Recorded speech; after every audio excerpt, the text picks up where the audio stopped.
Alright, we return to the Terror from the Void, a Phoenix Point joint. So hopefully we spent a lot of time bantering before the stream started, wasted so much time, as I always do. But let's load up, and I'm gonna try to just jump right into the moon mission this time. Or I say the moon mission. This isn't the XCOM files. We're not going to the moon. We are protecting the moon launch site. So they're sending an unmanned probe to the moon, but we're not actually going there. That would have been. I want to say that would have been fun, but you know it would be the worst thing ever. Just like it was in the XCOM files. Alright, so I did a little bit of play between streams, that a couple of things happened, nothing of note. There were a few Haven defenses, there was a base attack, like one of the bases came under attack and I had to defend it. I think one of the bases over here, I believe. So lots of busy work. There was a lot of busy work to do. And I got that out of the way. I think this is the crew coming back from, I think they were defending this haven over here. But yeah, everybody needs a little R&R after that. I also did my best to try and cure some of the delirium on everybody.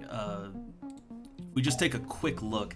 Across the board, delirium is way less than it was before. Most people are minimal delirium now. Like, if they have any delirium, it's under 25%. So that's very manageable, I want to say, and relatively easy to cure. But yeah, because I did get a lot of Haven defenses, and most of them were against Pandorans, I've been going out of my way to capture as many of them as I can.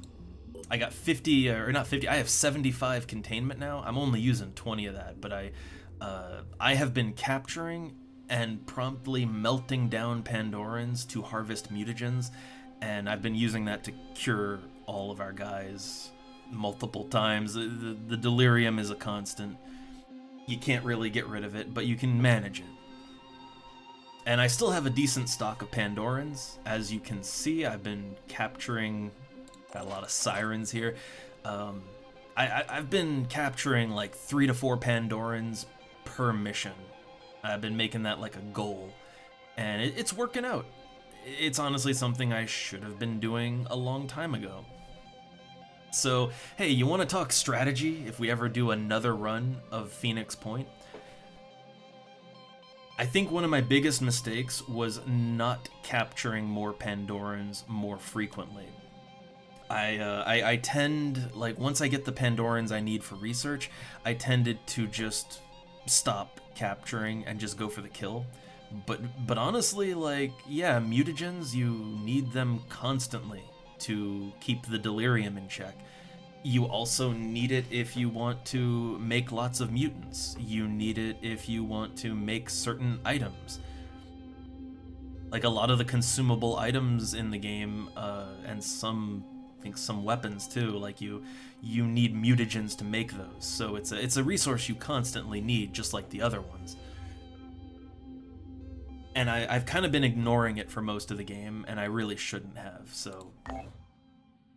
Something I would correct for a future playthrough would be, yeah, just never stop capturing Pandorans. Always capture them whenever you can. That's probably what I'd do.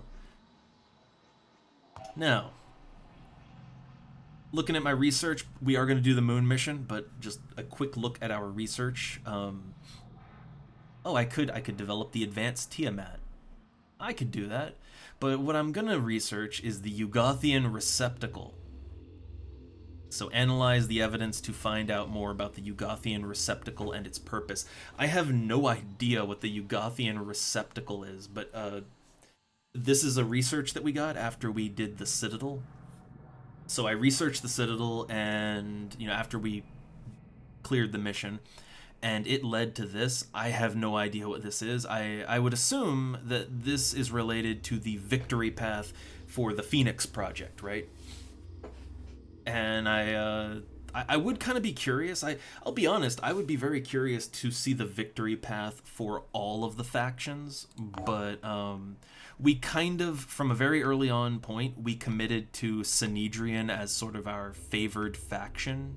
Like, that's the faction that I started the game saying, oh, I want more of their stuff. Like, I want to go down their path. And we've been going down everybody's path, so I would like to see them all, but like, yeah, let's start with Sanhedrian. That's the path I want to actually beat the game on. I think. I don't know that their path is really going to lead to the best outcome, because I kind of feel like as a faction they're a little spotty, but I don't know. I believe. I believe in them. So so we're gonna do their dumb moon mission. Alright, let's prep for that. So, we're gonna send in the two Helioses, the Kinda Fast Mobile and the Go Fast Mobile. So let's see. This is gonna be a defense mission, right? The mission is to go to their base and defend the Igor 1 launch site from attack. So we can presume that this mission is going to entail waves and waves of Pandorans, and we have to keep a point under control, right? So for a mission like that, it's probably not a great idea to bring the tank along. Like, I could see the tank being useful because it can give everyone extra action points. It can heal them if it needs to. I see a lot of use in the tank, but I feel like the most useful things to bring would probably be turrets, like bring technicians and have them pop out some turrets so that you have extra defenders. Some heavies, like snipers, obviously. I think this is a mission where going in with more guys would be preferable to going in with less guys and then a big beefy tank, right? I think it would be better to go in with just more dudes. So let's see. Let's put in as many as we can to have the best options that we can possibly have. Also, it always defaults to them not having having their helmet on. I like to see we got characters. They have human faces underneath their armor. I like to see it. All right, so yeah, let's just kind of load up the best of the best and have a good spread of options open to us. So when you take the tank out, that gives you, one tank is worth 3 slots, so that gives you a lot of options to put new guys in. And I'm just gonna do it with the team that is the closest to this area. I'm not gonna take the. I mean, I would say that like our Phoenix Point team is probably our best team, but these guys, we've been using these guys a lot, so they're actually pretty capable as well. Let's see. It does kind of bother me that our heavy here doesn't have a secondary class. You know, that kind of bothers me a little bit. But I guess it's fine. Also, night vision is probably, oh, I don't know. Night vision, clarity helmet, both are okay. I think it's important to have some guys with night vision, but not everyone needs to have that. Okay, we can have one more character on board. One more. I believe we have a priest on the team. They provide some psychic scream immunity and panic immunity to everyone within a 10-tile radius, so that's I do think we should bring the priest in. I think that psychic scream immunity would be pretty nice. But let's see, what else do we want to bring in? So I think we already have a couple snipers on board, right? We moved one sniper over. I'm pretty sure we have more than that. Let's see, we've got...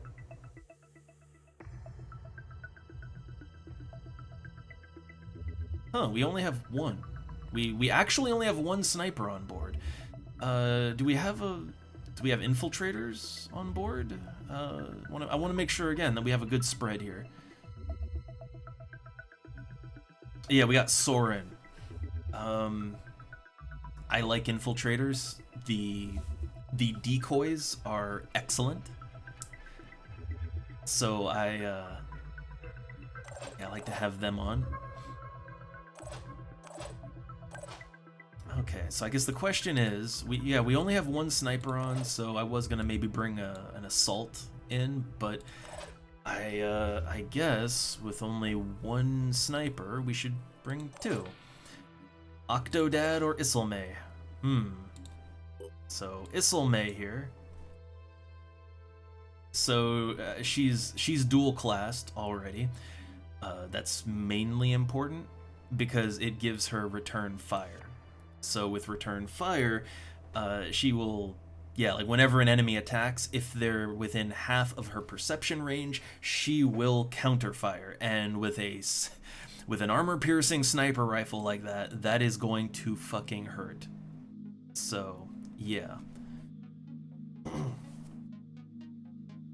Now, this is a defense mission, too, so I'm wondering if we want to bring in some more, like... I feel like we probably want to bring more ammo in, if anything. Like, really load up on the ammos. Because anytime you have to do a defense, chances are you may actually run out of bullets before the mission is done, which would suck. That would absolutely suck. But yeah, I'm thinking to go with Isilme just because she's got her secondary class. It's very useful. Octodad does not have his second class. He has pretty much all the same other abilities, so he is a well-rounded character. But he's not going to do any return fire, so there is that.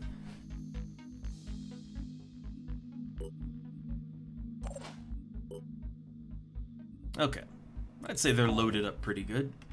So let's go ahead and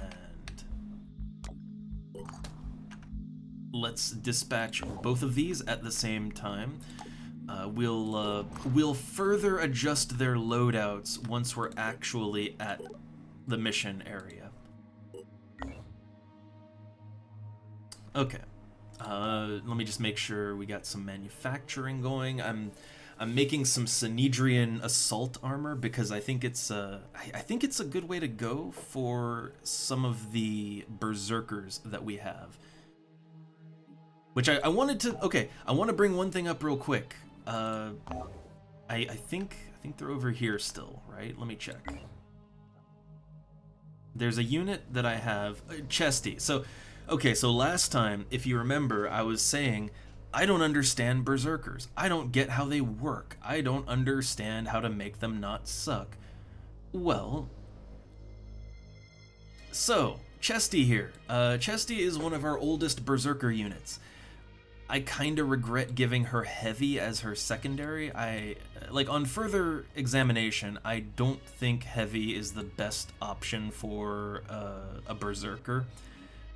I don't think it's necessarily a terrible option because you do get the shred resistance, you know, skirmisher and return fire. Those are still pretty good. But I gotta be honest, getting in melee range and actually meleeing an enemy, I don't really find it to be all that valuable. I really don't. And maybe there's something I'm missing about that, but using the hammer to smack things just doesn't really feel like it does what I want it to do. However, I found that Chesty has shotgun proficiency.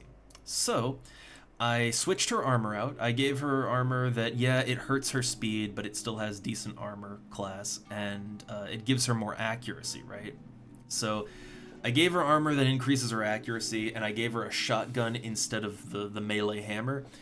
And Chesty has been MVP in most of the missions that she's been on.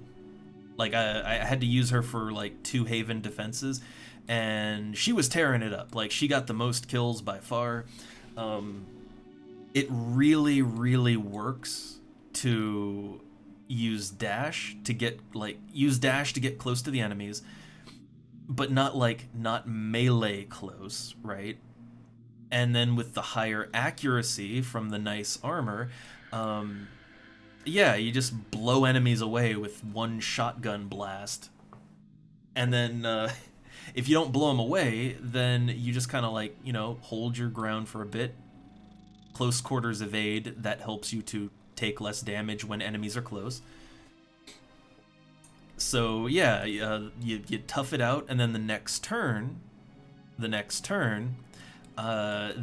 you get a bonus. It's in here somewhere. Let me see. Is it this one? You get Killer Instinct. So if there's an enemy within 5 tiles, the next attack costs 2 less AP. So yeah, if you're close to the enemy, then the next turn you can unload on them with the shotgun for free, and then you can continue to move and shoot more from a better angle, or you could just stay in place and just keep shooting, and you've got the accuracy to make it work. And the more damage you take, Bloodlust kicks in, and you get more speed and more damage. So yeah, I have found that Berserker can work when you don't rely on actually meleeing, which I feel like you're supposed to melee, right? But yeah, I think Berserker works pretty good when you equip it with a short range gun, like an actual proper gun. You give it something like a shotgun, and it actually works pretty well. So if I were to, say, redo Chesty, or for any future Berserker units, I feel like the way I'd want to go is Berserker / Assault. And I would use the Assault stuff to kind of complement the close range combat. Like, I'd give them a shotgun. Shotgun actually does work pretty well in the right hands. And I'd use stuff like quick aim. Assault gets quick aim, so you can shoot the shotgun for only 1 AP, right? So with a mix of quick aim and dash, you can get close, and you could get a couple shots in with a shotgun in 1 turn. So I think that would be, yeah, that'd be pretty good.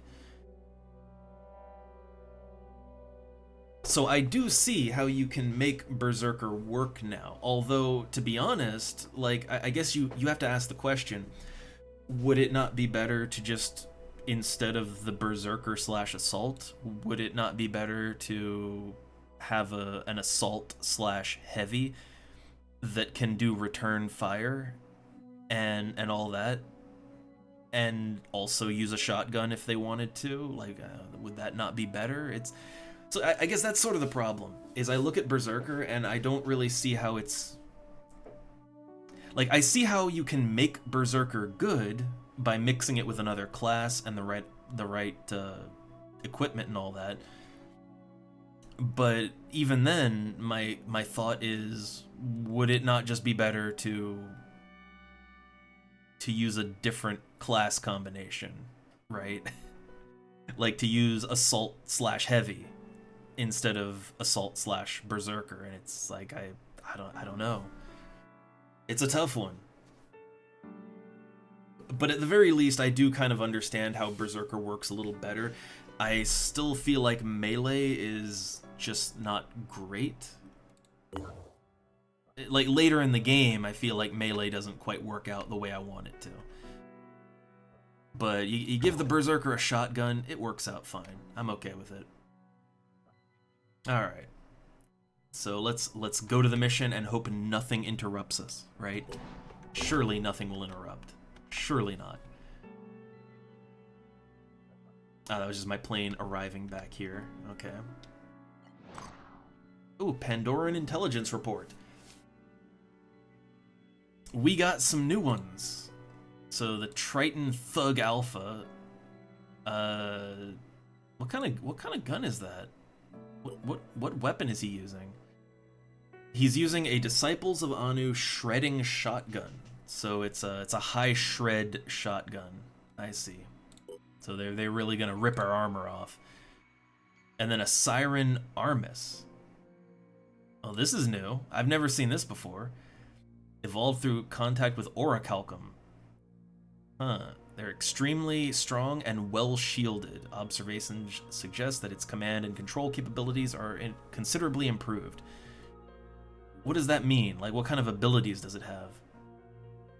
Ooh, it can spray acid now with its torso. Improve durability and damage on its arms.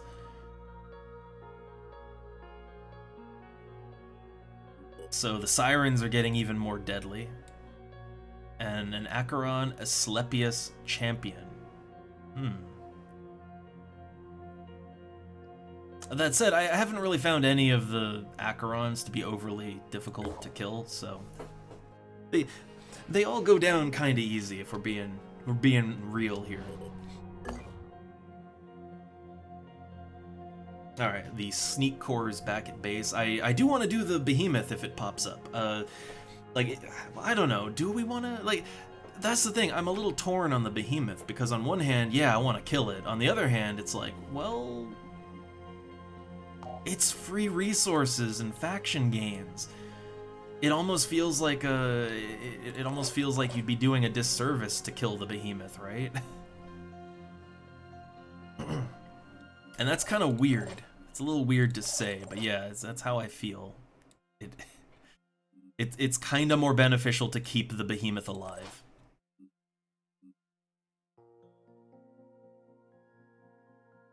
What's this one? Is this a priest? I think that's a priest unit. I need to make better use of priests. They do have, they have some good, more passive abilities, like the passive protection to everyone within 10 tiles, you know, protecting them from Psychic Scream and Panic. That's pretty good, gotta admit. Oh, I do have some priest gear though, don't I? This is a priest, right? Yeah, it's a priest. I thought I had some priest armor that I could give them. I guess I probably melted it down, right? I probably melted it down. That's okay. I'm just doing a little check here. I did rescue some scavengers and they joined us. This is one of them. I really like the scavenger armor. I'm gonna be real. I love the scavenger armor. I think it looks pretty cool, right? Only problem is the scavenger armor isn't really very good. Look at that football helmet. Yeah, the scavenger gear is kind of terrible. In terms of armor value, it provides less armor than like Phoenix assault gear. It doesn't provide as much bonuses, and the penalties on it tend to be a little worse. It's not.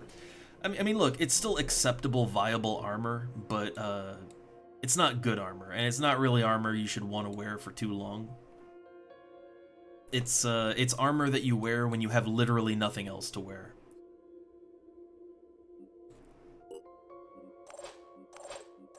But I just want to do a quick check, like anyone who's not wearing armor at all, we should probably give them armor, or for the priest here, I want to mutate them. So that's why I'm sitting on that. Any priest is just awaiting mutation. Got Barry Avila over here at Phoenix Logistics B. He's a berserker, right?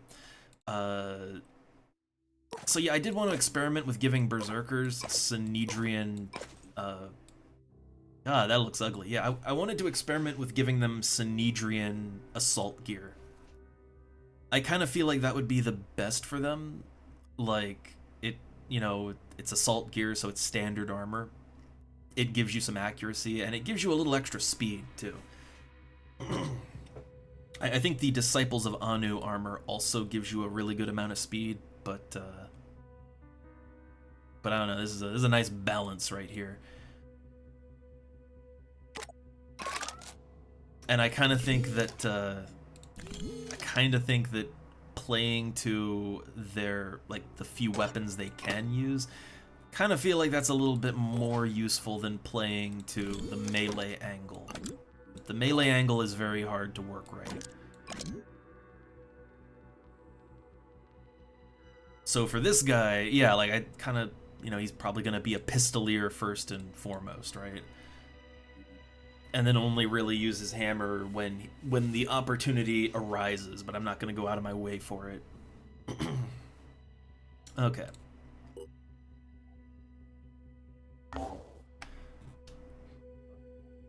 Oh yeah, I have some more heavies, so I definitely want to make some more,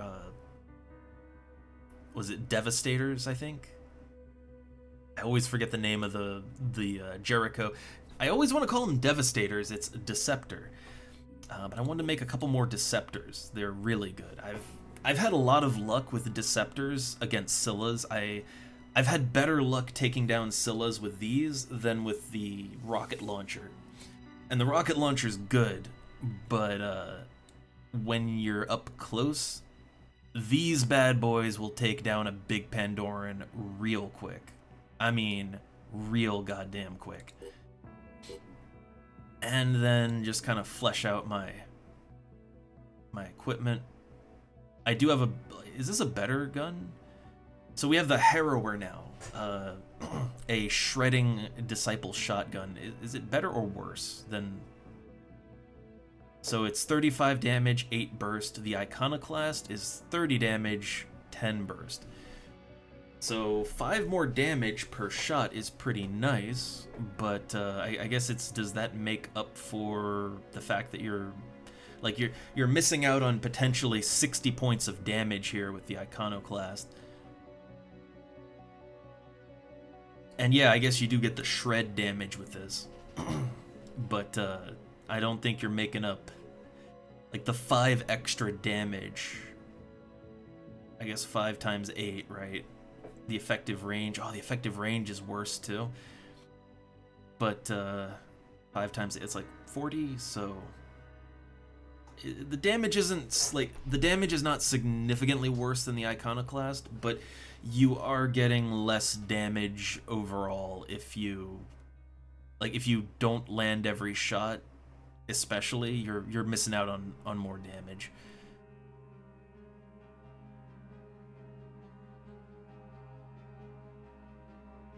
But I guess the point is that you can, you know, the point is that you can use the shred damage to get rid of enemies' armor. That's the important thing. But gonna get some more acid grenades. That's probably gonna come up in the next mission. I feel like we're gonna need some acid. We might want to get some attachments for the heavy armors themselves. I made a laser attachment, but I don't know, I might want to use the advanced missile launcher. I've seen new Jericho guys with some nice missile launchers, and they use it to pretty good effect. I never got any good use out of it, because it always missed, but the AI has been using it quite well against me. Just break everybody's limbs on the first turn.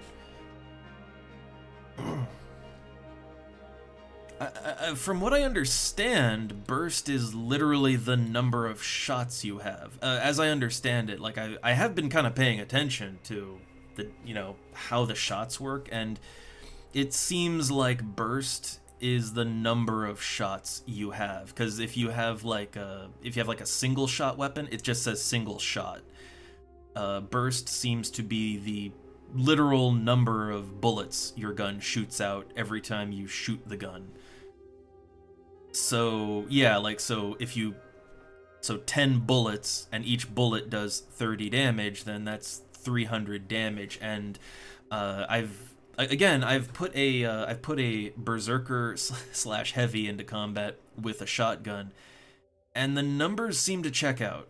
Like when the berserker shoots someone at close range and all the bullets go into them, the damage does seem to check out. That's how the math works. It's also why stuff like the Deceptor is insane if you can land every shot. Like, the thing is, you're oftentimes gonna miss some shots, you know, because accuracy is a thing still. Like, weapons like the Deceptor, if you try to shoot an enemy with that at a longer range, you're gonna miss most of the shots, and with only 35 damage as one single bullet, yeah, if you miss a bunch of shots, then the damage is gonna be pretty low. But if you land all 12 shots in the burst, then you're gonna do like, yeah, you're gonna do some crazy damage. I think that's gonna be over 400 damage if you land every hit. But I have been paying attention to it, and it seems like that's how it works. Is burst is just, yeah, damage is per shot, and burst is the number of shots every time you use the weapon.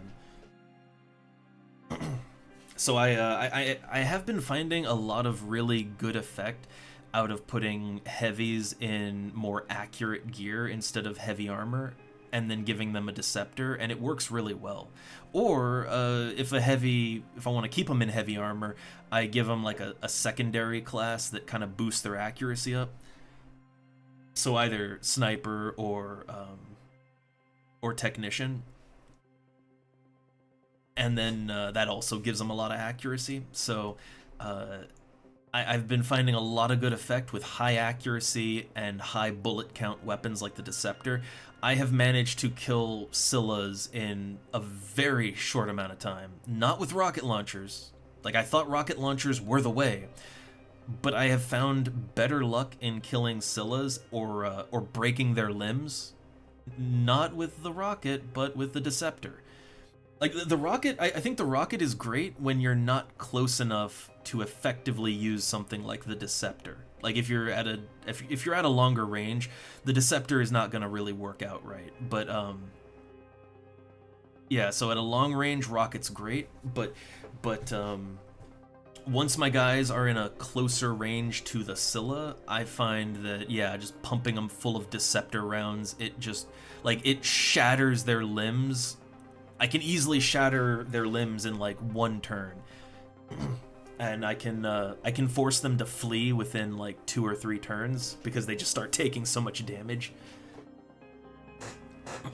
So yeah, I'm kind of finding that high accuracy, high bullet count, or high burst, that's a very effective way to do things. And it's also, it gets around certain things like the Revenant resistance that makes the first shot against a Pandoran only do 50% damage. Because, like, let's say that everyone just uses single shot weapons, right? So the first guy that shoots at the Pandoran, basically their attack is wasted. You know, it's gonna get half resisted. So I'm finding a lot more value in high burst weapons. For a long time, I was relying more on sniper rifles, right? And snipers are still great. Snipers are good, but I am finding that their single shot weapons, they tend to be very limited in a lot of situations, especially with Revenant resistances kicking in.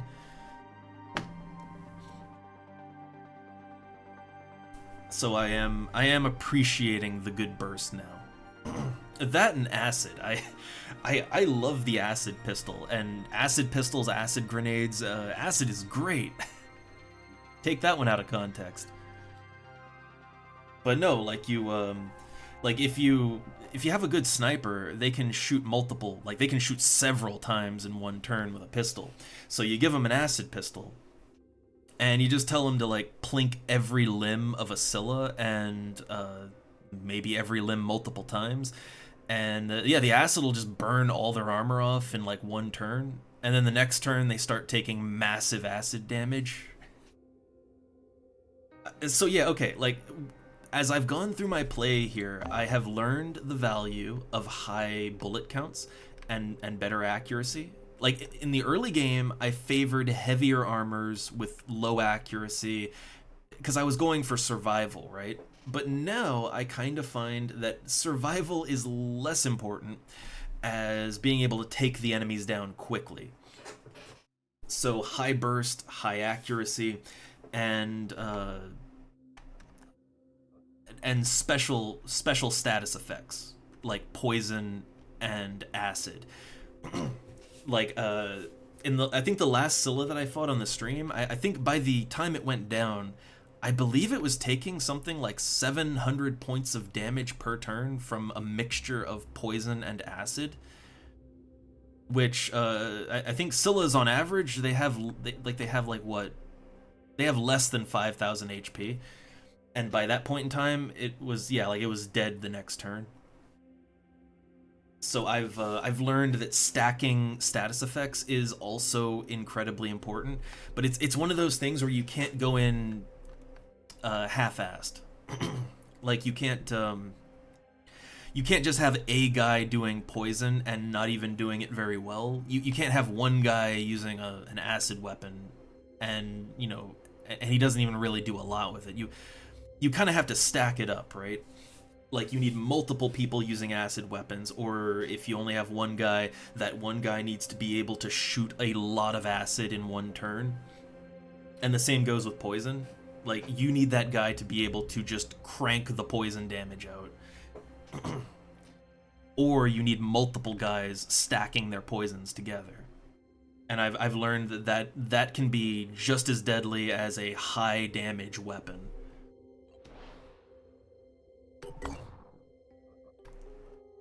Like, overall, I've learned a lot playing through Phoenix Point this time around. So what's this? A scavenging site. Wow, how long has that been there? Apparently there's just been a scavenging site here forever, and I've completely ignored it. Well, damn. So this is Moonshot, but we need both planes here. Okay, both planes are here. So let's get our loadout all ready, and I hope I have time for this. But okay, so first off, we got to decide who we're going in with. We can literally go in with everybody except for one. So one person's gonna get left behind. Who's the left behinder gonna be? So I think it's important to have an infiltrator. I think infiltrators and technicians are gonna be important on this one. We've got Robert Kopp and Isolde Redfield. Let's make sure they have like the best turrets they can possibly have.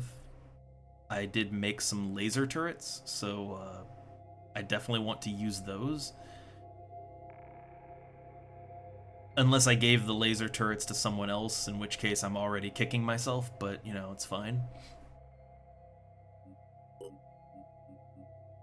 Mainly, I just want to make sure that each one of them has at least 2 turrets to go around. Okay, this one has the Scorcher AT and the Rattlesnake AT. So they're doing okay.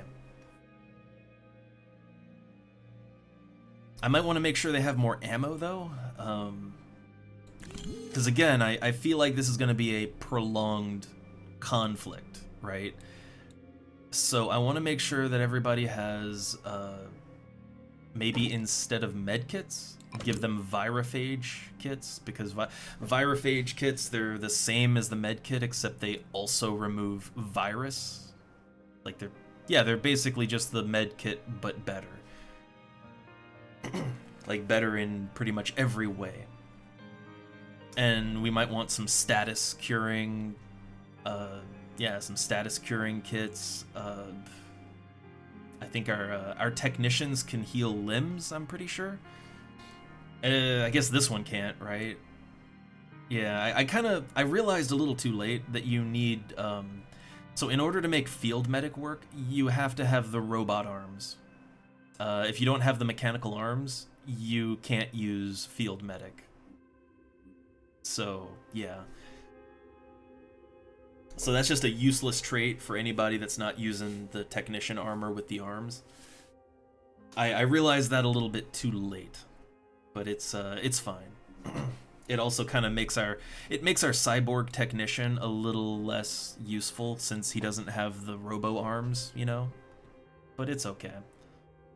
Also, I can't equip these, right? Oh, you can. I thought you couldn't equip this kind of stuff to cyborgs.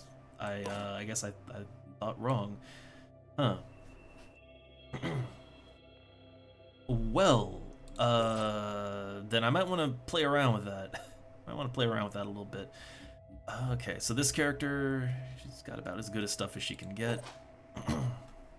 I might want to... So now that I know you can actually equip sub-modules to the cyborgs, I swear you couldn't do that, but I guess you can. But now that I know you can do that, I might want to put an acid vest on him, because acid is the, that's the weak point of cyborgs. Okay, he's carrying as much as he can carry, but let's swap that out, give him the virophage kit, and I'm gonna make some more virophage kits, because I think they're better to go in with than just a plain med kit. at this point.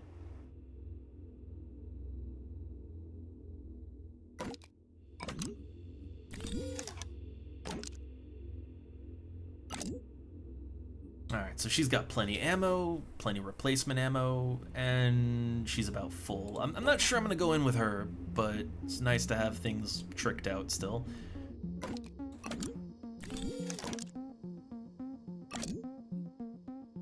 Alright, they got one more inventory slot. I think the stun grenade isn't really what I want to use there. An acid, or really a fire grenade. I think giving fire grenades out is a good idea, because, you know, the fire grenades, we don't really have any other form of fire that we can use, so I think that's a good idea to have. Acid ammo also goes incredibly quickly, so it's nice to have plenty of acid ammo on us. Gonna use up a lot of resources here, but I think it's important. It's important we have everything that we need. Okay, so Leora here has a decent amount of storage space, so give her some more ammo. Take that out. Give her the Virophage kit. Don't need a stun grenade. Fire grenade. Make another one. Make some more of those. It's good to have them. So okay, she's got plenty pistol ammo. She has the Virophage kit. She's got fire grenade, and you got 10 shots per clip. I guess the question is, are we gonna shoot more than 20 times in this mission? Considering she has double shot Overwatch, she actually might. She actually might shoot more than 20 times. So, want to go in prepared, right? The worst thing ever is when you go into a mission and you run out of ammo before the mission is over. That is the absolute worst. Alright. I don't know how much play the... Yeah, I don't really know how much play the priest is gonna get. Also, again, just making some more of these kits. This is gonna take a lot of our resources, but I think it's worth it. Okay. So for Meeseeks here, give him the Virophage kit. Give him a fire grenade instead of a regular grenade. I honestly don't think we need regular grenades all that much anymore. They do have their uses, but I think since we don't have any other form of fire damage, I think going in with fire grenades is a very fun idea. Plenty of fire grenades. And the virus gun, okay, so the virus gun, that thing, yeah, the virus gun, it goes through its ammo at a not that quick of a pace. It doesn't go through its ammo that fast. So I think 3 clips of virus ammo is good enough, but I guess you can never, you know, better safe than sorry, right? Ah, the acid resistant vest. So if I can, I want to give that to the... Oh wait, I just thought the cyborg, can the cyborg use the back attachments? Might just be a heavy thing. I kind of want the cyborg to have acid resistant vest. I kind of think that'll be better for him. Alright. Some limb repairs. I don't know that I'm gonna bring him into the mission either, but you know, we're just kind of, we're looking through everybody's stuff because this is gonna be an important mission, right? So I want to make sure everybody's about as good as they can possibly be.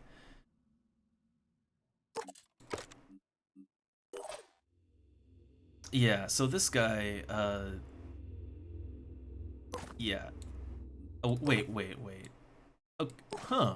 Well, that's interesting. So I can give him a head attachment, right? I can give him a head attachment, but I can't give him the body attachment. So that's kind of interesting. He can accept a sensor module on his head, but he cannot accept anything on his body or anything like that. That's a little weird.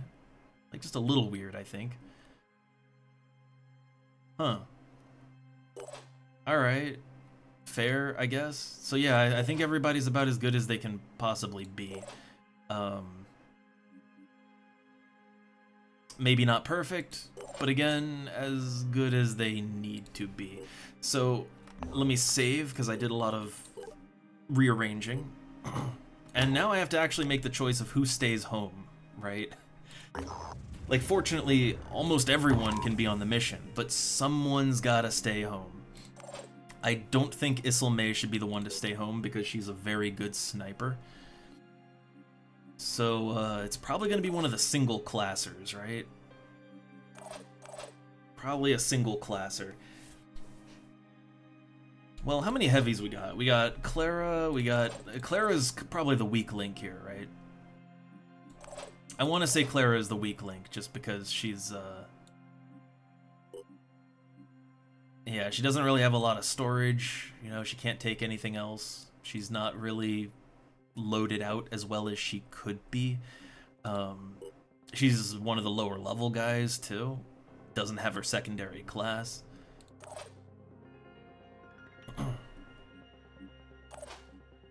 I guess it's going to come down to one of our heavies, and I'd say that all of our other heavies are more valuable on the team than she is. It feels a little bad to say, but it's kind of true. I mean, I guess Camelo over here, he also doesn't have his secondary class, but he's got more advanced skills. He has higher stats. Like, he's overall better.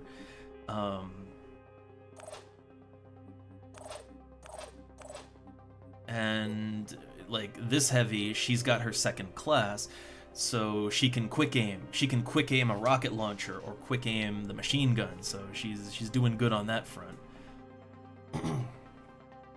She doesn't have any exceptional accuracy or anything, but she does have, like,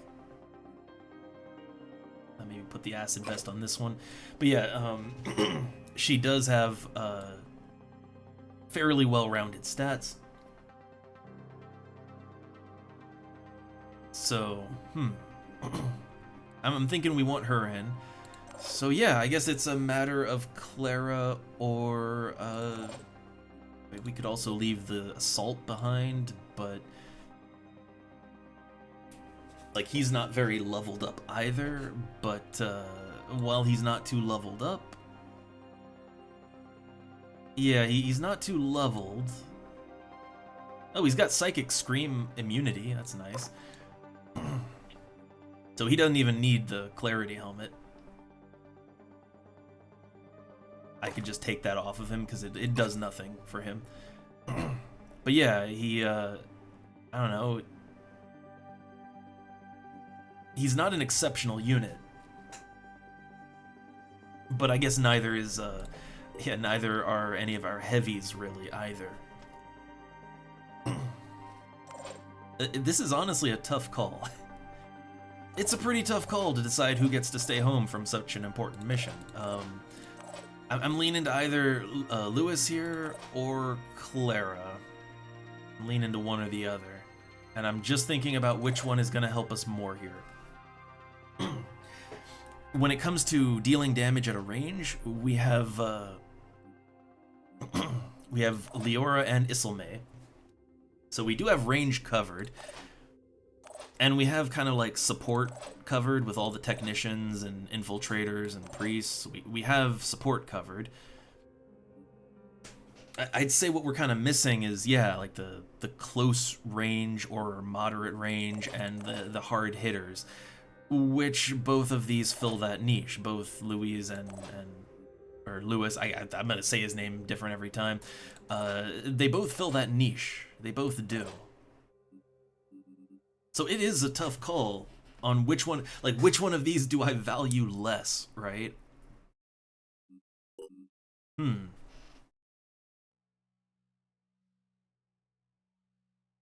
when I actually look at the abilities on this guy, I mean, he has quick aim, he's got return fire,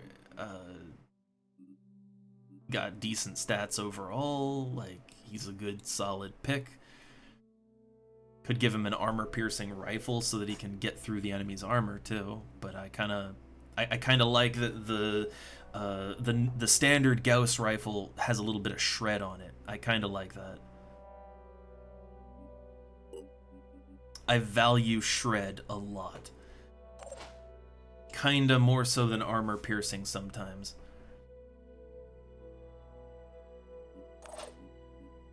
And then you look at Clara and, well, she's got her return fire and Die Hard, but her stats are quite underwhelming, if I'm being honest. Quite underwhelming stats. And this guy, we could give him, I mean, he's got more storage space, so we could give him like another healing item or some more status effect cures, stuff like that.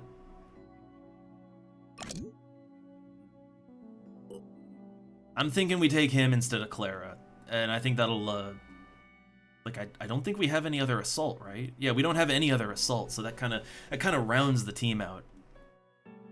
All right, let's do it. We spent a lot of time just nervously preparing. I don't know how hard this is gonna be. I assume that since this is leading us down the end game path, I assume this is gonna be a hard mission.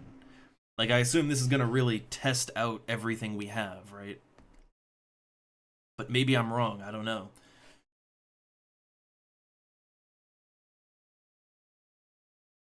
So I'm ready to defend a moon launch. And I hope I have time to actually follow through with the mission, too. Okay. Protect the moon launch. Oh, look, it's even... Oh, look at that. It's even got a cool rocket standing there. I like that. So I assume that that is what we are here to actually protect. Protect the big phallic symbol. Gotcha. I don't actually see, like, a health bar here. Like, where's the health bar at?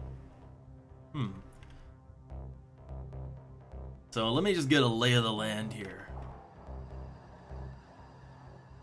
So they've got two big boys in play. I think this one is a launcher, right? Like, that can launch missiles of some kind. So I'd say we want to get rid of the Chiron first. The Acheron, I'm not even sure what that Acheron does exactly. Also, I assume that we're here to protect this big structure. So what we might want to do, as soon as possible, we might want to get our technicians involved and get them, like, in a place where they can protect all of this. I assume that you can just bust through the glass here, right? Like, I'm gonna make an assumption here, and my assumption that I'm gonna make is that you can just, like, break straight through that glass and like, just get right in there. Again, I'm making an assumption, but it feels true.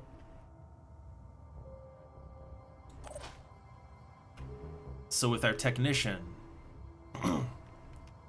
I see the, like, I'm looking at the little pathway, so I see the path going on top of the tunnel, I see it going through the tunnel.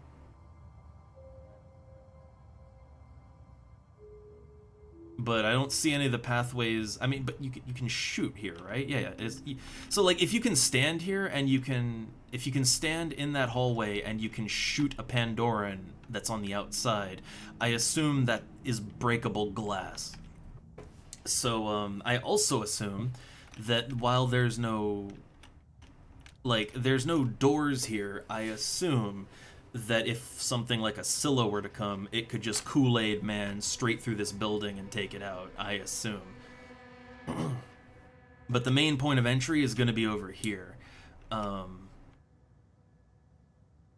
I feel like what we want to do, I feel like as soon as possible, we want to have our technicians, like, maybe get our technicians on top of the building even, and have them deploy turrets.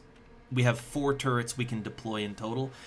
I think it would be beneficial to deploy 1 turret on each side of this building so that we can shoot incoming Pandorans from all angles as they come at us. I feel like that would be a pretty useful thing to do. Also some electric reinforcement, maybe. It's not gonna hit a whole lot of people though, right? Like it doesn't look like electric reinforcement's gonna hit that many of our guys. Or it's not gonna hit all of them. It's not gonna hit our sniper and our heavy up here. So I'm gonna focus on getting the technicians out, but let's see what we can do about that Chiron first. So we've got some heavies already up here on the rooftop. And our heavy has good accuracy, but not really enough accuracy to make that work. Like, as you can see, if, like, the angle is pretty wide. So if we shoot there, yeah, you see the damage, it'd be pretty big damage, but, like, I want to say, like, at least 50% of your shots are going to miss. At least 50%. Probably more. So we do have Boom Blast. So explosives gain range. The AP cost of handheld rockets and grenade launchers is reduced by 1. And we do have the will points to use that. Yeah, so this abdomen launches explosive bombs. Is that all they got? I think that's all they got, is the explosive bomb abdomen. So I think we want to use Boom Blast, and I believe that will lower the cost of the rocket launcher by 1. I hope. I mean, that counts as a handheld rocket launcher, right? It does. Okay. So now I can use this to take out the explosive abdomen. Target hit. Okay, so that immediately solves one problem. Okay, like one problem is solved right out of the box. So with the Chiron, yeah, with its explosive abdomen taken out, it can't launch missiles at us, which means all it can really do is walk around in circles and stomp its feet and look angry. So as long as you don't get too close to it, it's fine. So that threat is neutralized, more or less. Still want to kill it, but it's not a priority target now. See, I'm learning. It took me a long ass time, but I'm learning. All right, so the next one is this guy, and I'm not exactly sure what he does exactly. I need to get some eyes on him so that I need to be able to examine his body parts to see what they actually do. Does he have any resistances? He's got resistance to mind control, but that's about it. I believe everyone within 10 tiles is immune to psychic damage, so we generally want to keep our priest kind of near everybody, but it's okay if they stray a little bit, you know?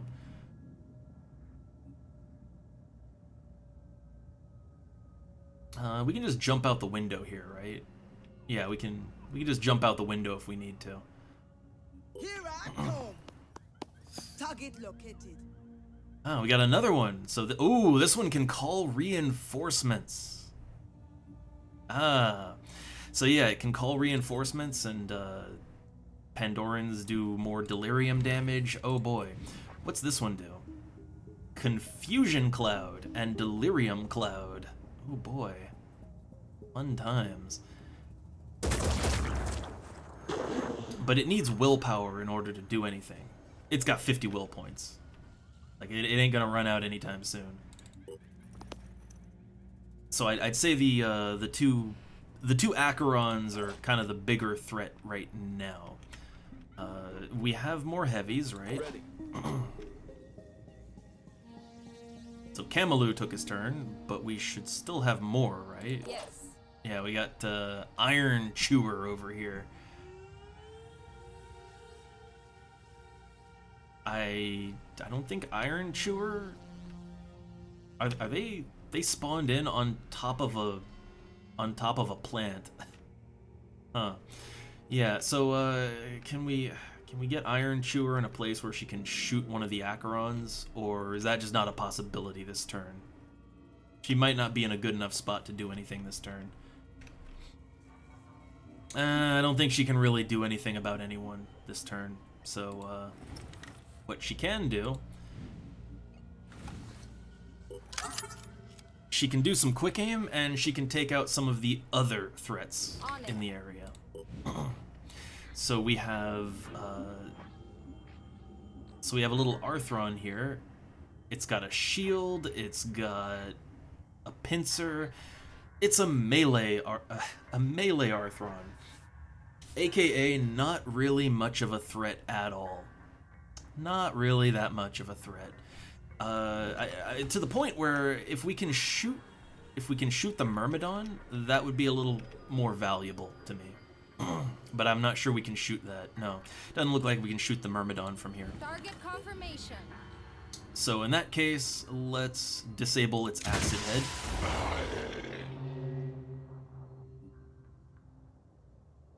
Do I want to shoot again, or do I want to hold off? I think I'll hold off for this turn. I want to get this unit in a better place so that she can, like, we want to line her up so that she can be in a better place to shoot and to spot more enemies too. Okay, she spotted something else. Okay, there's a Tyrant Champion right there, but not worrying about that right now. I'm here. So, do I worry about that right now? Or do I try to plop a decoy out? Do I try to get my infiltrator in a spot where he can shoot decoys out to kind of distract some of the incoming Pandorans? Because we're going to want to distract some of them. I'm not sure how well we can deploy a decoy from there. Like, I'm thinking we move here and then deploy the decoy outside, but I'm not sure if it actually works that way or not. If it doesn't work that way, then we're kind of moving there for no reason. Yeah, it doesn't work that way. Does not work that way. Then let's just plop down right here. Operative on the move. I'm not sure how safe we are, but like, yeah, that'll do for right now. I'm kind of just going after whatever threats I see, no particular order, but just like whatever we can get to at the moment. It's probably a good idea to just go for it.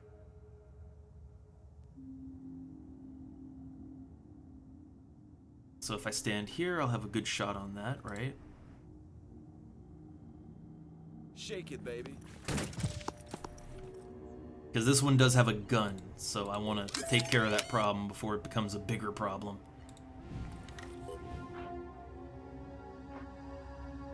And mainly I'd want to disable the arm primarily.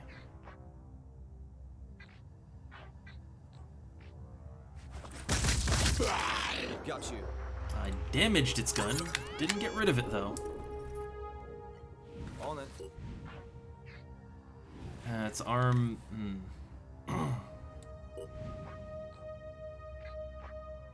Maybe I should just go for the head. I have a better chance of hitting the head.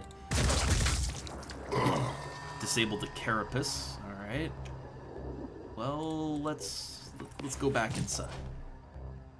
Don't want to allow myself to kind of get trapped in the building. I don't think it's going to be a good idea to get trapped in this building. But I do want to deploy some turrets around. But again, no one is in a good spot to really do much of anything.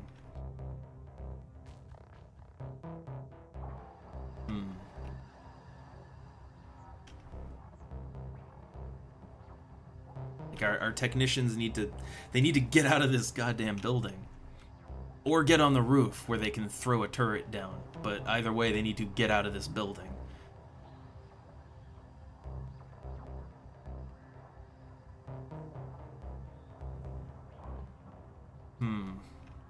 We might not get what we want this time around.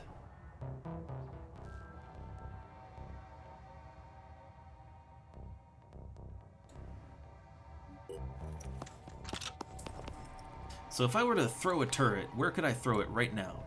Yeah, so it doesn't quite work like you want it to. Come get some. Alright. Blow the head off. Uh-oh, uh-oh, uh-oh. Ooh. Hope that didn't do too much. We are pretty armored, right? Yeah. We got good armor on, so didn't hurt as bad as it coulda. But that hurt a lot.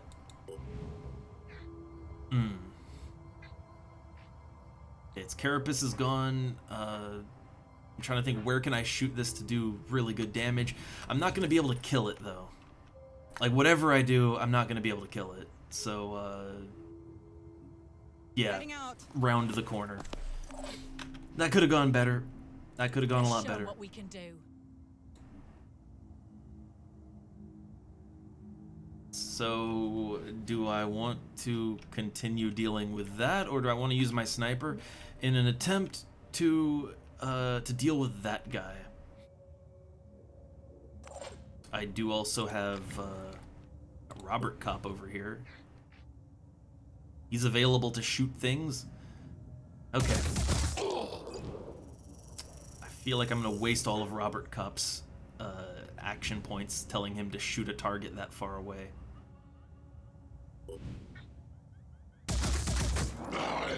He's almost got it.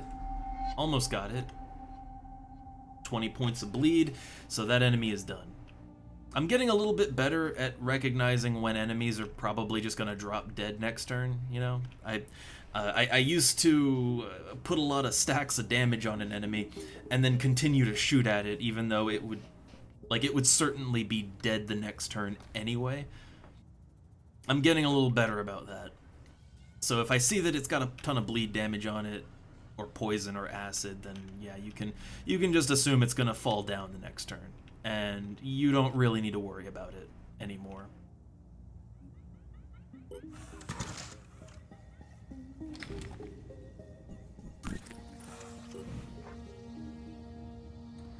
So we do need to take care of that.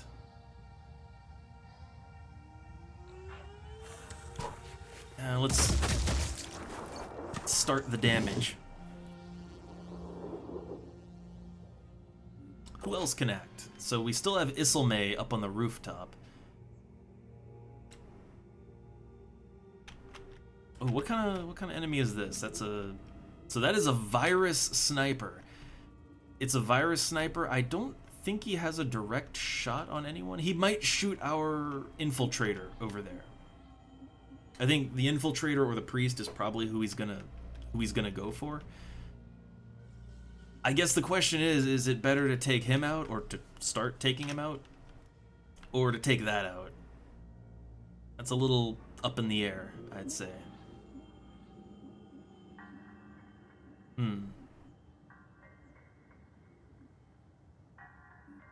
Ready. So we only have that in Leora. Leora could shoot him. Yeah, I'm just thinking, like, okay, yeah, I could go for this big guy, and we do want to get the big guy, but, like, there's a virus sniper there, and we know how bad virus damage is, even though I did the research that gives everyone 50% virus immunity. Even though we did that, virus is still killer. It just, the willpower reduction is very intense.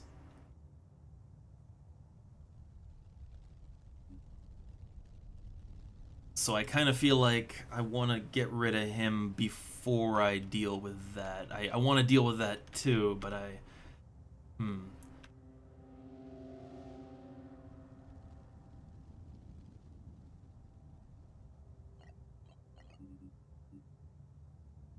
yeah, I don't know. Oh, wait. The first time we shoot that guy, he's gonna go into hiding. I just remembered that. Right, he has the cloaking, the cloaking back attachment. So if we don't destroy the cloaking back, he's just gonna hide. I don't know, we might actually be able to take that out in one turn, maybe.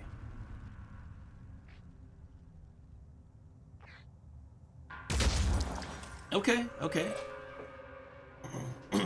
So that's disabled.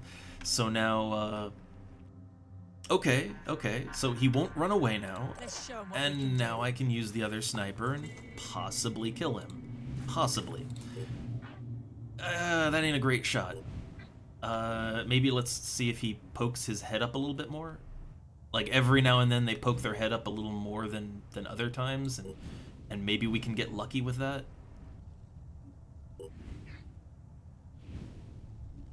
Like I'm just waiting for it to maybe poke his head out more. Oh, the circle was a little higher for a second there, but then it ducked back down.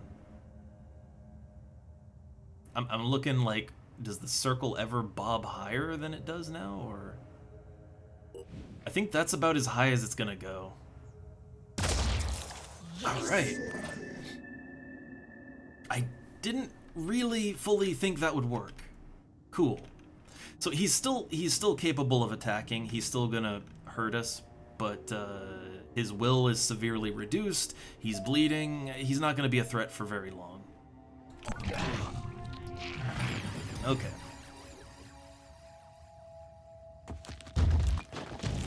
Is that another one? Oh, they have another Chiron! Uh-oh. We gotta watch out for that one. And here comes the Myrmidon. I hate how much mobility they have.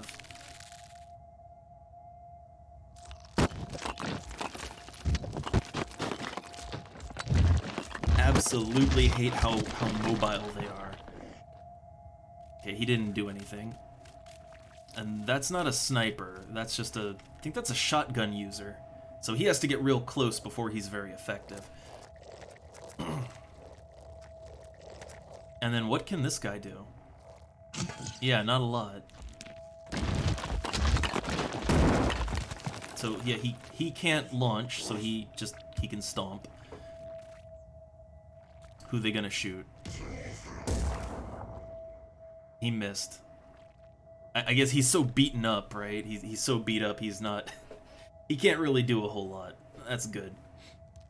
This is the one I worry a little about. Acid, as you do. Which, again, acid is not great for a bionic. I think they, I think Terror from the Void took the double acid damage. I believe they removed that for the bionics. They don't take double acid damage anymore. But they do still take damage, right? Can I see what my guy's body parts are like? Can I see what his armor is? I don't... Can I get a readout on that? I don't guess I can, huh? Alright.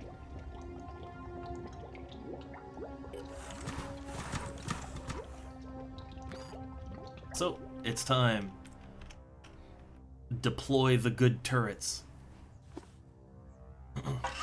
It's not exactly where I wanted to deploy the turrets, but at this point in time, I will take what I can get. Alright. I'll gladly take whatever I can get as far as deployment goes. Oh, it's a little bit in a bad place, but oh man, it's Lemmy Winks. The song immediately comes into my head. I consider myself to be a horrible Phoenix Point player. It took me literally to like the end game to figure out how half the mechanics of the game work. Admittedly, a lot of that is my fault for kind of, I don't know, I will admit for a long time I had the XCOM player problem, right? But it's a fun game. I'm enjoying playing it. There was a time I thought this game was a little too frustrating to enjoy, but I'm enjoying it. Even if I'm bad at it, I enjoy playing it. And so, you know, anyone that comes here for, I don't know, pro gamer gameplay, oh boy, are you gonna be disappointed. But, game's still fun. I like it.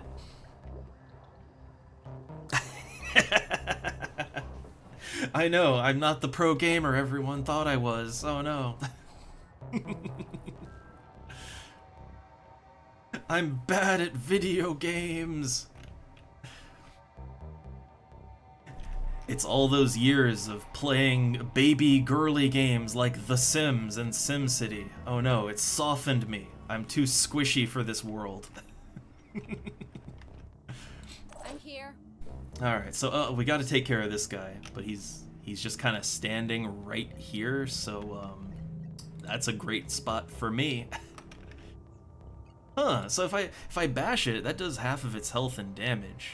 So I could just take this thing out with bash damage, right? And that would only cost me 2 action points. I see no reason not to do that. I could shoot my gun. I could do a quick aim and shoot my gun twice, but it'd be the same amount of action points, but that would also use my bullets, and I don't want to use my bullets, right? I don't know how long this will take. Then again, bashing damages my weapon a little bit, right? You don't want to damage the weapon, because you'll lose it if it gets destroyed. Decisions. Here, this'll help. Is this an acid exploding one? Does this explode into acid when it dies? Because some of them do that. A lot of them do that. They pop when they die. I don't see anything that says it's going to explode in a puddle of acid. So I assume it's safe to just kill it, right?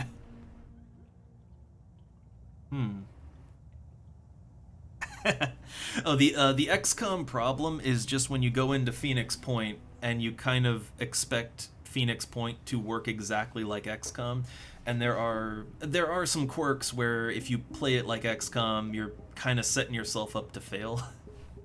It just kind of little ways the game works different. And then I am playing with Terror from the Void here, so it's even a little more different than normal Phoenix Point, but it's hard to describe exactly, but there's certain ways where if you play this game both on the Geoscape and the Battlescape layer that if you just kind of brain off play it as if you were playing XCOM, you'll kind of put yourself in a corner at a certain point, and that led to many failed attempts at this game before.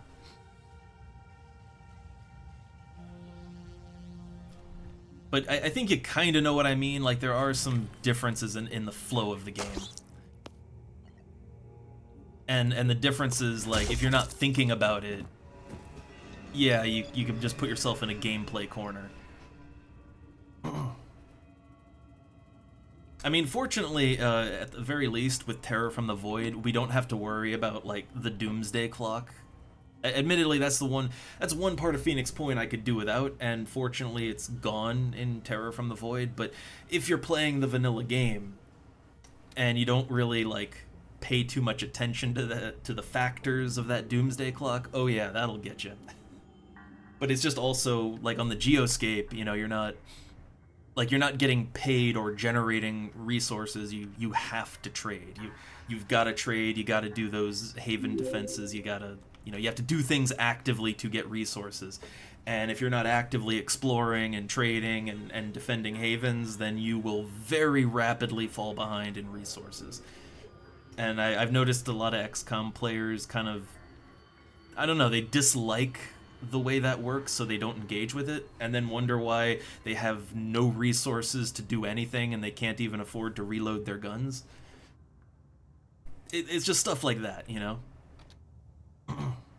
Like, I would say overall, in both the management layer and the battle layer, I want to say Phoenix Point is a much more active game that encourages you to play a little aggressively.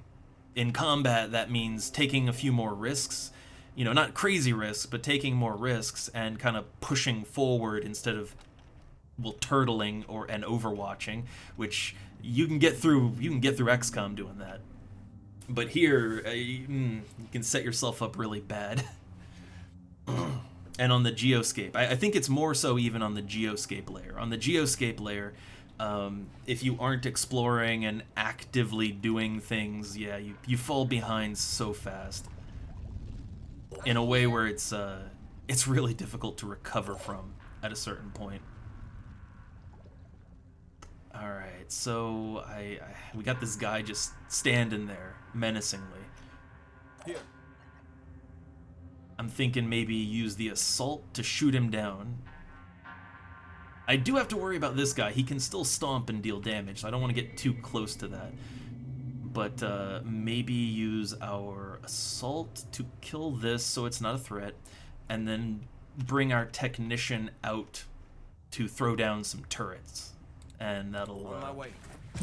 again, just get more guns on the field.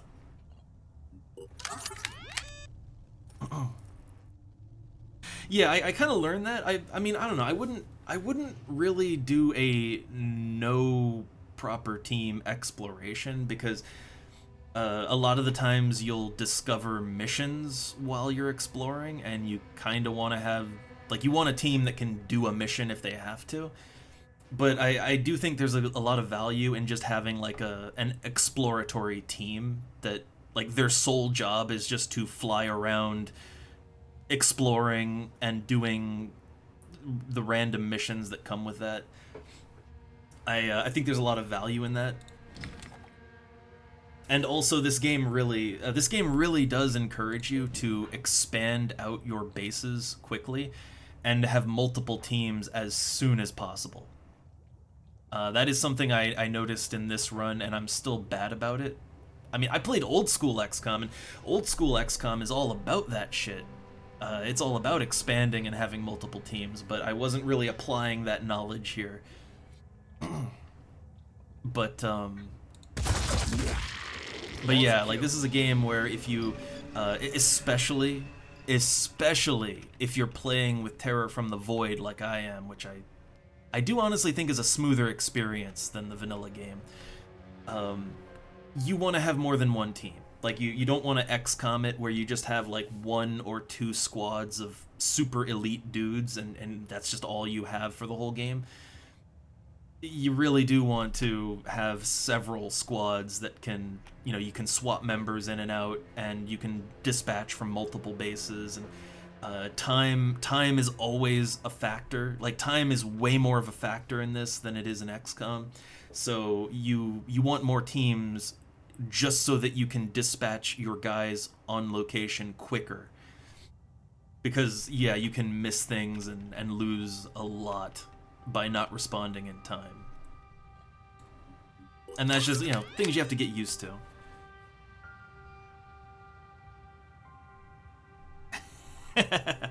Experiments. I know it's October month, right? It is October month after all. I mean, hey, Phoenix Point, it's spooky enough. We've got Lovecraftian horror here. What more do you need? Must focus. But I was thinking of just, I don't know, one night just taking a look at, it's not the spooky scaries, but it's the cheesy scary. I was thinking of just looking at some of the Halloween stuff people are doing in City of Heroes. It's very on par with, like, your local spooky haunted house role player type of people. It's very on par with that. So that might be fun. Do I want to do this, or do I want to move this guy around? Maybe have him help out with this thing? Before I commit to that action, let me just see what our other guys are, what they're capable of.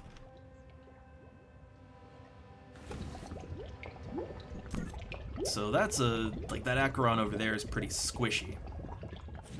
We do want to deal with that. We need to deal with this. This guy only has a virus gun, so it's not a real weapon. But it does real damage. Yeah, not a lot, but it does damage. So he has 30 hit points, and he's taking 30 bleed, so he should, and he has 0 will, so he should panic, right? He's panicking right now. So yeah, he's not really a problem. Okay. That one's dealt with then. So yeah, I do want to deal with that. We do, yeah, we have a bunch of things we could deal with, but we don't necessarily have to right away.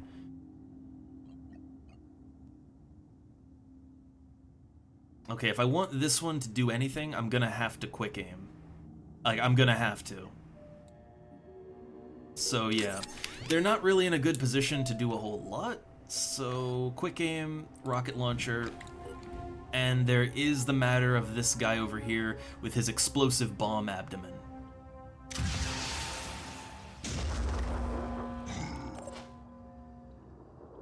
Okay. Slowly chipping away on him. I don't want to get bombarded with missiles from the other end of the map. Would prefer not to have that happen. Just give the word. So I think... Like, that doesn't have regeneration, right? It doesn't have any form of regen, I don't think. As long as it doesn't regenerate, then... Yeah, as long as it doesn't regenerate, then it should drop dead next turn. Or it'll probably still be panicking, so we don't even have to worry about that.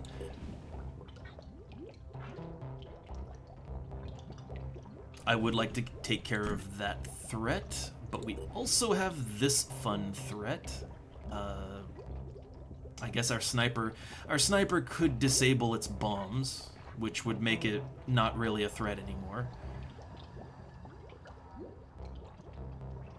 We have another heavy on the rooftop, though, right? I'm listening. Yeah, we got Camelo up here, but he's kind of in a really bad spot to actually do anything.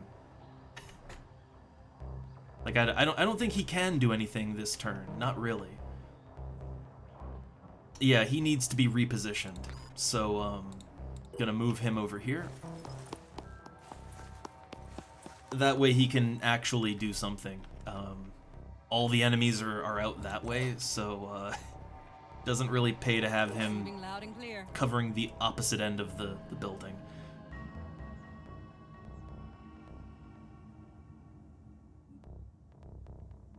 I think we'll be safe to go here. I think we'll be safe to stand here. Let's do this. I think. So let's get turrets out. A little worried about the turret there. I mean, it might get stomped on. But it's okay. Oh, I wanted to throw the other turret in a place where I could, like, be able to shoot along this corridor here, because I do kind of... the thing is, enemies can come from all over, right? Yeah, enemies could spawn here and then go around. Enemies can pop out in a lot of places here. So I kind of wanted to put turrets down, if anything, just to sort of cover our bases, you know? Like, make sure that we, if something pops in, we'll have something that can shoot at it. Something.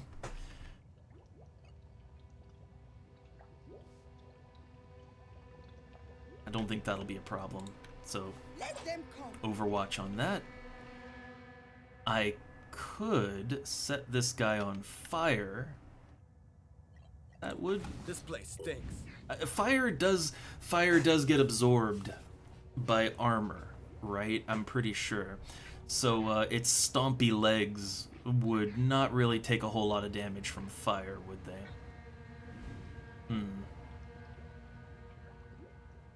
I mean, I don't know, can I even throw there? I can throw there. I can totally throw a fire grenade over there. I'm a little worried that the trajectory is lying to me and the grenade is gonna pop right on top of my own guy and set him on fire, and that would kind of ruin everything, so I'm paranoid about stuff like that.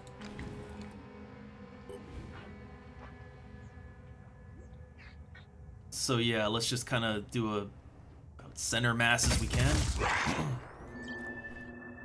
Not a great shot, but it's what we got. Sure. And I don't think we're at risk of getting stomped over here, but I could be wrong. Could be wrong. I often am. So, do I have a chance to hit the thing over here? Do I have a shot? Do I have a goo repeller, more importantly? Do I have goo repellent? Because I'd have to stand in the goo for this. I do not have goo repelling, so let's stand here.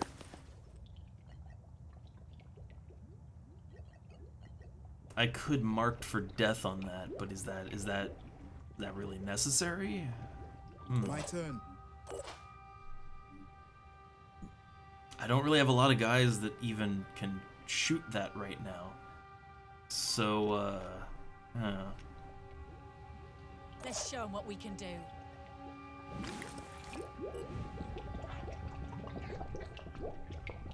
So we want to get rid of the husk quickly as possible. The husk currently does not have any armor on it, so that's an easy one. We could try and disable some of its limbs, you know, lower that health down, but I think going for the husk is probably the easy way. Ooh. This might actually be more effective. So, here's the thing. My little pistol here, it stacks acid damage, and if the enemy doesn't have any armor on their body part, as far as I know, the acid eats through the body part, it eats through the armor on that in the first turn, and then the next turn, it does the acid damage directly to the enemy, right? So if it's got no armor, it's just gonna take all that acid damage on the next turn, and I think we can stack more damage doing that than we can shooting it with the rifle. I still want to overwatch on it, so when it moves, we shoot it with the sniper and potentially kill it. But, the sniper does 130, but I can stack a lot more than that in acid damage, like, right away. Especially if I use Gunslinger on it. I mean, that lowers my accuracy down, but it lets me shoot the handgun 3 times, which is significant.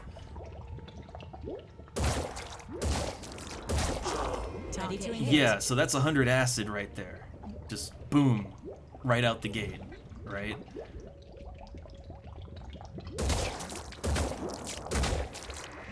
So, yeah, 240 acid, and remember the weapon itself does deal damage. Like it does deal 10 damage a shot in addition to the 10 acid damage a shot. So yeah, potentially you can do a lot more damage with that. I'm not gonna reload, I'm going to overwatch. Because we have double overwatch with this character. So if it does anything, if it moves, if it does anything to trigger that overwatch, I'm pretty sure we're gonna kill it in 1 turn, like the moment it does anything. Okay, so now we have our other sniper, and we have our sniper and our infiltrator to work with still. So let's make good use of them. Let's have a look. That should just drop dead next turn. Did we disable that? We did not. We definitely want to disable that thing.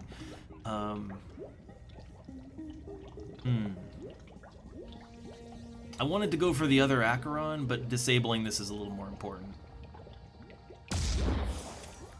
Okay. No bombs. No bombs for it. Like so anything that can launch missiles, right? Whether it's that or it's the new Jericho or the pure heavies, missiles are just, God, they will mess you up. Even if you have those vests that give 50% protection from blasts, like, even with that, missiles will absolutely mess you up. And they have a pretty long, like, they have a pretty big radius on them. So if someone gets a missile off, it's kind of rough. All right, kind of really rough.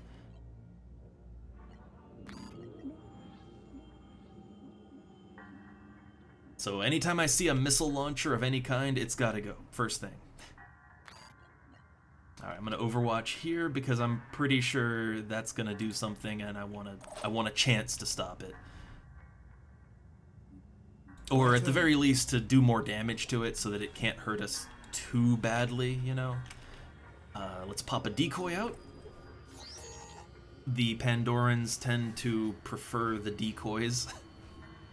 That's a bit of an interesting enemy behavior, actually. Like, the enemy AI doesn't just see the decoy as a threat, but it actually sees the decoy as a larger threat than your own guys.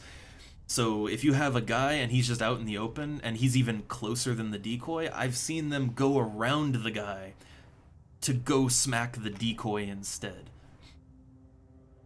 Like their AI prioritizes the decoy. So that is a thing I've used to my advantage many a time. I'm pretty sure where that's standing, like, no, it won't. It's just, it's possible to get sort of caught in the crossfire if you're standing where an enemy is shooting, but they're shooting at the decoy. I don't think that'll be an issue here. So this thing, if we're really, really, really lucky, we may Overwatch kill it on the next turn. If we are insanely lucky, but I highly doubt we're going to be that lucky. But I don't think it's an overly lethal threat. It's annoying, but not overly lethal. This, also not really overly lethal, but it's still something that could be a problem. So, gonna plink it with some poison. Just build them poison stacks up. Build them up nice and good. Attack successful. I will remind that I went for the vast majority of this game completely ignoring status effects. Like, I completely ignored poison and acid, and I only used paralysis as much as I had to stun Pandorans for research. I went a long time just ignoring all that, and I missed out. I really missed out.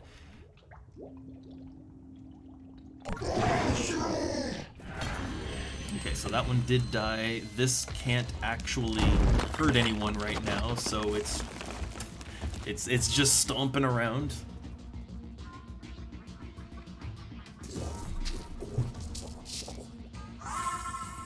Yeah, that calls reinforcements. That's not great. That needs to go.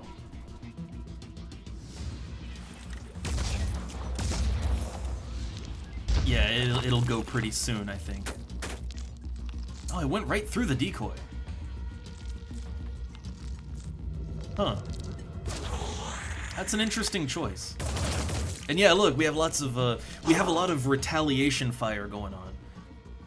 Oh no, the decoy's limbs have been disabled. Not the decoy. And then yeah, another great thing about turrets is they do act as sort of a, I mean, they kind of act as decoys, honestly. Ooh, we disabled the husk. Nice. So not dead, but quite disabled. Ooh, look at that. I didn't even know they could do that. Oh! So, you know, you ever wonder why I give a lot of my guys heavy as their secondary? That's why. I love that retaliatory attack. If you have a bunch of guys with that, oh man. You can kill a Scylla in a single turn if everybody retaliates. Oh! Okay, so it just did a big ol' stomp. Not even really sure what that did exactly. Like, what did that amount to? So we do need to kill that, but you know, this guy, he brings in reinforcements. And we don't want none of that.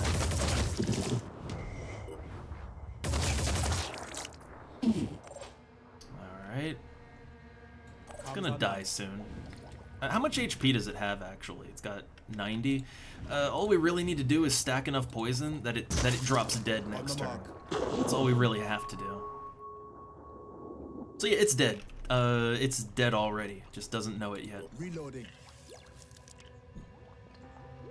I'm gonna plop a decoy out again. I think it's always worth it to have that decoy out. Never not have a decoy out. Does he have a chameleon back? I can't tell. Head disabled. Okay, so he's dead next turn. That is injured. We can take it. We can get it. Does this have a clear shot? This has a clear shot on that. Ew, that's not a great shot, but we'll take it. There's no reason not to take the shot. What else are we gonna do with this turret? Like, it is just one of those what else you gonna do with it kind of things.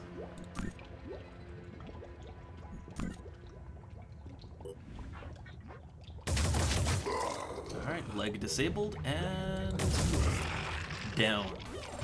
But I think some of the things happening here, they're another great example of the XCOM problem, just a little bit, because it's still something I have to adjust to. As someone who just finished the XCOM files a little bit ago. But in XCOM, especially modern XCOM, I mean, what's the most important thing is it kill the aliens, right? Just kill them. You just want to focus on killing things as quickly as possible. It's why in XCOM 2 the melee units are incredibly useful, because yeah, they just murder the hell out of everything. But that's because XCOM doesn't have limb damage or anything like that. So in XCOM, yeah, you want to, like, you see a big threat, you want to kill it. You want to deal as much damage as possible. And damage here in Phoenix Point is still important. Like, you want damage. But, I mean, you can see with how I deal with a lot of these Pandorans that it's not, like, outright killing them is not always easy, even if you have really good damage dealers, right? Like, you take these big Chirons, right, and like they do have a pretty good amount of HP. This one has less HP because I disabled its back, but they got like 1,000 HP, and outright killing them in a single turn is difficult at times. Like, even if you have a team stacked with really good damage dealers. And the thing is, if there's multiples of them, or there's multiple threats that you need to take down in one turn, or else they're really, really gonna ruin your day, there's just not enough firepower to kill everything as quickly as you need to kill it. But the great thing is, you don't need to do that. Like, yeah, like these guys, the biggest threat that they can do, like, yeah, the stompy legs, you know, they're not great, but that requires them to be kind of close, and it's not nearly as much of a threat as the missile launcher on its back, right? So, you know, I can't kill it in one turn, but I can disable its torso so that it can't shoot missiles. And it's the same with this guy. Like, I mean, the other one I went for the disable, but this one, we're stacking poison on it, and I could waste more of my guy's time getting the death blow on it this turn, or, you know, I just stack a bunch of poison on it, keep it, I keep it busy with a decoy, right? So I keep it busy with a decoy, so it's not really doing a whole lot, and I stack up the poison, and I just let it drop dead on its own. And I don't have to waste all my guys' time on that. And that's, yeah, in Phoenix Point, you often want to do that. Like, you want to focus more on strategically disabling the Pandorans rather than outright killing them immediately. You still do need to kill them, you need good damage to break their limbs, but, like, yeah, it's not so much about outright kills. And distraction is mighty important. Like, that decoy has saved lives more times than I can count. That and turrets, right? Between the decoy and turrets, that's all the distraction you need to keep the enemies off your ass. But it did take me a long time to adjust to the fact that status effects, distractions, you know, going more for the limbs rather than the outright kills, it took me quite a while to kind of adjust to that. And I'm still kind of adjusting to it. Like, oh, we disabled his arm. Now, these guys have, like, 4 arms, so disabling their arms isn't as useful as it could be. But when you're fighting most enemies, most of the enemies only have 2 hands for their guns. And when you disable one, you don't even have to disable both of them. When you disable one of their arms, they can't use their gun anymore. They could still maybe throw a grenade or punch you, but they can't shoot their gun anymore. That removes like 80% of the threat from them. And if you can disable both of their arms, or let's say they have like a spitter head or something, if you can disable any of their means of attacks, then yeah, they literally can't do anything. All they can do is run away and die. So it is often more valuable to do that than outright kill them. It's quicker. It's quicker to disable them than to kill them most of the time. And that is something that takes a lot of getting used to. Alright. I think using this heavy to take this guy out, probably the best use of the heavy. And how's our accuracy looking?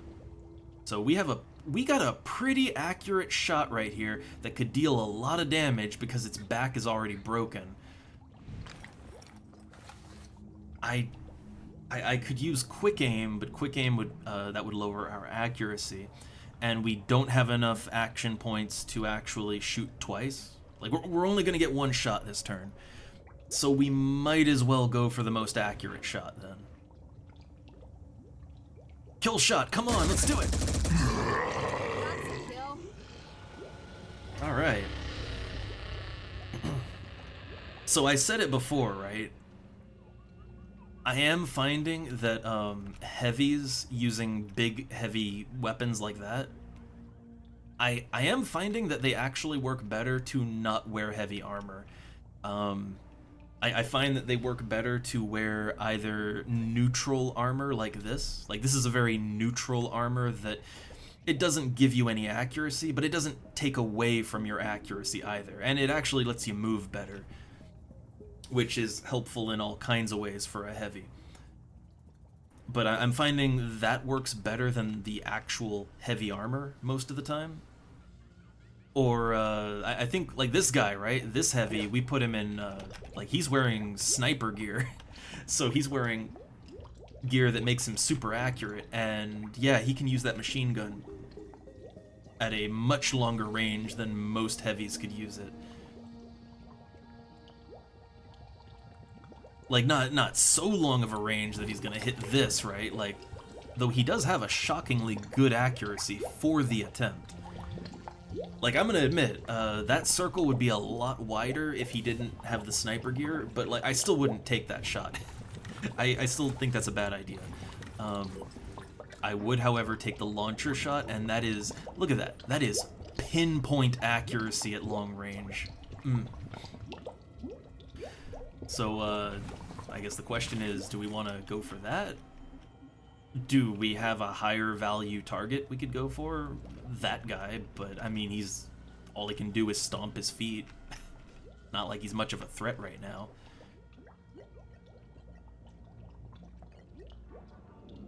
Yeah, he's not much of a threat in the moment, so it might actually be better to use Boom Blast and then shoot our rocket launcher twice. We're gonna use a lot of materials worth of ammo in this fight. But I mean, now is the time, right? Now is the time.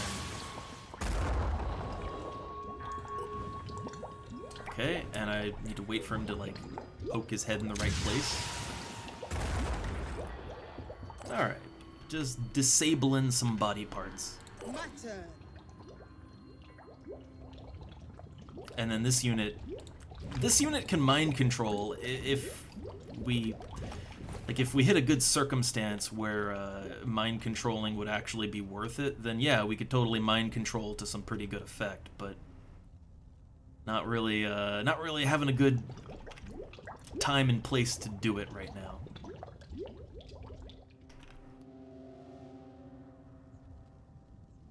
I do kind of want to, yeah, like get in a decent spot to pump a few rifle shots into this guy, but I'm not really not finding a good position for that. Acquiring targets. How's the range on that fire grenade? Not good. Not good enough.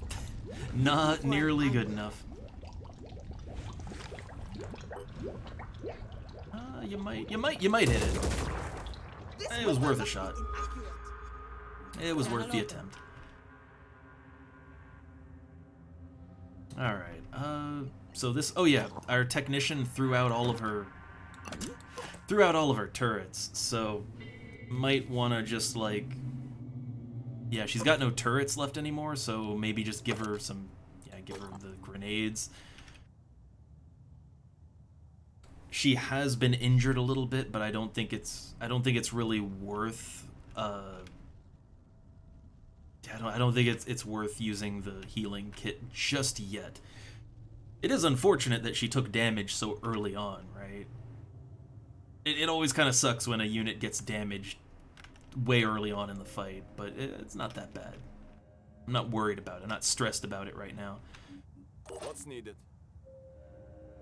Okay, so yeah, if Pandorans pop out, they're mostly popping out in the centralized area in this map. So I want everyone to have a good shot on the central part of the map. Not too worried about the rest of it. But I'm gonna stay cautious, slowly advance, keep up a decent Overwatch.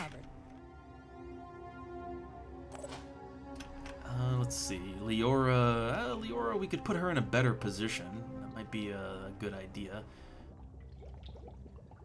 And I feel like a better position would be on the rooftop, but barring that, can we at least get her up to the second floor?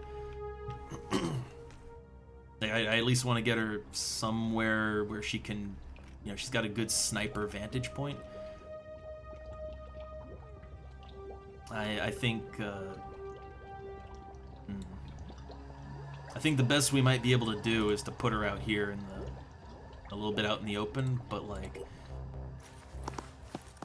she's not really helping anybody sitting in the back room of that building.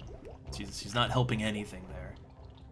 So the moment that well, no, not the moment it pokes out. If we shoot it the moment it pokes its head out, we're probably gonna miss. So shoot it when it gets a little bit closer to us. It doesn't have any ranged attacks, so it is relatively safe to let it come closer. Engaging. That's a long shot. Very long shot. That's okay, though. Alright.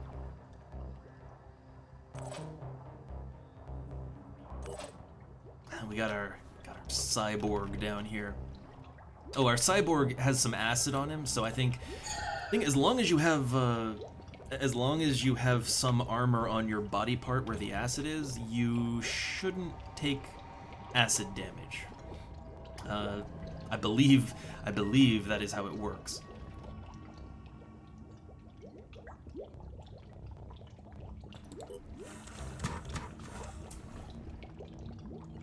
So in theory, as long as I use electric reinforcement, I should be safe from the acid. In theory, right? In theory. Got it. Okay. Take one more step out. Okay, well, let's see. Let's see if the game throws anything crazy at me now. Do we get nuts, or is the fight gonna be? Is it gonna stay kind of controlled here?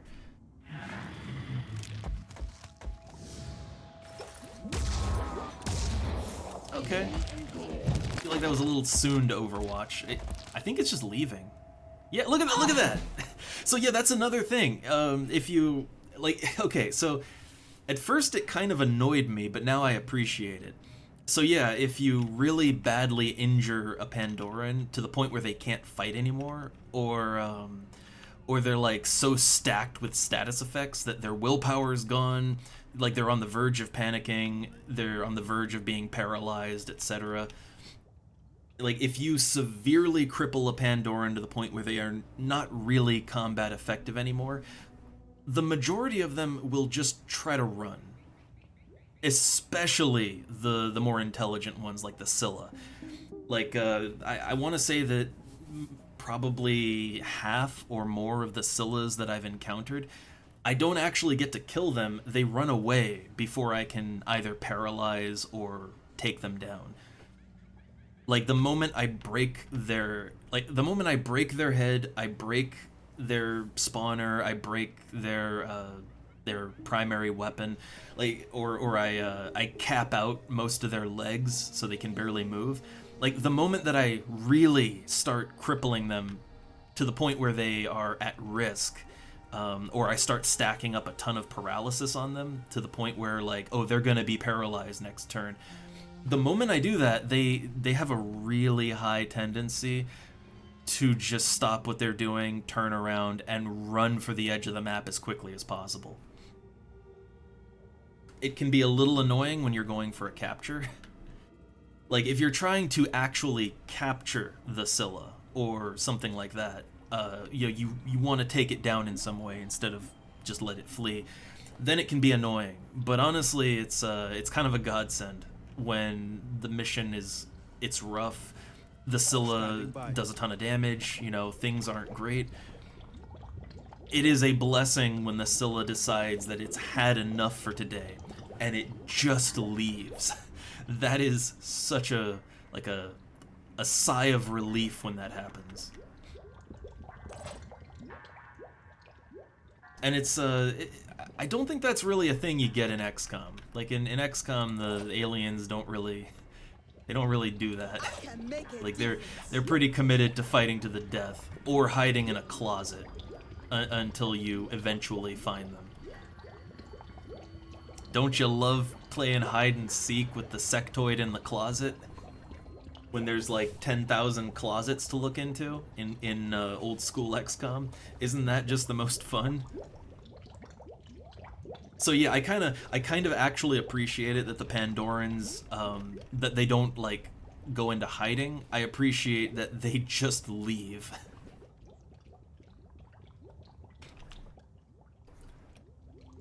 Like that is a behavior I wish they did in XCOM as well. Okay, there's a Triton over there. I don't really want to like chase them down. Like I know they're there, right? I know where they are. I don't have to chase you down. I know you gotta pop your head out eventually, or you gotta just run away. But there's no real reason why I should hunt him down. None at all. Like, if anything, it feels like a trap to try to chase him down, so I'm not gonna do that.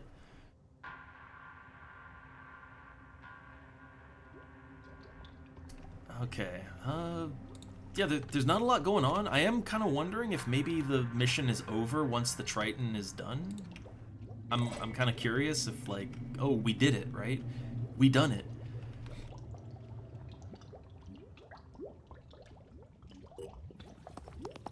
But I'm not gonna make any assumptions. I'm going to maintain Overwatch. If anything comes in where I can see it, I'm gonna blow its goddamn head off the moment it pokes out.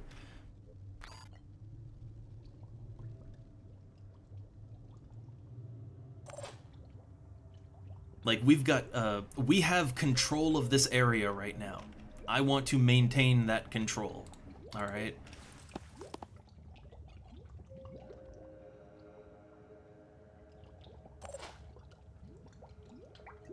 And again, I'm just doing that so I avoid taking any more acid damage.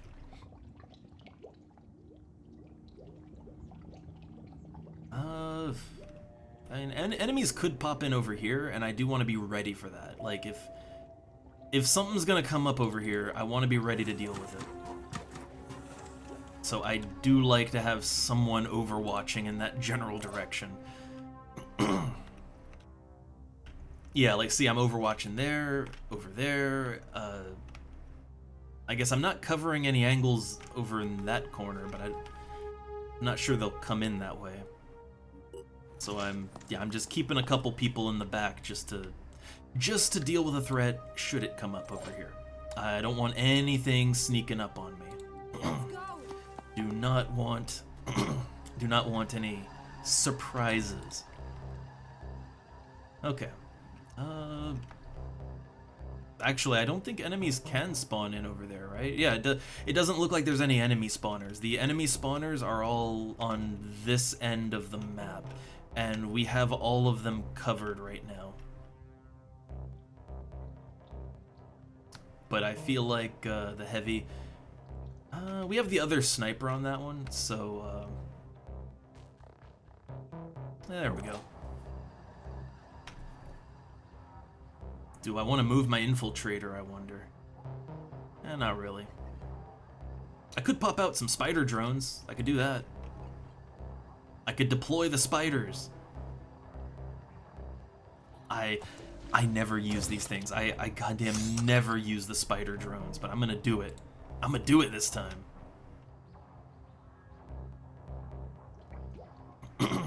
Yeah, we're totally popping out the spiders. Just consider it extra insurance.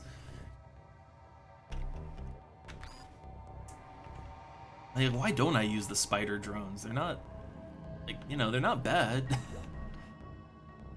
I guess is they kind of, I don't know, it feels like they underperform, right? Like they all they do is they explode for 70 damage and 10 shred.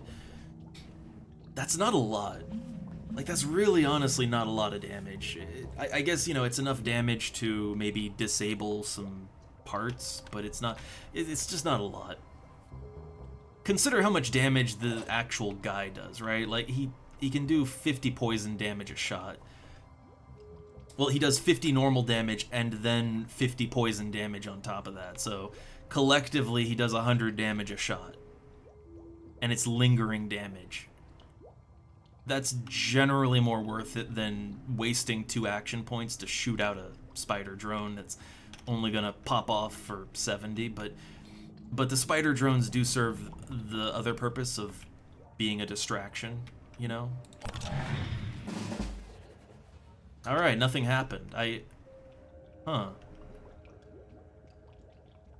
Oh no, Robert Cupp's head just got disabled. Oh no. So I kind of feel like there might not be any reinforcements. Like, they might not be bringing anybody else. I was kind of expecting, I guess I was expecting a shit show, is what I was expecting. Because this is kind of the leading to endgame thing for Sanhedrian, I was expecting that, you know, I was expecting there to be like a huge swarm of Pandorans that were just gonna completely overwhelm me or something.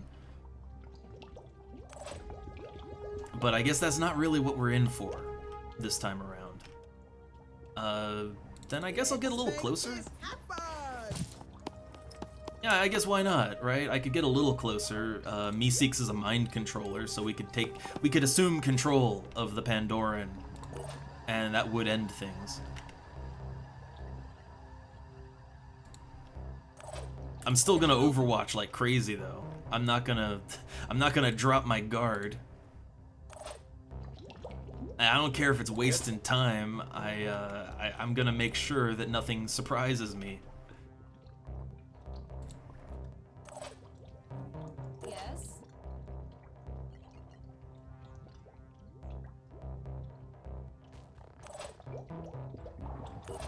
Alright. Oh, I could totally send the spider drone out to pop itself on the... on, whatever's stealthing around back there. The spider drone is, he's 100% expendable, so yeah, why not, right? I love these things with their little spaghetti noodle legs.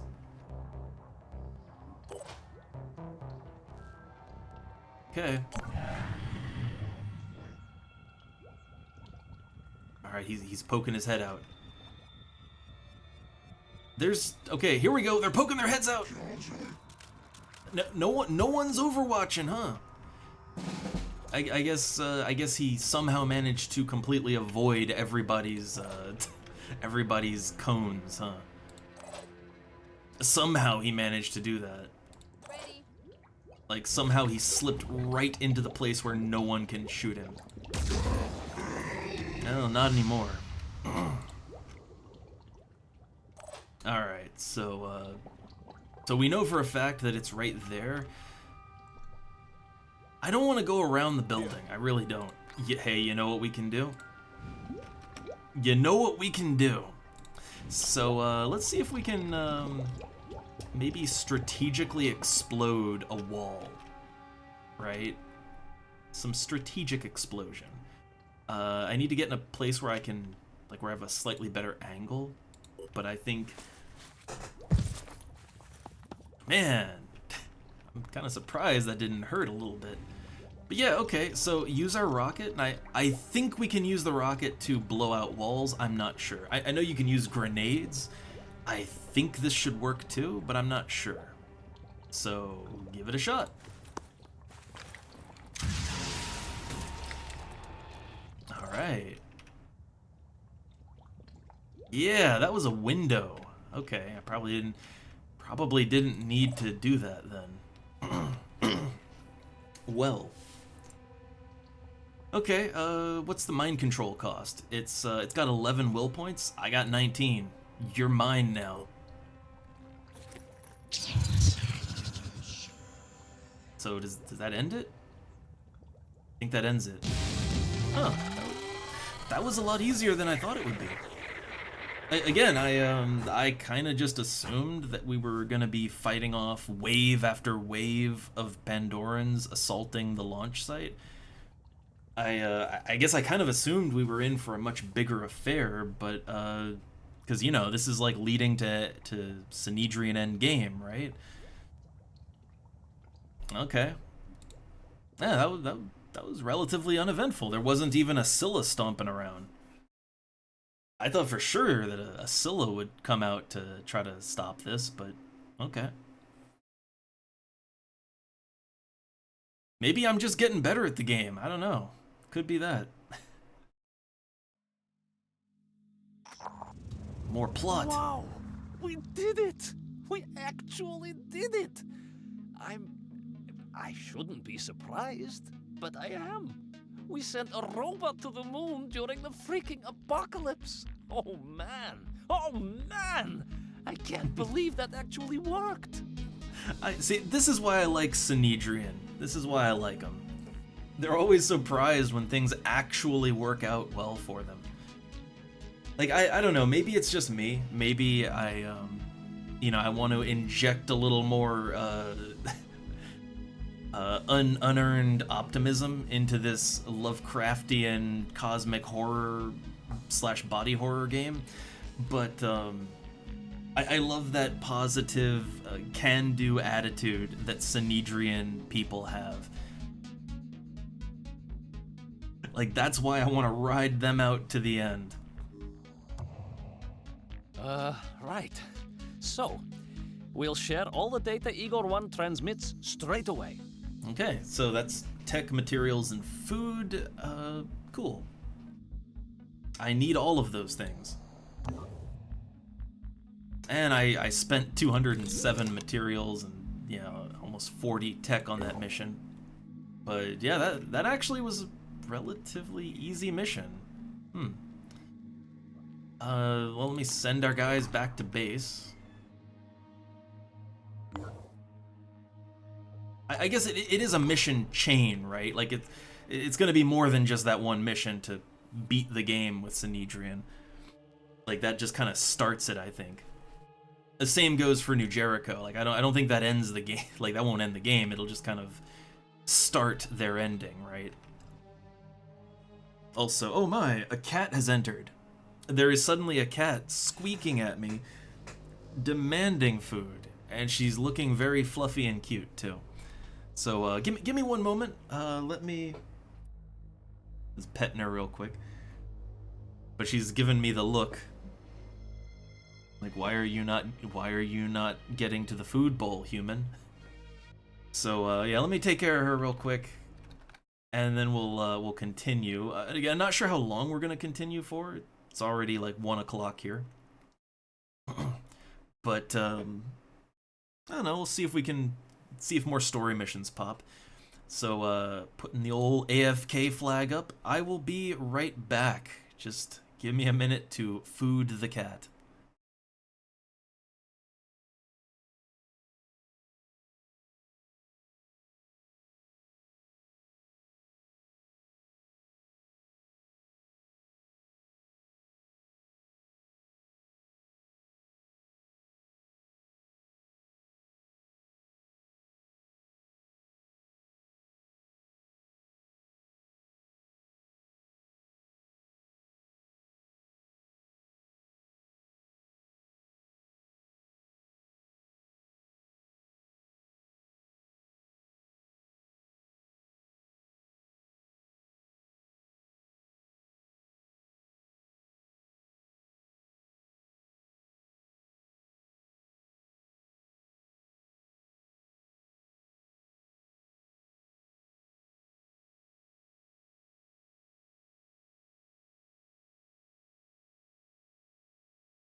Alright, I'm back.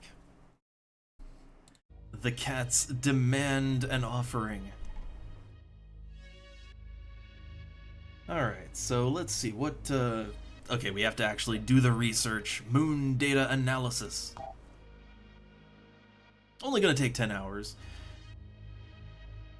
You know, I find it really interesting that all of this, like all of this endgame research leading, I assume, leading to the end, I find it very interesting that it all still gives you some kind of, like it all gives you something positive. Like, for this one, damage done to all Pandoran units is increased by 10%, which is great. 10% more damage to all Pandorans? I will take that. Considering that all the Pandorans that we've vivisected, we already get a 10% damage increase to them, so that means collectively we've got 20% extra bonus damage, in addition to any perks that our characters might have that give them, you know, additional damage, like Daredevil and all that. So yeah, I'll take it. But I find it interesting that this is what we get for going down the Synedrian path. Like, you would think it would just be plot progress, and that's good enough. Alright, so wait, there's the presence of alien biomass on the moon. And further anomalies. Ooh. Oh man, are we gonna Majora's Mask this? Are we doing it? That's where my thought immediately went. The moon is a Pandoran! And it's coming right at us! I think I've said before that given the nature of this game and the plot so far, I find it really hard to believe that there's going to be any kind of positive ending to all of this. Like, I really, really highly doubt there's going to be a nice, pleasant, happy end for all of this.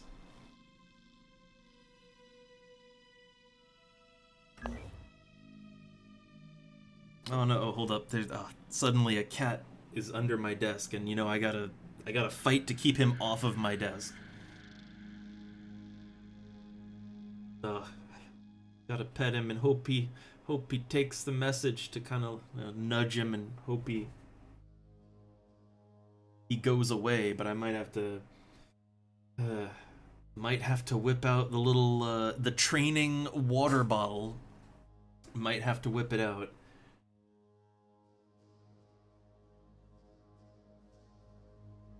Well, we'll see. So if I suddenly freak out, yeah, it's because a cat just jumped up on my keyboard. Okay, well, we just got rewarded with a lot of materials and some food and a little tech. Oh yeah, you know what else what other thought that just crossed my mind? The Behemoth, right? The Behemoth is still active, it's still in play, and we do have a team now that can do the Behemoth mission. So, the Behemoth could pop out at literally any moment. I'm still not sure I really want to kill it, because in a weird way, I have kind of a strangely, oh god, oh, here we go, okay, nope. Okay. Training water bottle deployed. Alright, he's just gonna go and kind of curl up nearby, that's fine. But he goes immediately for the keyboard. Alright. So, okay, so with the Behemoth, I have a weirdly, I guess, symbiotic / parasitic relationship with the Behemoth at this point. Like, I have the capabilities to effectively deal with the Behemoth every time it pops up. I've got, like, I find a mix of Thunderbolt lasers with the Synedrian lasers on our planes. That combo is generally good enough to down any of the flyers that it sends out. Like the medium and small flyers, we can deal with those in seconds. The bigger flyers, like the max size ones, those are a little trickier, but a single plane can still deal with them. And I have so many planes. I have so goddamn many planes. So I kinda, yeah, in a weird way, I kind of want to keep the behemoth around, because as long as it's around, we get free faction standing and free resources every time we shoot one down. And if the behemoth is gone, there's no more flyers, right? So well, what'll I do with my fleet? Like I really have that thought. I mean, what actually will we do with all of our planes when the behemoth is gone? Like all of that'll just be for nothing, right? So in a weird way, I kind of want to keep it going, just so I can farm it. I know that it'd probably be some cool story progress, and you know we'd probably get some neat goodies out of taking out the behemoth, but yeah, I kind of think like, well, do we need that? Do we need that more than we need the persistent resources from the flyers? I don't know. But either way, we might want to at least kind of bulk up our team that is definitely going to deal with the behemoth. We might want to bulk them up a little bit so that they're, you know, as capable as they can be to get in there and deal with the threat.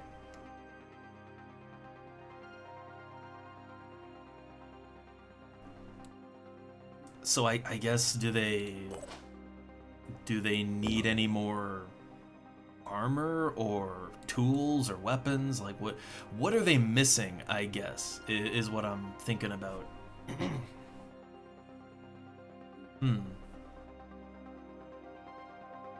Kind of feel like the night vision mod might be a little more useful than the psychic scream one, especially if we can get a priest on this team too. Oh, we could give Burn Daredevil.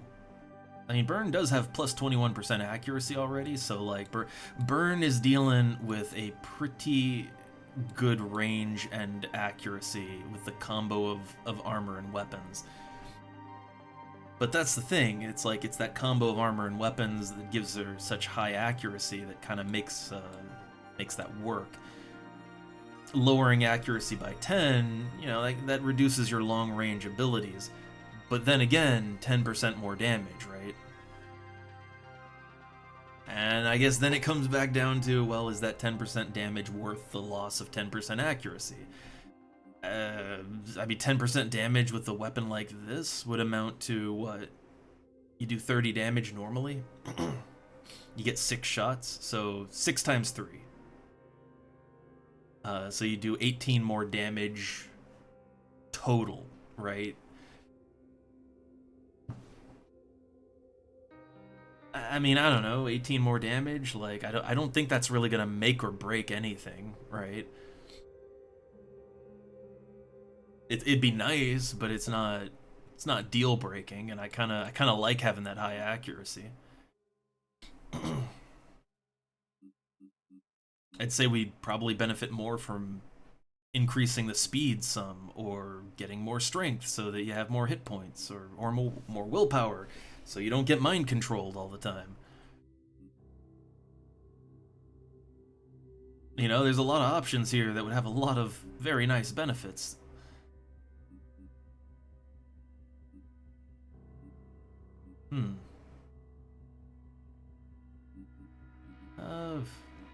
Get a little extra ammo, maybe? A little extra ammo.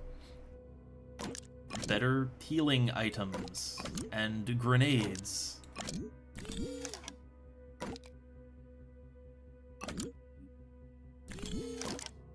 I really do want to switch everyone out to the Virophage kits too. I want to do that.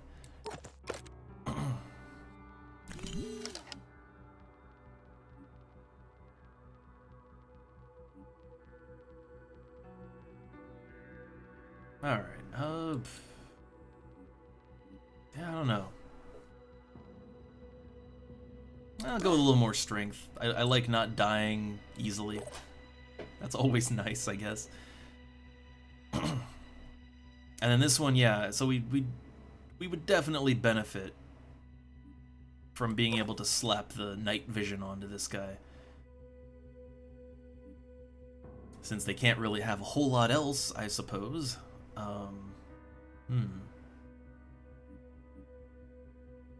He's got decent everything. This is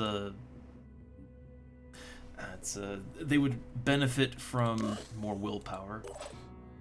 Smooth Jazz would benefit from more strength, but we don't have the points right now.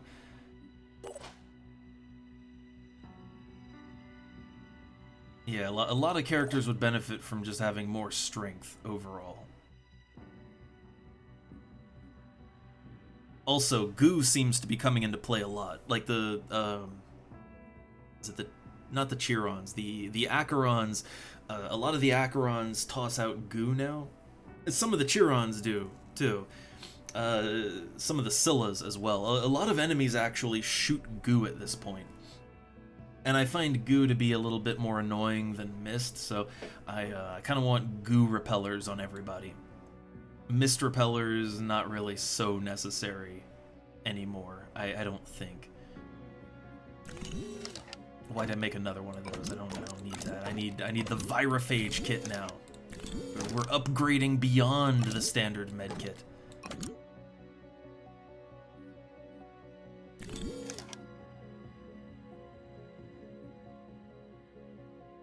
Also, I don't really think we need the neural pistol all that much anymore. If I'm going for a stun takedown, I'm gonna use my tank. I'm gonna use the I'm gonna use the Synedrian tank if I really want to do a paralysis takedown, just because they're so much better at it. So yeah, with these guys, like with my snipers and all that, I'd much rather just give them more. Yeah, like more ways to effectively disable or take down enemies, and the acid handgun is really good at that. Like, real good at it. And then our Vexus soldier here, yeah, give him the Virophage medkit. And I don't know, that's another acid grenade, but otherwise he's fine. He's not overburdened? No. Okay. Han Solo here, he needs more strength. Needs more strength if he wants to do anything. Oh, we could get Nurse. Gives +2 willpower and 30% healing. That's pretty nice. That's pretty good, actually. The willpower alone would be pretty nice.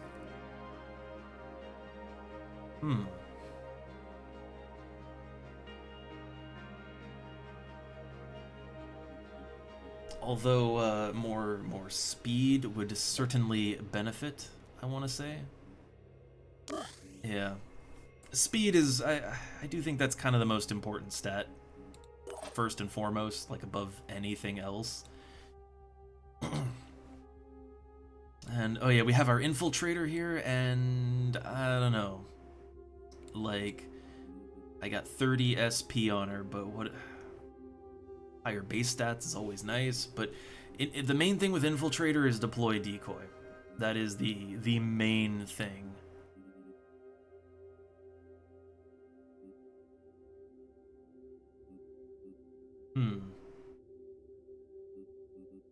Yeah, I don't think she needs anything else.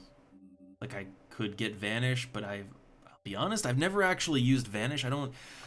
Stealth in Phoenix Point is a little bit weird. I guess because stealth in this game is more like real stealth. I don't know anybody. It's gotten pretty, let me, hold up real quick. Let me just test something. I want to make sure I'm not missing any messages. Because it feels very quiet. But, and every now and then my Twitch just breaks. Well, all I did now was clear out the messages that were already there. So I hope I'm not missing anybody saying anything. If I am, I'm sorry. Technical stuff with Twitch. But, okay, so, like, there's a little bit of a problem with stealth in most video games in general, and that is that there's two kinds of stealth, right? There's video game stealth, and then there's more real stealth. And I think most people want video game stealth. And what video game stealth is literal invisibility. Like you want the Skyrim-esque, you know, cast invisibility and shoot someone with an arrow, and they're like, oh, where'd that arrow come from? Must have been the wind, right? Like that. That's the kind of stealth most people think of and want in a video game. And you know, that kind of stealth it's fun. I'll admit it. It's fun. But the honest truth is that it may be fun, but it's actually a little bit, in a weird way, limiting, because like when you have literal invisibility stealth, anyone who can do that, that's what they should be doing all the time. And it's one of those things that's a little difficult to balance around too.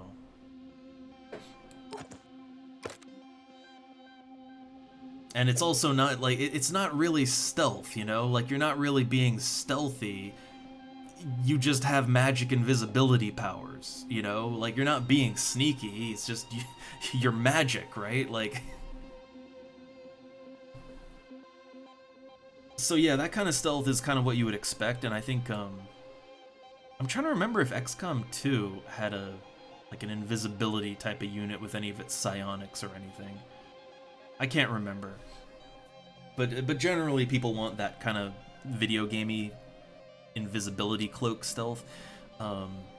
Yeah, Phoenix Point stealth is more like I don't know, it's more like it's more like stealth in like a thief game or something.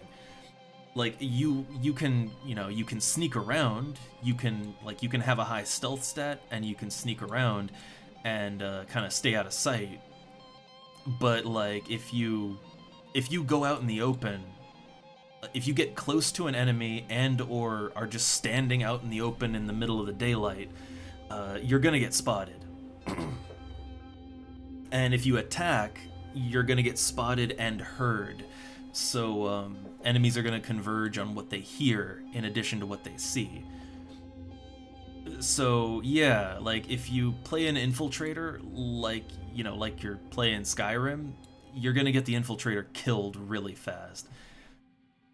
You aren't invisible, you're not magic, you don't have video game stealth, you have real stealth. So if you want to sneak, you have to stay out of sight. Like, you have to physically break line of sight and stay out of people's, you know, sight lines. And you have to avoid making too much noise. Which, to be fair, the crossbow is good at that. But it's not that fun video game stealth, and so I think it's very easy to dismiss the infiltrator as like a nothing unit. But it's mainly just I don't rely on their... Like, I don't rely on them staying out of sight. Vanish, as it comes back to that, Vanish is a fine ability. There are times where, yeah, it can be great, but I haven't really used it. And it's because the way that I play with my infiltrators, I don't need to rely on being in stealth all the time. I don't need to rely on being out of sight. I pretty much approach head on with my infiltrators, and I use their stealth to allow them to get close enough to the enemies to pump them full of poisonous crossbow bolts, you know? Or to smack them in the back of the head or something. Like, I use their stealth only so far as getting close without getting shot. But the moment combat begins, I'm all in there, and I don't really try to... Like, I don't try to run and break line of sight or anything. I tough it out. The stealth is only to get close in the first place. So yeah, the way I play, Vanish doesn't really do me a whole lot of good. So on that end, leveling this guy up, there's not a lot I can give him that would be all that great. I think unlocking their secondary class is probably the best thing I could do for him. And even then, I'm not really sure what their secondary class is going to be. I kind of struggle to find a good complement for Infiltrator. I guess you could go with Priest, right? Because Priest would give you that, you know, that psychic damage immunity, right? And it would be an extra way you could manipulate the enemies, but I don't know. There's enough eating on willpower already with the decoys, so I don't really see that as too useful. I guess you could go Assault, and then you could quick aim the crossbow to kind of maximize your poison damage. Could do that. That honestly might be the way to go. Maximize, capitalize on your rapid crossbow fire to stack up tons of poison damage and reload without using action points. That might be the way to go, honestly. So I'd say that's probably how I'll secondary them. Alright, but I wanted to manufacture a couple of things just to have them on hand. So the laser turret, it did work pretty well, so I would kind of like another laser turret, maybe. Oh, we do have a laser PDW.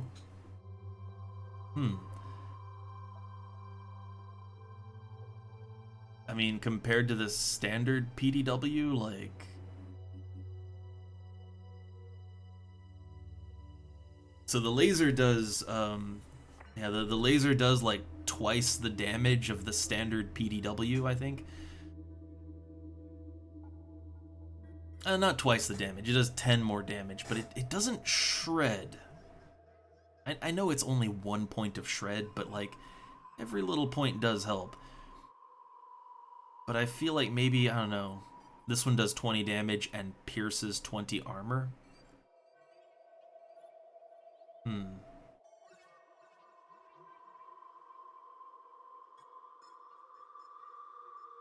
I don't know. If there's no armor on the target, then this 40 damage would be pretty nice. Like that would be a nice little damage upgrade for an engineer or a technician. I always want to call them engineers. But that would be a pretty good damage upgrade if the enemy has been stripped of their armor already. If they haven't been stripped of their armor, then you're not going to do a whole lot to them.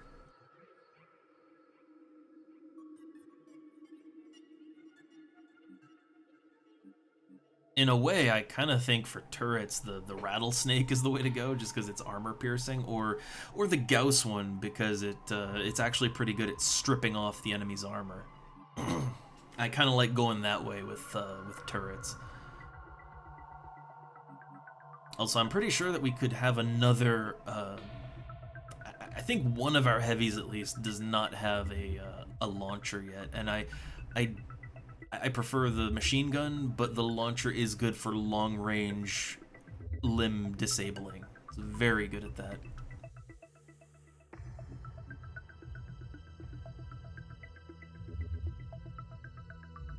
Man, there's just, like, yeah, there's a lot we could make. Oh, you know what I should do? I had said goo is coming up a lot. Honestly, goo, most missions that I've been doing, there's some form of goo in them. And goo is pretty annoying to deal with. So getting some more goo repellent would probably be a good idea. More night vision, also a good idea. Acid has been coming up a lot. I mean a lot.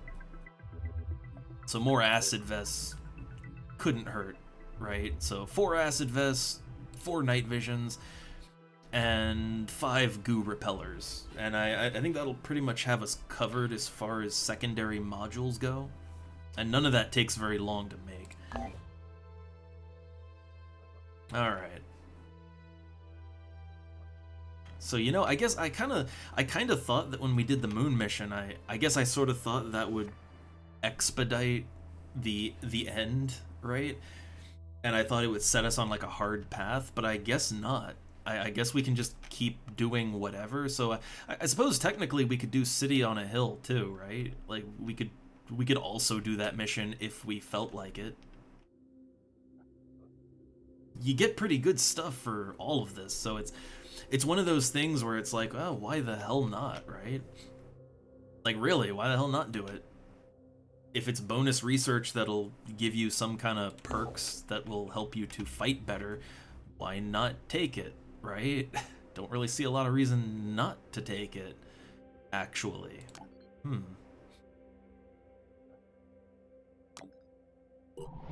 I'll consider. But let's do a little trade.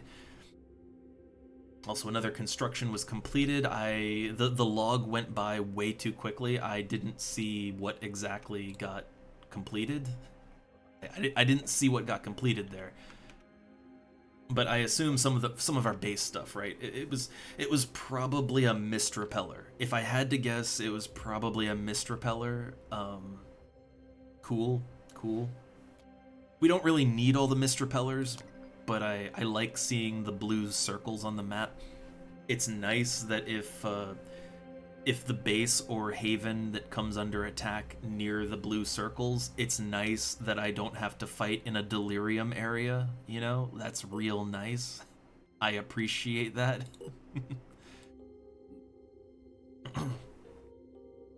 I don't want to trade materials, I want to trade food. There we go. Who needs food anyway? Ooh, better food deal down here.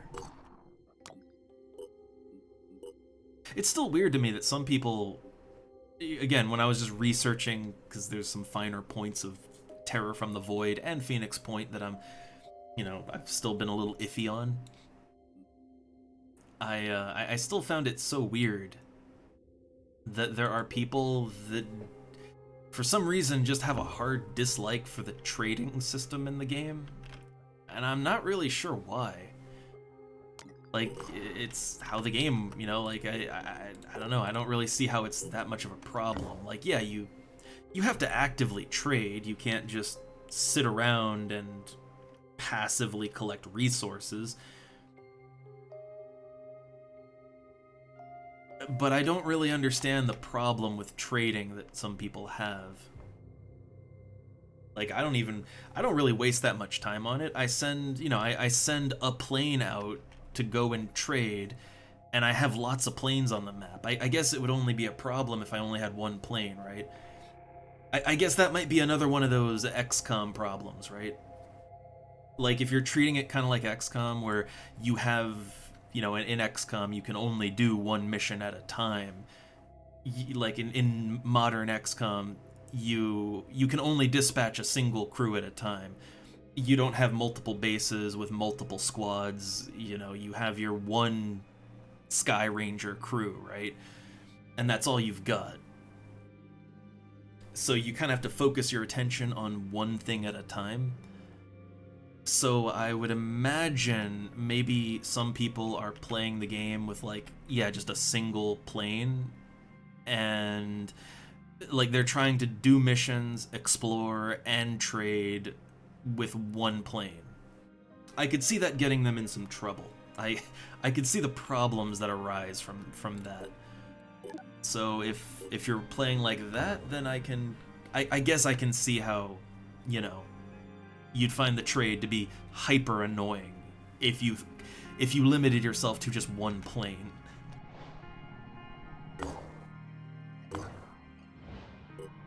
Research complete. Alright, we got the moon data analysis. What kind of deep lore have we discovered? So the data we received from the Igor 1 probe proves the theory that our planet has been at war for eons. In numerous meteorite impact craters, we found traces of the Pandora virus. This is undoubtedly what caused the failure of the Phoenix 2 mission in 1973. The bodies of our astronauts are still there, transformed into dormant fungal colonies. The Pandora virus samples on the moon are significantly different to what we are dealing with on Earth, showing a deliberate process of refinement via iteration. Clearly, the Yugothian entity does not think on our timescale. To it, we are no more than a blip, and its plan can take millions of years to come to fruition. But by comparing the different versions of the Pandora virus, we have gained profound insights. Wow, why'd I say it like that? Profound insights. That's what happens when you're kind of like reading and you glaze over a little bit. Alright, so profound insights into how it operates, which will allow us to fight and manipulate it in entirely new ways. Additionally, Igor 1 picked up a series of signals from Earth to Yugoth, revealing the likely location we have termed the Pandoran Palace. So I believe the Pandoran Palace is the end game. I believe. Like that's end game, I think. Like that's the end, I think. So I assume now we need to locate the... Yeah, so Project Liberation. Development of an injector device that could allow humanity to seize control of the Pandoran Palace.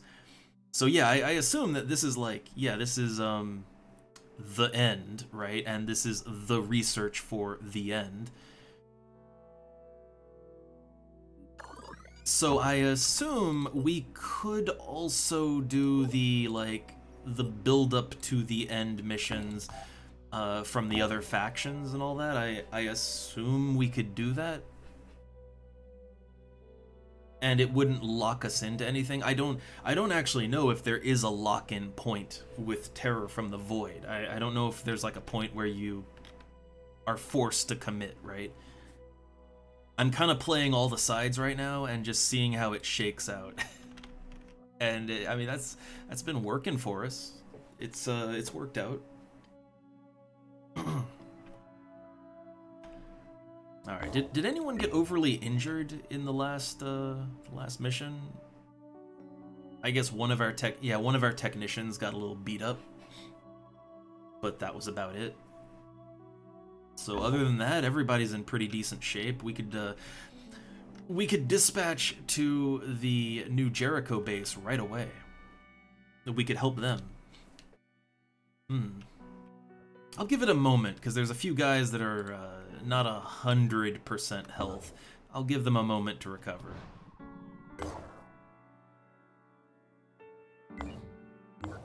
Okay, everyone there is rested and recovered. Robert Kopp still needs a little time in the oven, but I don't think he's I don't think he's really a critical member of the team. Not really. So we could drop him off at Phoenix Logistics and then pick someone else up, or not. We could literally just go with what we have and we'd be fine. If I really wanted to bring someone else in, though, as a possible alternate, I guess, probably be the assault unit here. If we were looking to bring in, again, an alternate for some reason.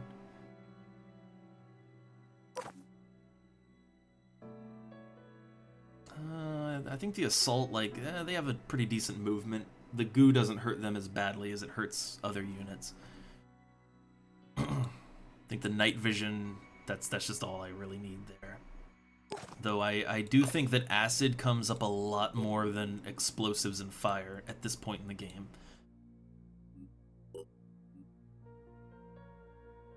So yeah, let's put her in play. Oh, we got some level ups over at Phoenix Omega. I am trying to train up this this priest unit to actually be half decent.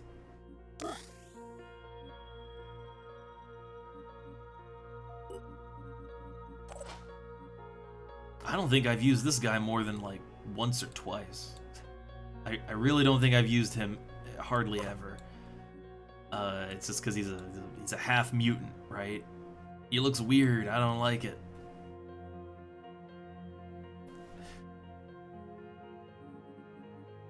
Huh. So let's see. This is the he's one of the Disciple of Anu recruits. So return 25% of damage as viral to the attacker. That ain't bad. I feel like you could make a Pandoran panic with that alone, actually. Like, you don't even need a virus weapon. You could make them panic with that.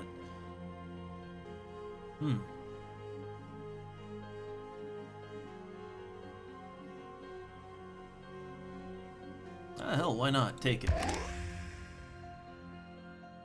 I still don't think I'm ever really gonna use this guy. Like, he is kind of permanently on the bench, you know?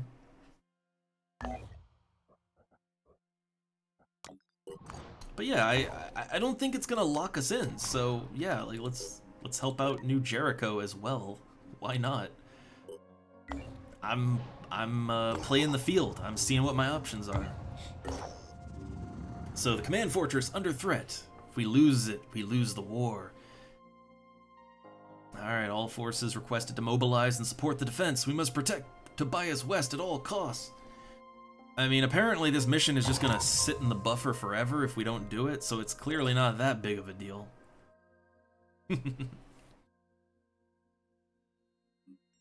Alright, so who's staying home?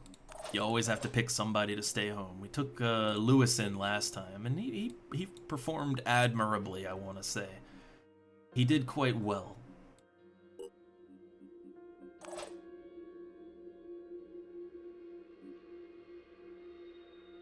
So maybe this time we want to use our other assault/heavy this time? Maybe. Their end skill is endurance. What's the end skill on Lewis here? His is Punisher. I don't know. Both kind of work. Is there anybody else I'd want to bench? I don't think so. Can take in 9 people for this though. That's the same as the last one, right? I think that's the same that we had in the Synedrian launch defense mission. So it's just, yeah, you have to pick one person to stay behind. Again, it's a tough call. I don't know. Everybody needs EXP. Everybody, you know, everybody's decent. Like, I don't think there's any bad picks on the team so far.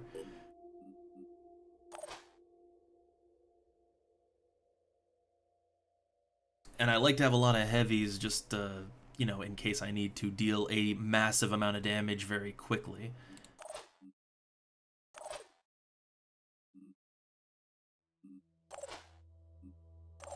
I mean, both of these guys deal pretty decent damage, but I guess Ivania here, she has less hit points than Lewis does. I guess that alone is kind of a reason to pick him over her, right? Like, her problem is that she has kind of low strength.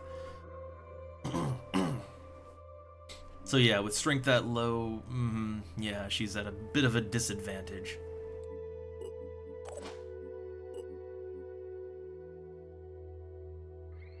Yeah, like, look at him. He can get some night vision on there. I'm not sure if that'll come into play this time around, but he can get it. I don't think he really needs 2 of these kits, so yeah, why not give him a mist repeller or a goo repeller too? Why not?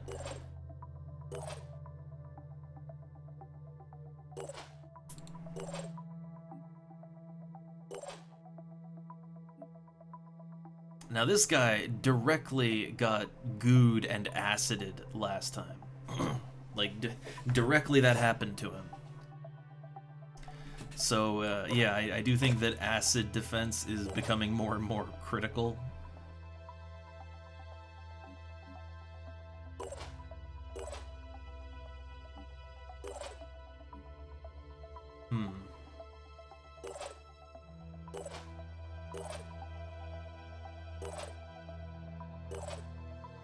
Let's see, looking at what Meeseeks here has. Oh, Meeseeks has 15 EXP, so do we want to save that?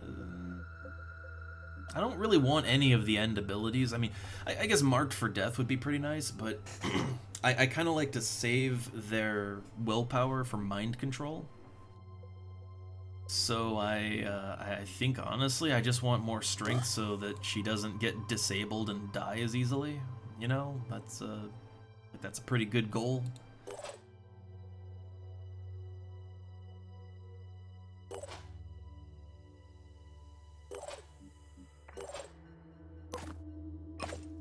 All right. And I did do a lot of management, so let me just save and then let's go in. So I don't know if we'll actually finish this one. Again, I don't know how much time we got, but let's give it a shot. So we helped out Synedrian, now let's help out New Jericho. We're helping everybody out. We're just everybody's buddy. Everybody loves us.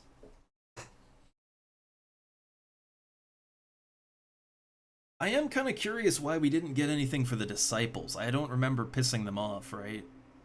I don't remember ever angering the disciples, but maybe I did something, maybe I chose wrong for one of their story beats. I don't know. Or maybe there's a research I still have to do. Alright, so here is the fortress, the command center. It's honestly a lot less impressive than I thought it would be. I was kind of expecting like something the size of this whole map as just the building, but I guess this is fine. It does look very lavish though, like they've got a little garage to park his cars in, right? Got the fence around, yeah, there's a, oh yeah, the whole area is covered in, oh yeah, the whole area is covered in fence. There is no, yeah, I guess the Pandorans have to come in through the gates, right? Yeah, they have to come in through the gates, but there's no like just area, there's no open area at the edge of the map. So at least we know where they're gonna come in. Then you look at the kind of core area here, like, oh look, they got a little kitchen. Yeah, they got a little kitchen set. They have a nice lounge going on here. Oh yeah, very, very nice. It's got a bedroom, that's a proper bathroom. Not often you see things like this in Phoenix Point. And then I assume that's Tobias West's office up at the top. I kind of question just how good of a proper command center this is. Like, I feel like this is a bit inefficient as a command center, but as a cool hangout pad, it's pretty nice. Alright, where's a good spot to go to for our snipers? I feel like we want our snipers up on the rooftops, if anything. And when I say up on the rooftops, I mean the rooftops. Like, we want them in a place where they can really cover as much field as possible. I'm here. Okay, I want to get a little closer to the action. So, jet jumping as close as we can to what's going on is probably for the best, but maybe let's send a guy out into the main area first, so we, like, if there's any Pandorans immediately in the area, we detect them. Oh, look, they got an armadillo in there. I wonder if that's gonna go on automatic to help us out. It would be pretty rad if they do. I have my doubts, but it'd be pretty cool. Happy birthday. Alright, plopping out some turret. Kind of wondering where exactly the enemies are going to be spawning in at, you know? Like, what angle are they going to be approaching us from?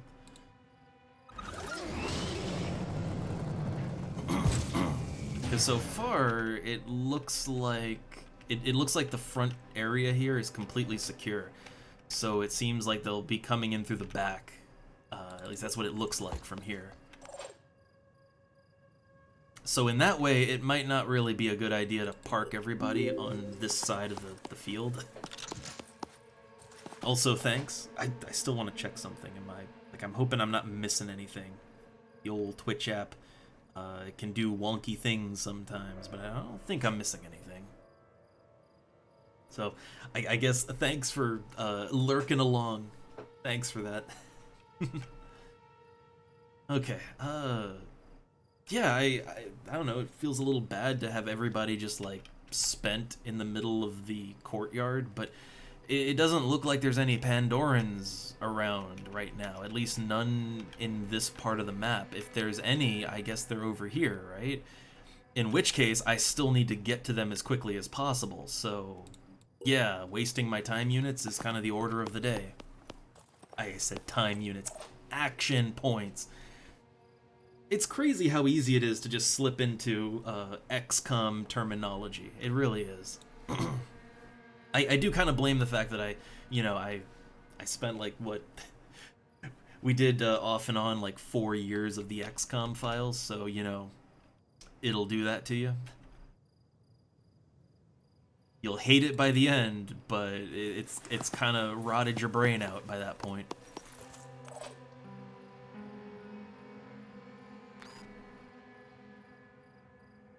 Moving up.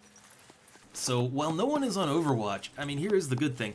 We have a lot of slash heavies on the team, so Yeah, if we get jumped and they're not at max range, the heavy retaliation fire should kick in, and that should solve some problems. You know, if it comes to that, right? I'll be there. Hopefully it doesn't come to that. I could be putting everybody in a really bad spot here, but there's friendly New Jericho units. Like, I see friendly units all over the place. There doesn't seem to be any threats on this end of the map. So it seems fairly safe to just kind of get in there, right? It seems safe to just spend this turn positioning everyone a little bit better. I guess I could, if I wanted to, I could... I suppose I could maybe throw out some distractions, like I could deploy the spider drone or a decoy or something. I guess I could do that if I wanted to. Let's make this happen. Watch this. Like, see, I don't know. Like, look, they might spawn in behind us. I don't know. Anything's possible. Anything. But I think the enemies are gonna come in through those 3 areas there. I don't think they're gonna come in over here where we entered the map, because that's usually not how things work in this game. Usually. This is going to make all the difference. So yeah, let's just pop a spider out, and chances are the enemy might shoot that before it shoots us. Chances are.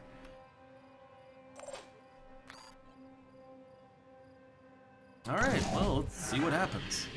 Let's see if I made a horrible mistake.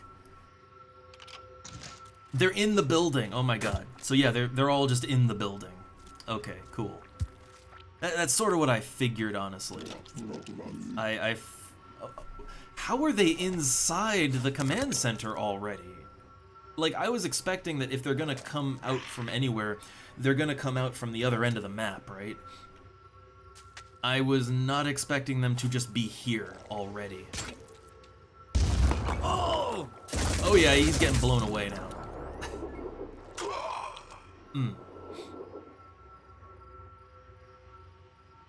Alright, so he's an easy kill next turn. I don't think we got, like, badly hurt there. I don't think. Oh, there's the mind control, so we have a siren out here. Yeah, so this is kind of not what I was expecting. I thought that the whole point is we're here to defend the base, right? So I thought the structure of the mission was going to be like, you know, we take our positions and we fight waves of incoming Pandorans that are going to come through the gates, right? That's how I thought this was going to go down.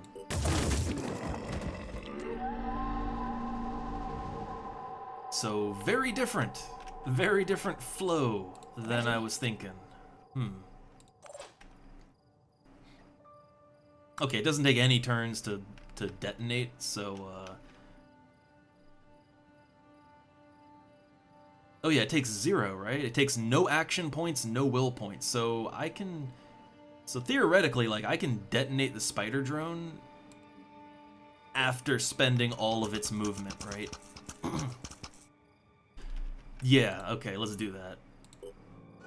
Explode! And that should open the wall up too, right? It broke the window. Only broke the window. Wait.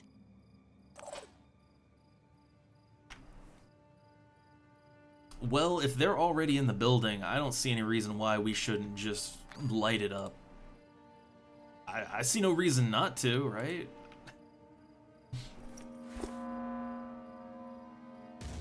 I'm sure Tobias West won't mind that we burn his command center down in order to save it, right? I'm sure he won't mind.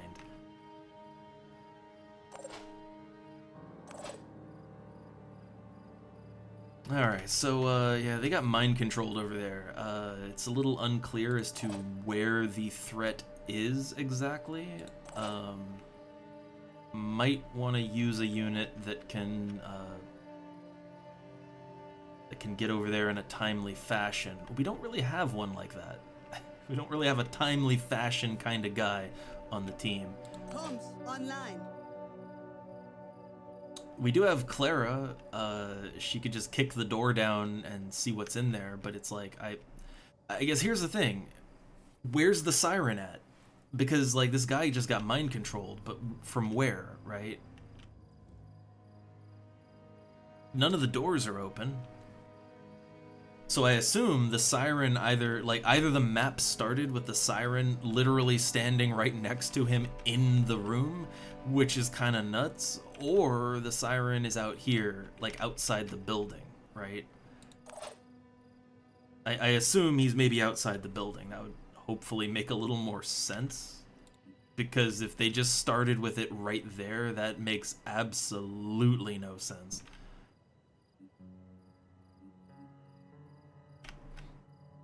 Running. I see them. All right. Okay, that's better. I'm okay with that. It's just, it would have been kind of like, it would have been a little too much if the mission started with a siren standing right next to a friendly New Jericho unit in their own base. Like that, yeah, that'd just be too much. Just too much. Okay. Also, man, I'm getting a little congested. I should drink more water. Alright. So, okay. Sirens over there. How do I want to go about this? The game is keen to remind me that I could just shoot that technician. You know, there's always murder. There is always murder, indeed. But maybe with no real better option, let's just go over here and do a little Overwatch. So the moment that thing moves, we kill it, or probably highly disable it. Won't kill it. I know we won't do that.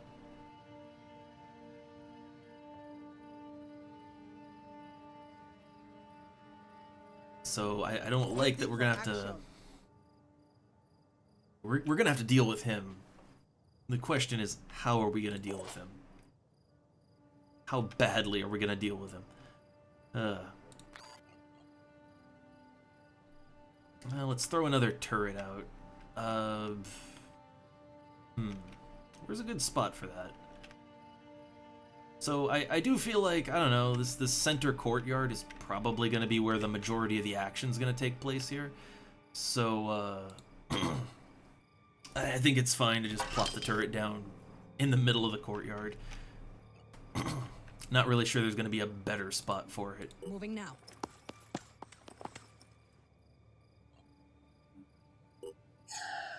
And give everyone that good 10 points of armor, because I'm pretty sure we're going to take damage next turn. I'm not exactly sure how it's going to, I'm not sure how it's going to come, but the damage is going to come. I know it.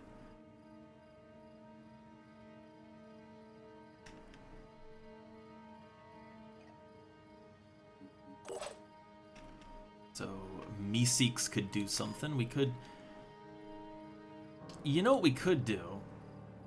We could do the same thing we did to that Triton over there. We could light the area up with damage and kind of use that to force the siren to go a different way, right? Like, if we light all that up on fire, the siren's not going to be able... Well, I mean, it could still come to us, but it would severely cripple itself in the process. And I'm not sure it would do that. Like, I would kind of force it to go a different way, but then again, do we want it to go a different way? Like, maybe we want it to come closer, right?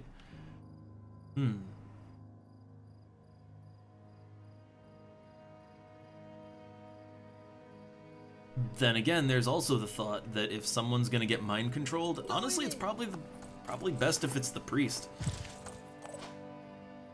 Like, the priest is the one with the least amount of things he can do other than mind control enemies, so if he's not mind controlling enemies, then what are we doing with him, right?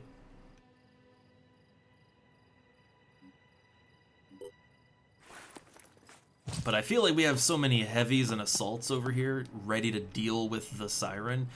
I feel like the moment it comes over here, it's probably gonna get blasted by a bunch of dudes, and it's not gonna last long. That's what I feel like anyway.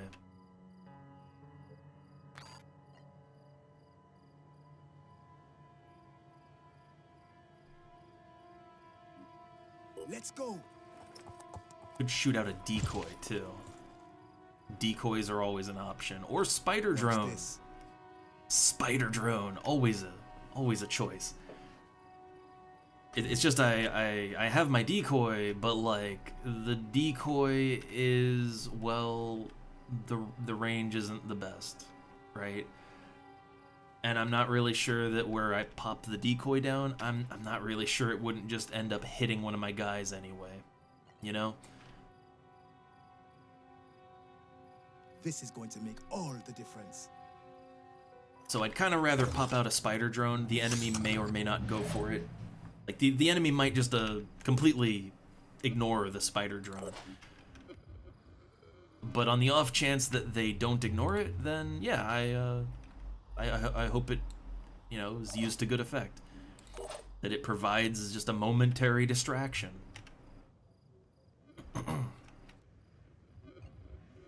Alright, now my heavy, where to put my heavy at? There is the temptation to put it right on the roof, but I'm not sure how really effective that would be. Being on the rooftop is not always as awesome as you might think it would be. Like, sometimes being on a rooftop actually limits your ability to do things even more.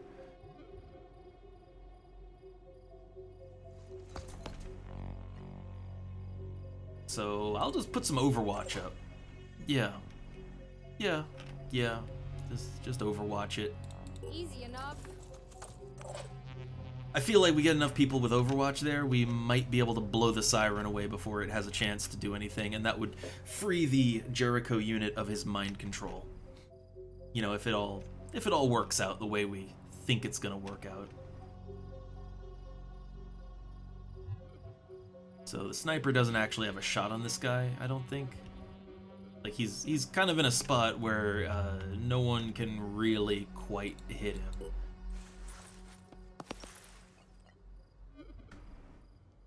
So just Overwatch and pray. Alright. So what's gonna go down now? Oh my god! Tobias West himself is actually on this mission. Then we probably want to get someone over there to help him out. I didn't think the man himself was gonna be here. I assume if he dies, it's just like... Yeah, I assume Tobias West dying is a hard game over, I would assume. So I didn't know he was here. Yeah, then we want to get somebody over there to help out. Like, we want to give him a bodyguard, basically. If it's not too late already.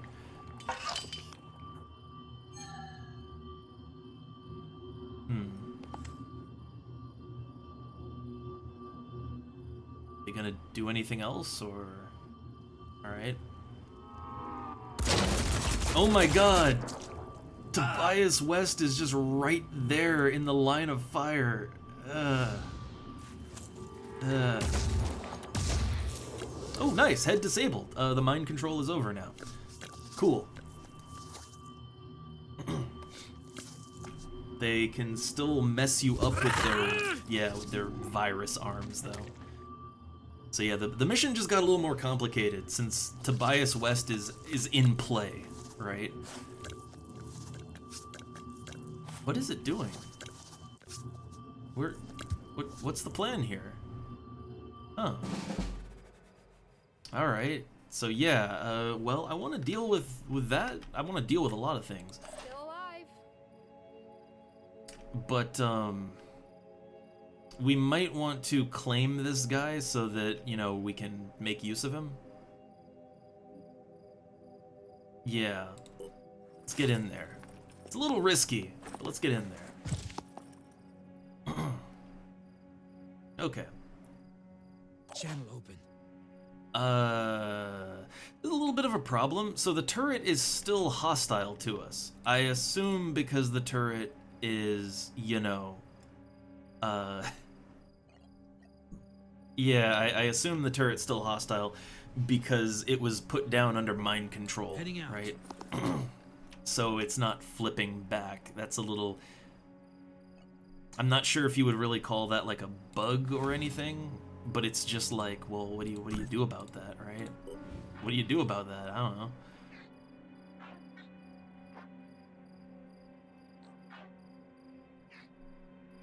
So I can shoot that, or I could shoot the turret. Got options.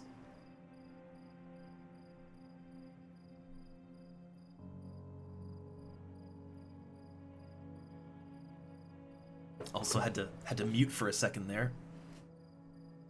Don't know why, I'm just super congested today. Ugh. Alright, so... yeah, I gotta decide how exactly I actually... how I actually want to deal with this thing. Huh. Already there. Maybe let's get a bit further away. It would be really helpful if we could kind of like blow through the wall here. That would be great.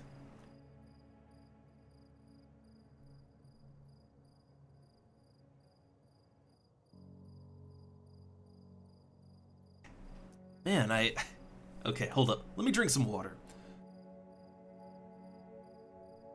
I'm noticing the, yeah, that sort of like, ooh, that rough throat. Yeah, it's coming back strong. But admittedly, I have not been drinking water like I should. I need to stay on that.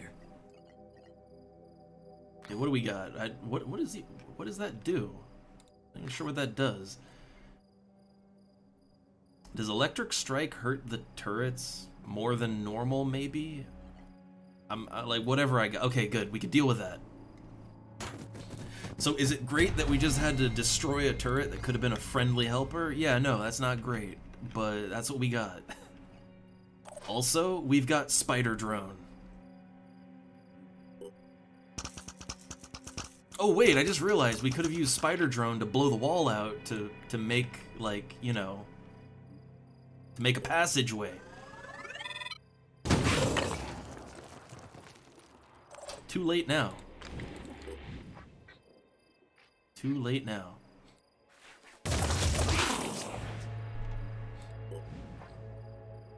So at the very least, I think we can kill it. I think we got that. All right. It's got 20 bleed damage. It's going down. There's no way it's not going down. Moving to position. Electric reinforce whoever we can, and it doesn't matter if we can actually do anything or not. We need to get over to Tobias West right the fuck now. Because he's put himself in such a bad spot. We need to save him. So yeah, like I'm kind of like, I don't care if we can't do anything. We gotta help. We gotta help or provide a distraction, like, you know, give the enemies somebody else to shoot at, something, right?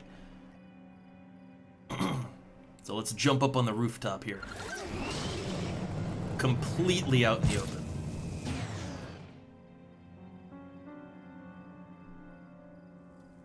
And then West is down here, so if we can get over to this door, like, yeah, we can get into him next turn. And hopefully he doesn't get himself in too much trouble before then. And yeah, I'm putting Clara in a really bad spot there. But, I think we lose if we lose Tobias. I can't imagine that the mission is just gonna go on if he dies, right? He's literally the head of the faction, so I would assume that his death would be quite a bad thing.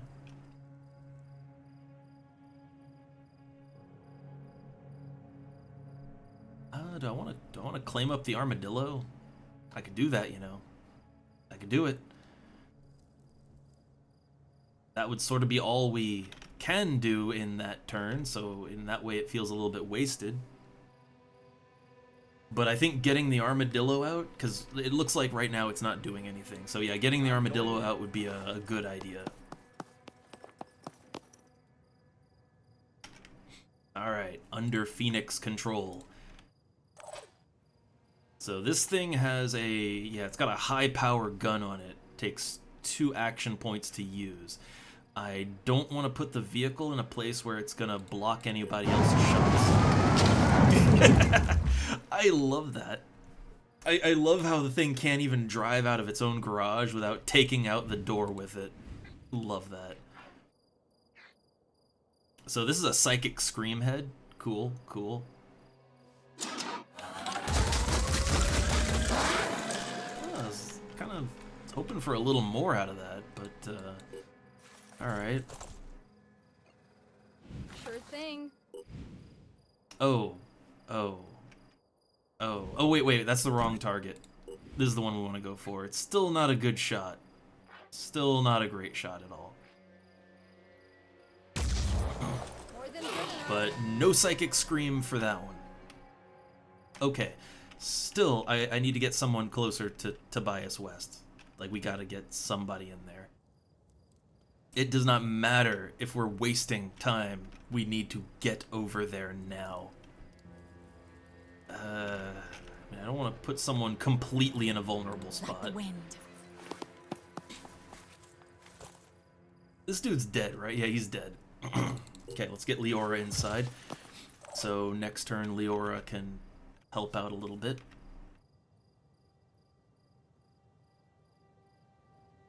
We disabled the head on that, so it won't be able to scream at me.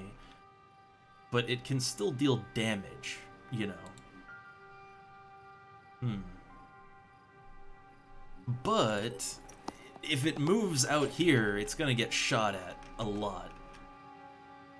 I think we can bank on that.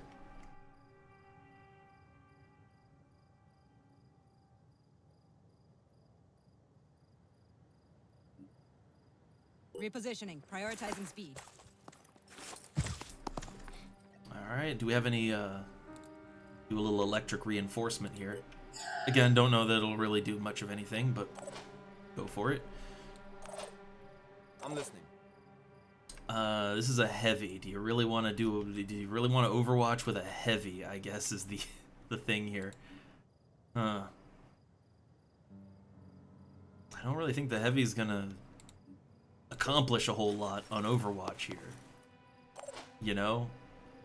I don't think it's really gonna... Don't think it's gonna hit anything.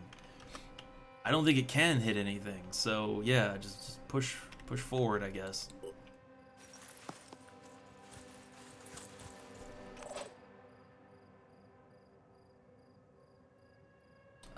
Could white smoke here do anything that would help out Tobias in there? We do anything like if we deploy a spider drone, could we deploy it on the other end of the building or anything? I don't think so, right? No, we can't really do that. The best I could do is pop a spider drone outside. It's the best I can hope for.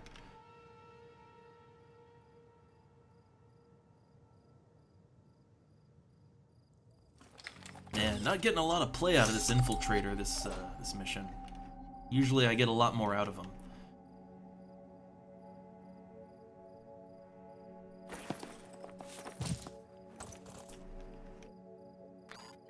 Watch this. Fire out? Again, we're just burning the whole place to the ground. We're here to help. Alright. So yeah, that's about all I got.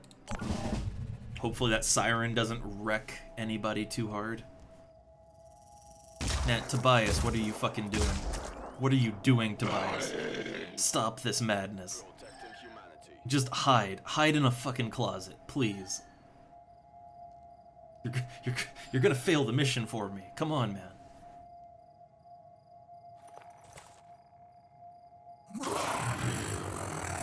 Okay, one down.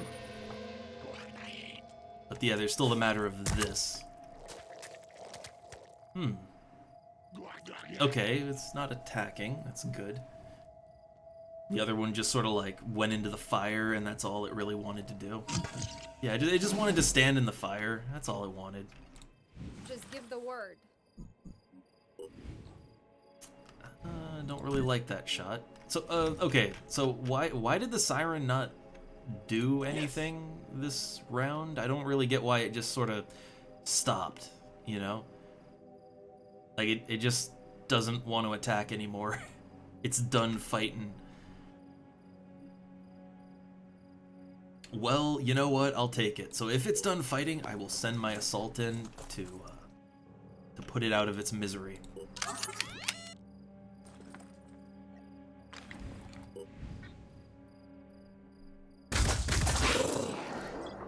Alright. And yeah, I know I could use the tank for this, but, EXP. And speaking of the tank, so like, can I just drive the tank? I wonder if I can just drive the tank straight through the command center.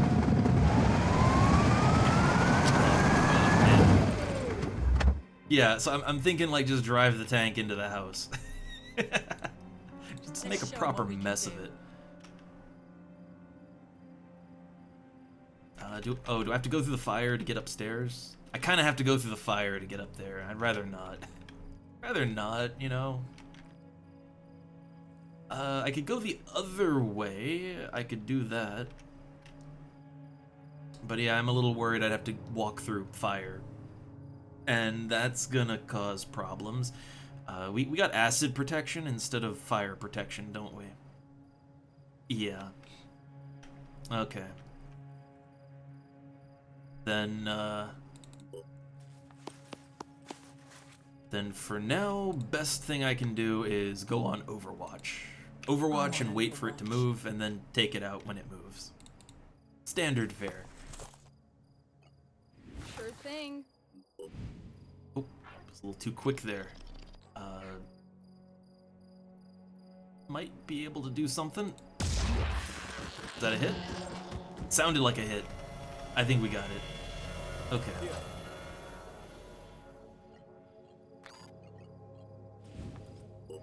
And then this guy is just standing there.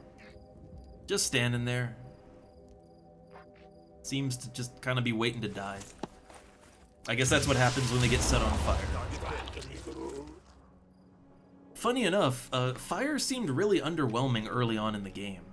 Like, early on, it felt like fire just didn't really serve any purpose. And I guess maybe there were just, I don't know, relatively more fire-resistant enemies early on in the game. Like, maybe I just got very unlucky in that way. I don't know. Let's make this happen! Am I in ranged mind control? Only in range to mind control this guy, and that's not really gonna do a whole lot, so I'm not gonna worry about it.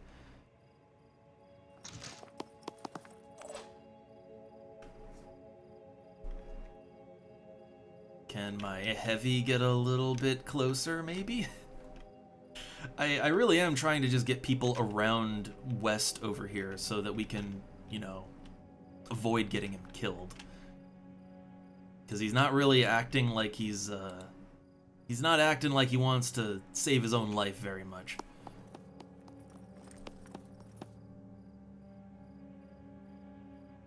Alright, maybe I can, no electric reinforcement. Okay. I was thinking, oh, maybe we could do some electric reinforcement, and no. Alright.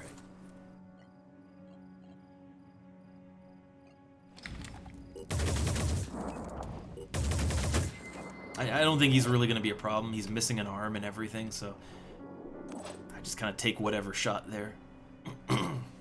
Not really trying too hard.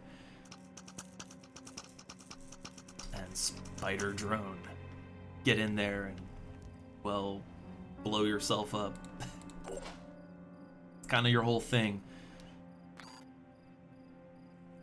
So yeah, I don't... Wait. We're fire resistant, right? Well, okay, look, it reduces the effect of fire damage by half. You're not fire immune, okay? Let's not get crazy now.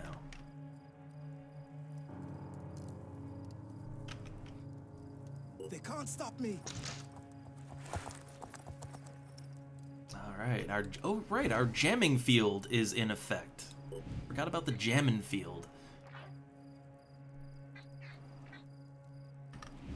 So what I could do is plop the decoy out. Good old decoy, my friend. That should keep it busy. Should keep anything that's over there busy, really. Oh, and I still get a free shot, too. Cool. I'll take it. I'll take a free shot.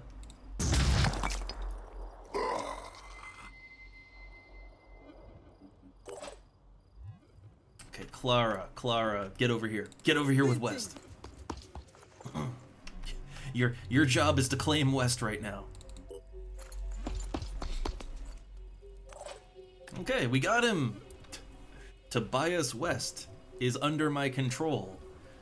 I guess I own Jericho now, right? It's my faction now.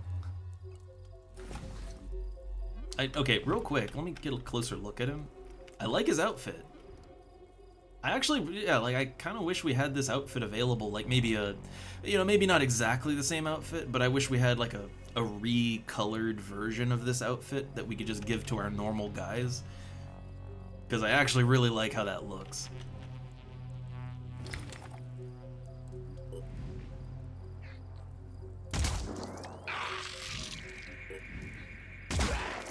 Okay, yeah, that works. That works.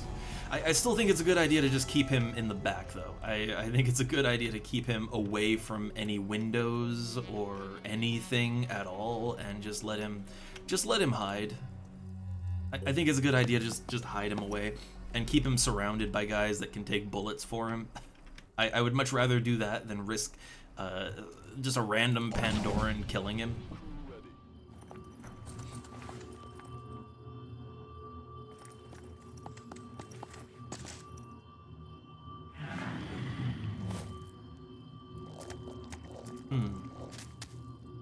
Can it still attack? It's got the spitter head, right. That's what you get. Oh man, made him panic.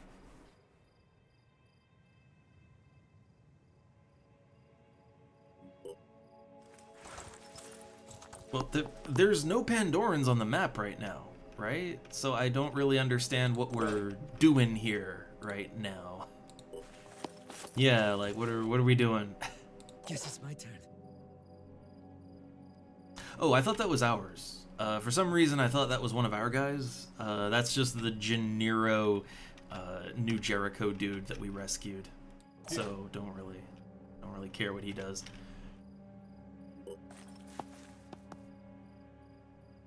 Okay. Moving. Claimed up the Jericho technician, and oh boy, he's got goodies on him. Yeah, look at that. He's got some turrets and everything. Yeah, let's get him forward and plop some of those bad boys down. Not the ideal spot, but I like the turrets to be available as soon as possible.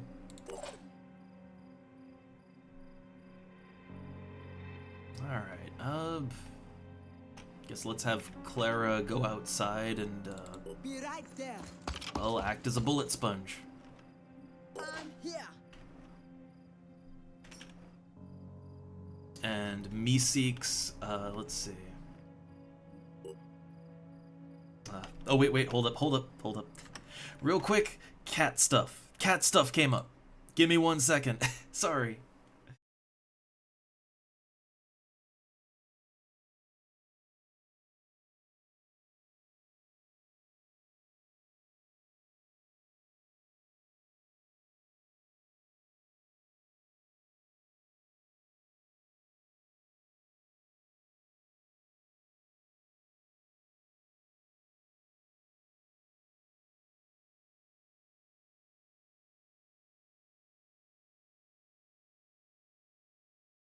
Alright, back. Sorry.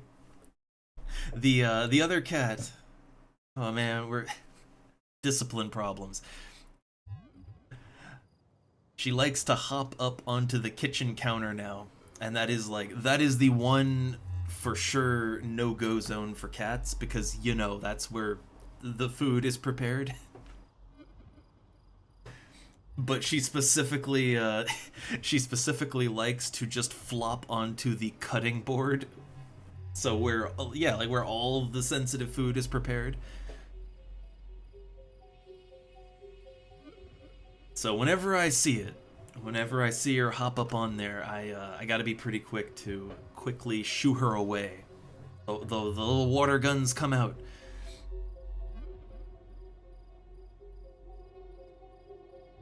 But I think at this point she's kind of doing it just like for attention, unfortunately.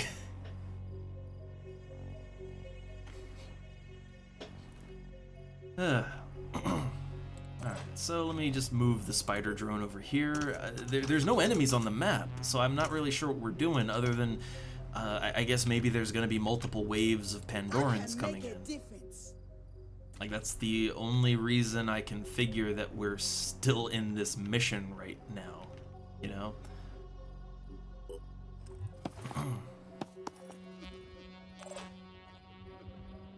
Alright, well, Overwatch on the entrances.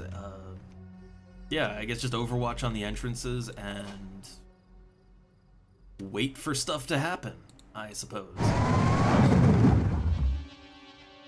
I can't Overwatch with the armadillo. It's a shame. Still alive. Already there. So yeah, okay. This is why the mission is still going. Yay! So maybe there won't be multiple waves. That might be it. Mission's still not done.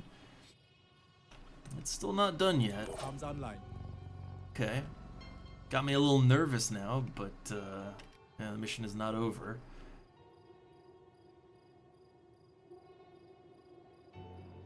I do wonder if there's anything hiding in the other rooms of the manor here, or the commands. I guess this is intended to be the command center, right? So I am just wondering if there's like, yeah, if anything else is gonna pop out or what.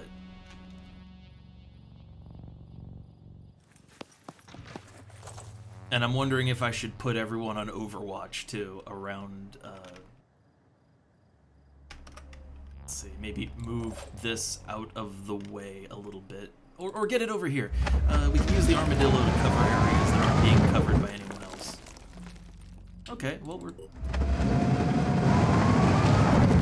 So yeah, I guess I was under the impression that maybe what was kind of keeping the mission open was that there's gonna be like waves of reinforcements. That's what I was expecting.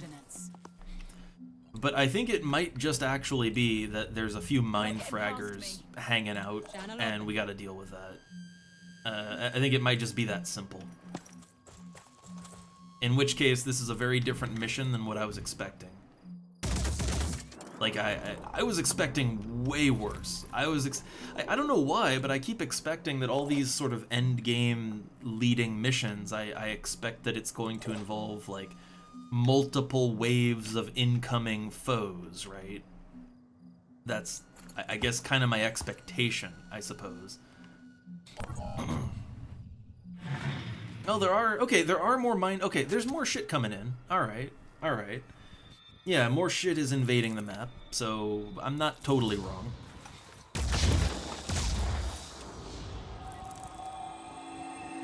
It is not to catch me. Insides. Oh, missed.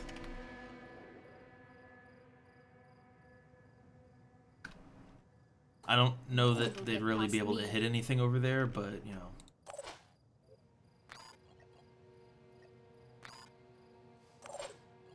Turret's got a shot. Blow him away! See, you thought there was no reason to put that turret down over there. There was. There was totally a reason to put the turret there. That was a great spot for it.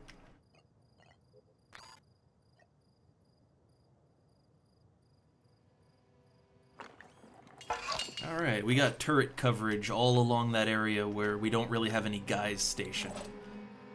Let's go ahead and put a spider drone right over here. So if something spawns in, we'll be ready to blow it up or to, you know, have a distraction, right?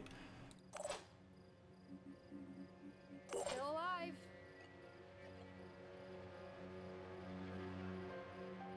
I mean, honestly, I'm thinking, why bother hiding, right? Why bother hiding? Like, we know where they're gonna come in, right? We know their entry points, so yeah, just get in there and do it.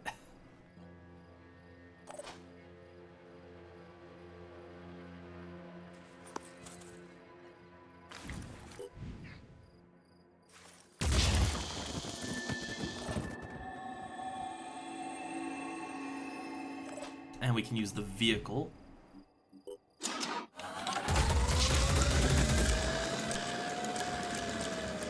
Ooh, is this actually gonna win them? Okay! See, again, the game tricked me out. At first I was expecting waves and, you know, a difficult defend the thing map. And then I got put off guard and thought, oh, I guess they're not doing that. And then I saw the wave of enemies and I was like, oh, they're doing it! But not really. Okay. Okay. Well, we got some EXP. Isilme. We should probably... I need to give her a name that's a little easier to say. She leveled up. That's her last level. And we advanced to New Jericho. Again, I don't really want to do their, like, end the game thing. I feel like theirs would probably lead out the worst. We're on Sanhedrian, but I'll do as many missions as I can just to see as much as I can. Outstanding work. Once again, your people prove themselves worthy successors to the Phoenix legacy. You know, when I was running Vanadium, before the Mist, I knew all about the Phoenix Project. A lot of people thought you were just paranoid, a tinfoil hat cult. But I could tell that Randolph Symes was on to something. He, as opposed to most of the government and corporate leaders of the day, understood the scale of the threat and the amount of dedication that would be necessary to defeat it. He knew we needed a plan. All right, we get head pats from Tobias. Thankfully, being wealthy gives you an opportunity to plan for humanity's future. Others chose to splash their cash on massaging their egos. But I've always been single-minded. This isn't about me. It's about the survival of our species. Thanks to your team, we just took a step towards achieving that. I'll let you know when we're ready to strike. All right, so yeah, again, I assume the next mission is the big one, right? All right, so plenty good rewards.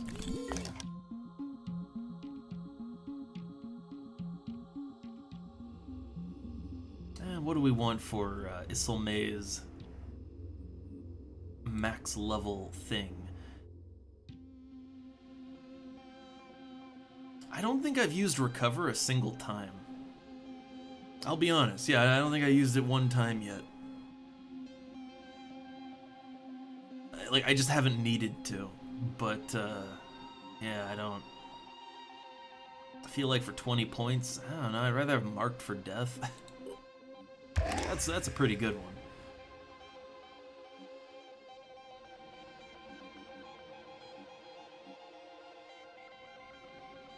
Gunslinger would let her, that would let her get a little more acid damage out with the pistol.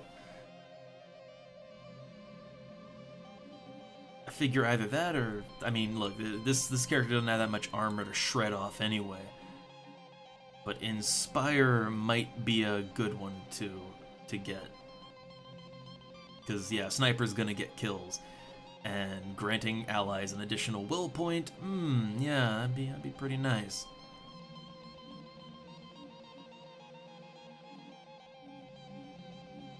Choices, decisions,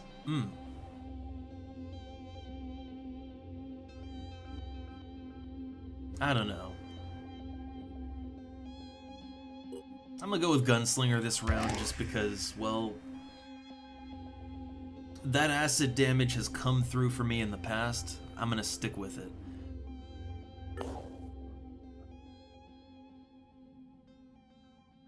Alright, so sending them all back to their home base. And let's at least take a look at what the research is for this one. Project Nemesis. The Ugothian receptacle must be destroyed, and New Jericho is developing a way to make sure not a single cell of it survives. A bomb that will make the Pandorans tremble at the power of humanity. So yeah, see, to me that feels like it's going to lead to, at best, a kind of neutral, we're not really solving the problem kind of ending, you know? Like, look, as far as the story in this game so far, it's very clear that we're dealing in, you know, Lovecraft level threats, right? Like a cosmic level threat. So, I don't think that just... So first off, we probably want to research the Ugothian receptacle. We probably want to research it before we destroy it, or do anything to it. But, you know, before we even do, like, Project Liberation or whatever, I kind of feel like we want to at least research what the fuck the thing even is before we do any of this shit, right? But, like, clearly it is a very important thing, and, you know, it's something we could use. And like, it's also that, as we can see in the story, alright, and this is why I like playing a game like this and not really knowing what's coming. Get to do a little cooking here.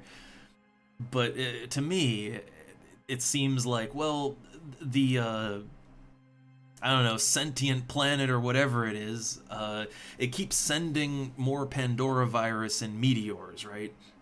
Like, it keeps sending things when it's clear that the planet is not terraforming.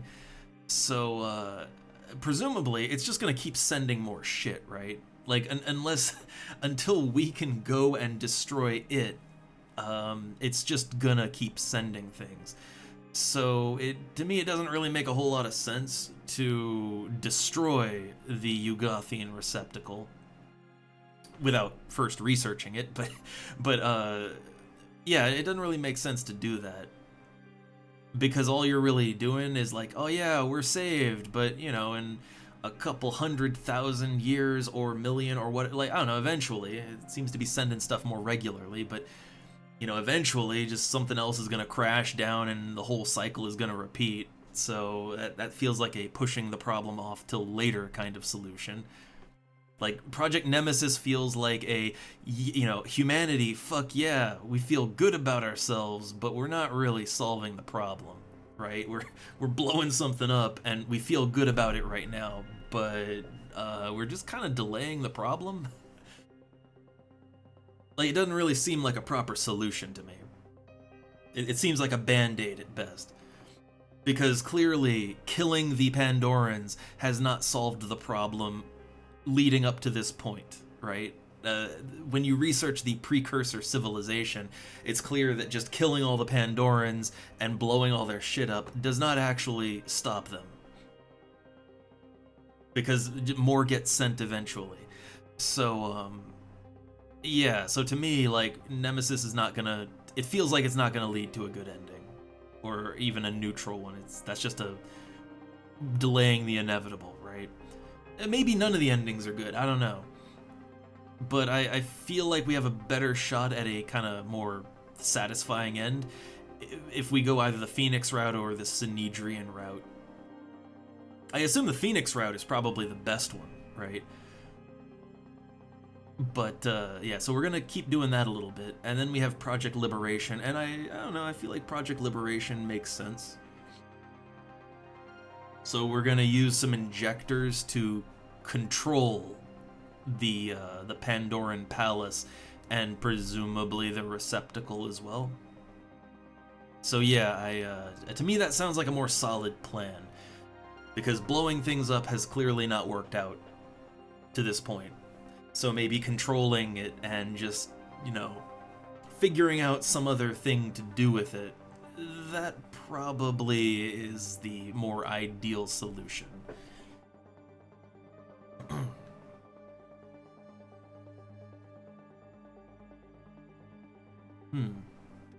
Also, the disciples are still researching stuff, and I do kind of wonder, like, what is their solution exactly? I assume their solution would just be to become crabmen, right?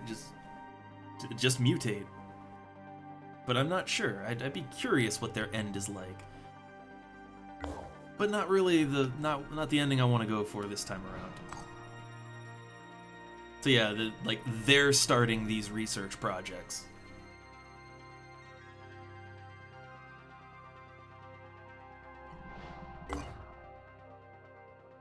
Alright, got another mist repeller coming up. Got that research. Yeah, we have to just wait for that to finish. Not really a whole lot of point to do much other things. Like, there's these side quests, you know, the Bionic Fortress, Byzantium. I don't really want to get distracted with side quests now. Like, to me, all of that just feels like it would be a distraction from ending the game. I do kind of wonder, like, the South Pole base, is that maybe related to the end a bit?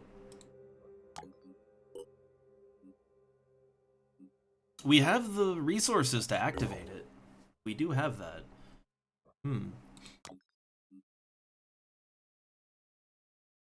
Like, I'm not sure if there's any point to activating that.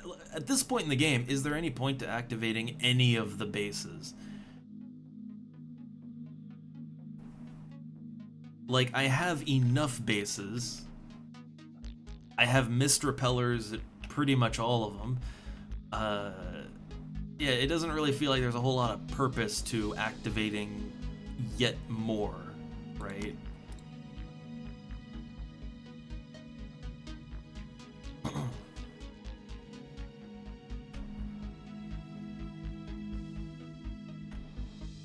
Like, I guess, sure, I could plop down a base, I don't know, down here, and oh yeah, look, oh, you could cover these bases with a mist repeller, but like, to what end, right? The game is almost over. We really don't need to be distracting ourselves with that kind of thing. That's sort of where I'm at. It's like, anything I do is kind of just a distraction at this point. And I don't really feel like there'd be much point to it.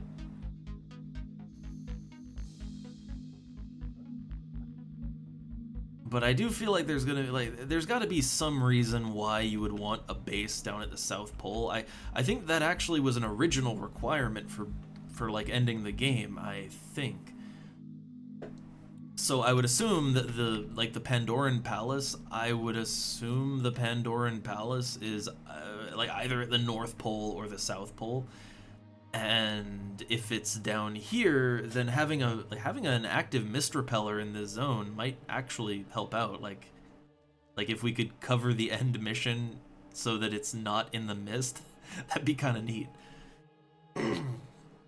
Or just to have like a bit of a forward base where we could, you know, launch our operation from. That might be interesting, might be fun.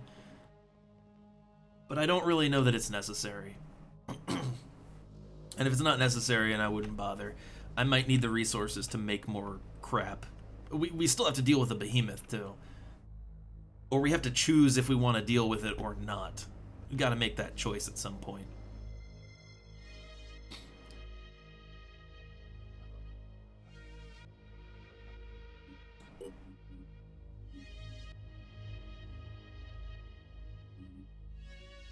So I guess, like, yeah, I can... like I'm still kind of in the area where I can do whatever I want, so let's just let time advance for a bit. Oh yeah, do I want to recruit any new personnel, if there is any? There's a sniper I could get. Not sure how many snipers I have overall. I mean, it's a little late to go recruiting at this point in the game. It's a little late. We have enough dudes. I don't want to run into the same problem. Oh, something is complete. The mist repeller at Sumral. Okay. Sumral is like down here, right? Yeah. But it's just I don't want to run into that same problem that I ran into with the XCOM files. The problem that I ran into with that was that I kept like I kept getting distracted by optional content, you know? I kept doing things that didn't really advance me towards ending the game, but it was just more things to do, more story arcs to go through, you know, more random side tech to get. And it's very easy to get distracted in all of that, when really, at a certain point, you are strong enough to beat the game. Could you collect more random crap and upgrade everyone flawlessly? Of course you could. But really, do you need to? You know, the question is, do you need to? And the answer is often no. The answer is often that you could have beaten the game a long time ago if you wanted to, and it wouldn't have even been that hard, but you just kind of, you kept stacking up thinking you'd actually need it one day. So yeah, I'm not gonna do the extra, you know, the side content, I don't think, and I'm gonna try to ignore as much as I can and just shoot for the researches that are gonna end the game. Because I think we're in a good enough spot that we could just win now. The only thing I think I might want to do, if I want to do anything, right, I may want to build a few more air modules so that if the behemoth comes out, I can just deal with the flyers. Although, I guess I should just finally shoot it down, right? Or, you know, I should send a squad in to go kill the behemoth. I don't think we should prolong it. We could, and, you know, the resources are great, but do we need the resources? Or do we still need it? I don't know. I don't think so. I honestly don't think so. Not at this point. So, okay. Only thing I can think of is maybe some armor. We might want more armor for some of our guys. I don't know. Everybody's kind of wearing the armor that I want them to wear at this point. Like, I don't think anyone is mismatched or in temporary gear, I don't think. Like, everyone's about how I want them to be.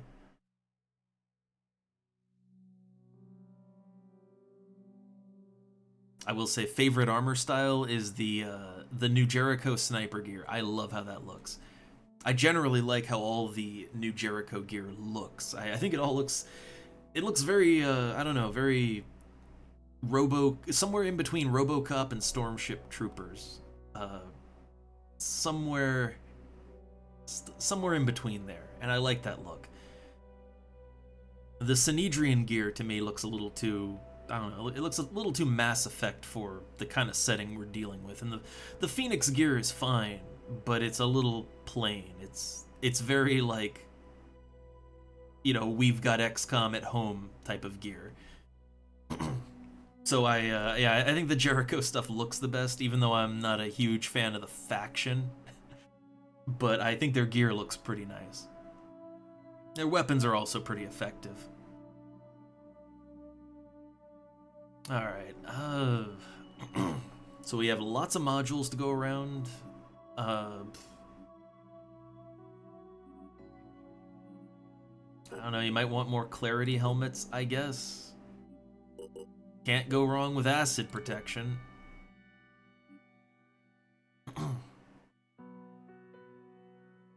Do I want to make another set of assault gear, maybe? I do like that it provides pretty decent armor value. Like, it's decent armor value for a medium assault set.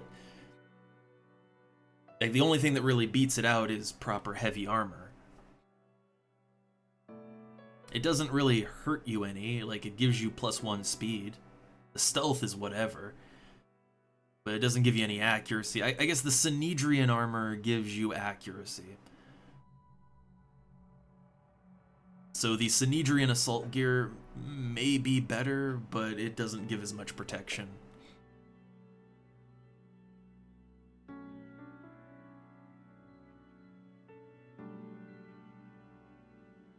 And again, even though stat-wise the Jericho sniper gear is probably a little underperforming, I like how it looks a lot. And it does give good armor. It gives the same armor as the Phoenix assault gear. So it gives very average armor protection. Most of the sniper gear is a little on the weak side. And, you know, it boosts accuracy just fine. The problem is it lowers your speed down by 2, which is not great. You know, it's not killer or anything, but it's not great. But for the looks alone, I'll take it.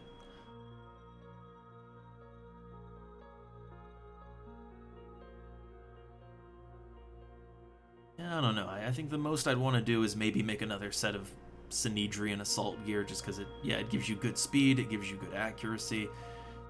It's just a little light on the defense, but it's got the same armor as the Jericho sniper gear, which I like to put people in that. So it gives the same armor as that.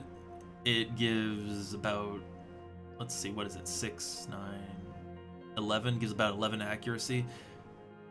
I think the Synedrian gear, or wait, no, that's 6, that's 9, it's 11. I think the Jericho sniper gear gives you about 19 accuracy, so honestly, it's not that far behind, and it doesn't lower your speed by 2, it increases your speed by 2. So honestly, the Synedrian assault is probably a good generic set of armor to give everyone, honestly. I guess what it doesn't affect is your perception.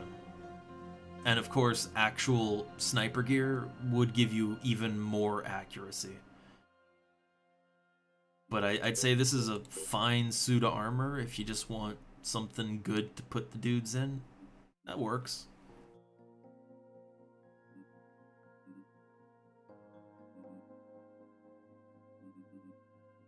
Like, honestly, it works so well, it's a good generic set, so I'll make 2 of those. Yeah, don't know if we'll actually use it or not, but it's good to have it. Alright. And now we're just advancing time, and hoping the behemoth doesn't pop out. It's gonna pop out, isn't it? Alright, so just advancing. Oh no! The disciples are under attack. At this point, I'm kinda willing to let it slide. That sounds bad, but yeah, at this point, I am kinda willing to let it slide. As long as the Haven isn't gonna get... well, I guess the Haven could get overrun, right? It could get overrun, and that wouldn't be great. Then we'd have an infested Haven to deal with.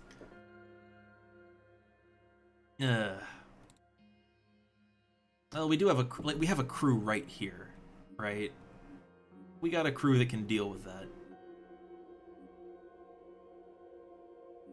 And Clara leveled up. Gonna give her more strength. She needs that pretty bad. God, she needs more strength.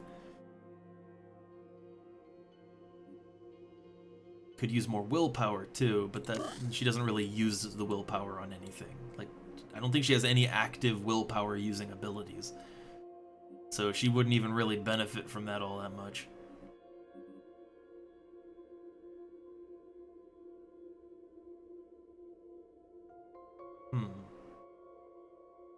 I'm considering putting a laser array on her. That does pretty decent damage and only takes 1 action point.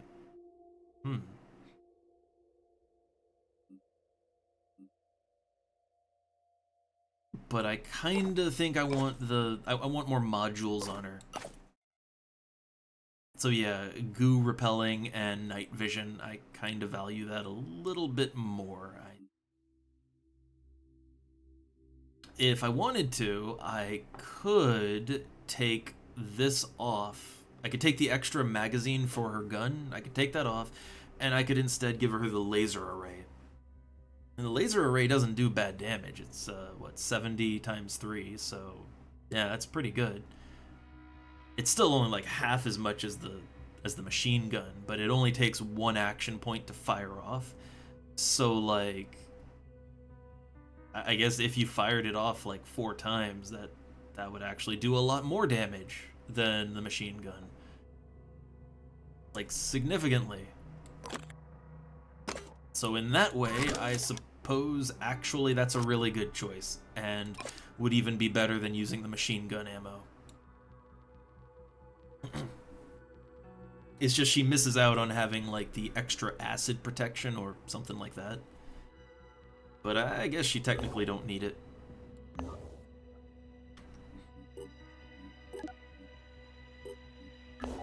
So yeah, I'm just gonna let that Haven go, or it depends. If it gets infested, then I guess I don't want to let it go.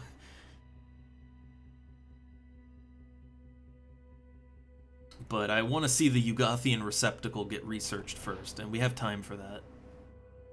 Research complete. Alright.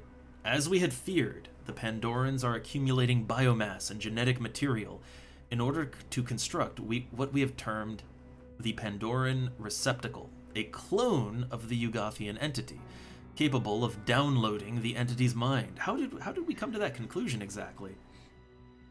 Oh, suddenly a cat enters. Oh. Oh, I'll have to feed him in a sec, but let's see if I can get through this. So, okay. Oh. Alright.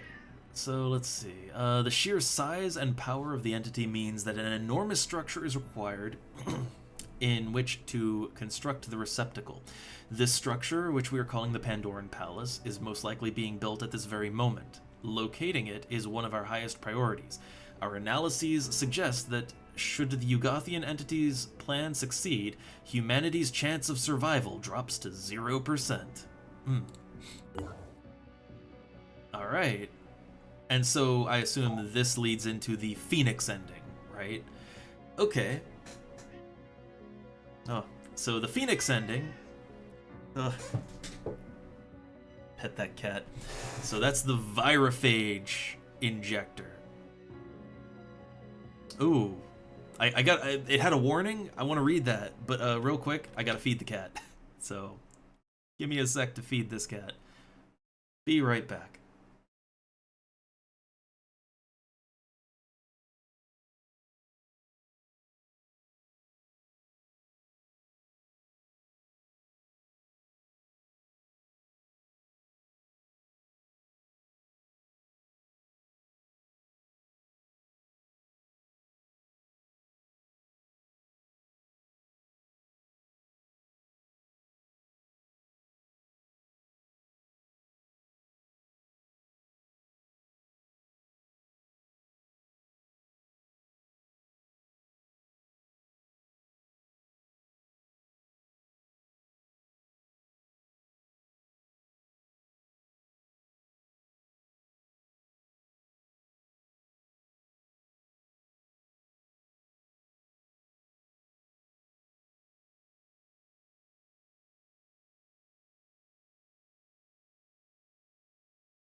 Alright, I'm back. I'm back. Oh, wow, we got a burn. Oh, now I know I've been streaming for a while. Oh no, stuck in ad hell for 5 minutes. God damn. Like, I didn't do it. Blame Twitch. Though I guess, well, I guess thank you for your sacrifice.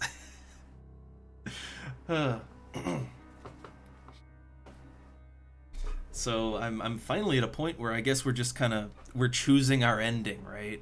And whatever the disciples' ending is, I guess I did something to anger them, and they don't want to give me that ending. So I guess I angered them a little too much at some point. I don't know. Oh my god. 10-minute unskippable ads on YouTube. TV don't even have ads that well, okay, look, it's been a long time since I watched television, right?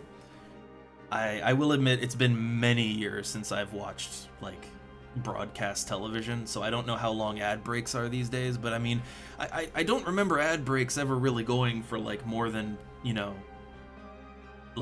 to 5 minutes, because time slots are a thing. No one's gonna tolerate 10 minutes of uninterruptible ads. God damn.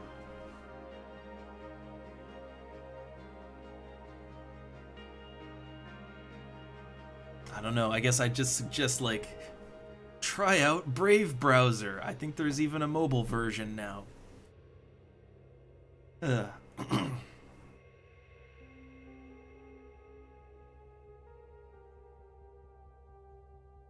Oh, that's fun. How do they even...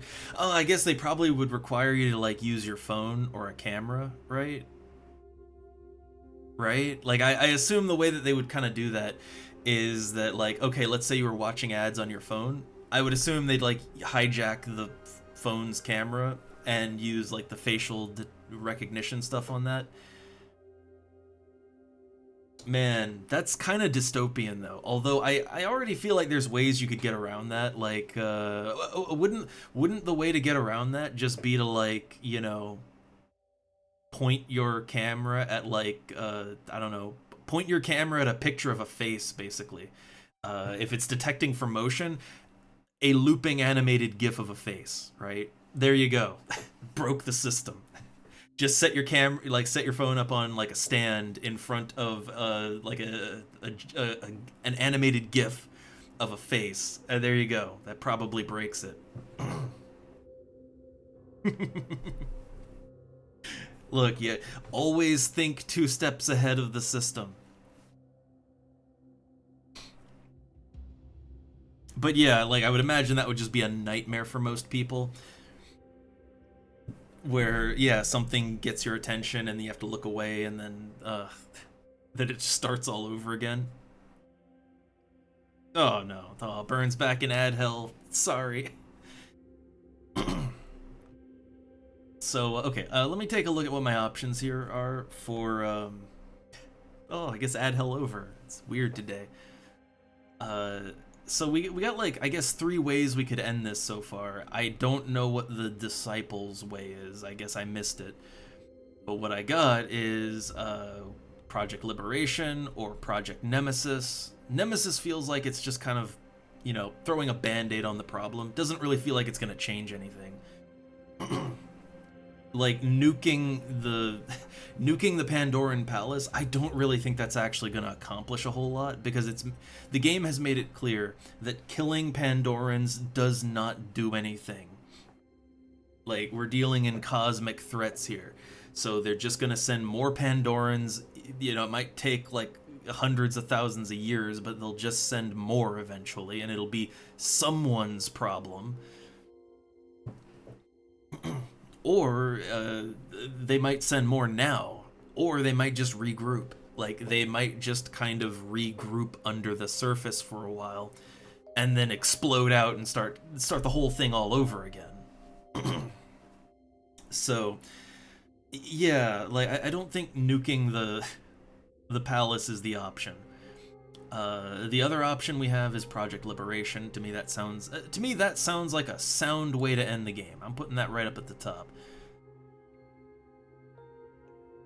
Like, let's take control of the Pandoran Palace, and then, I don't know, usher in Utopia or something. I have no idea, but I think it's a better idea than just nuking it. And, okay, so now we have the Phoenix ending, I suppose, which is the Virophage injector. Now, we know that the Virophage is a bit of a dangerous thing when we researched the weapons and all that. So, okay, if all other alternatives should fail, we could follow in the footsteps of the Antediluvians, which, I remind you, they basically went extinct. Like, they wiped themselves out to slow down the Pandorans. So yeah, we use the Virophage as a weapon of mass destruction. This would lead to victory. It would also lead to the near extinction of our own species. So yeah, that's not... Like, honestly, I don't really think that's quite a solution. That is very much a last-ditch effort, I want to say. Like, using this option to end the game feels like... It feels like this would just kind of be repeating the past, you know?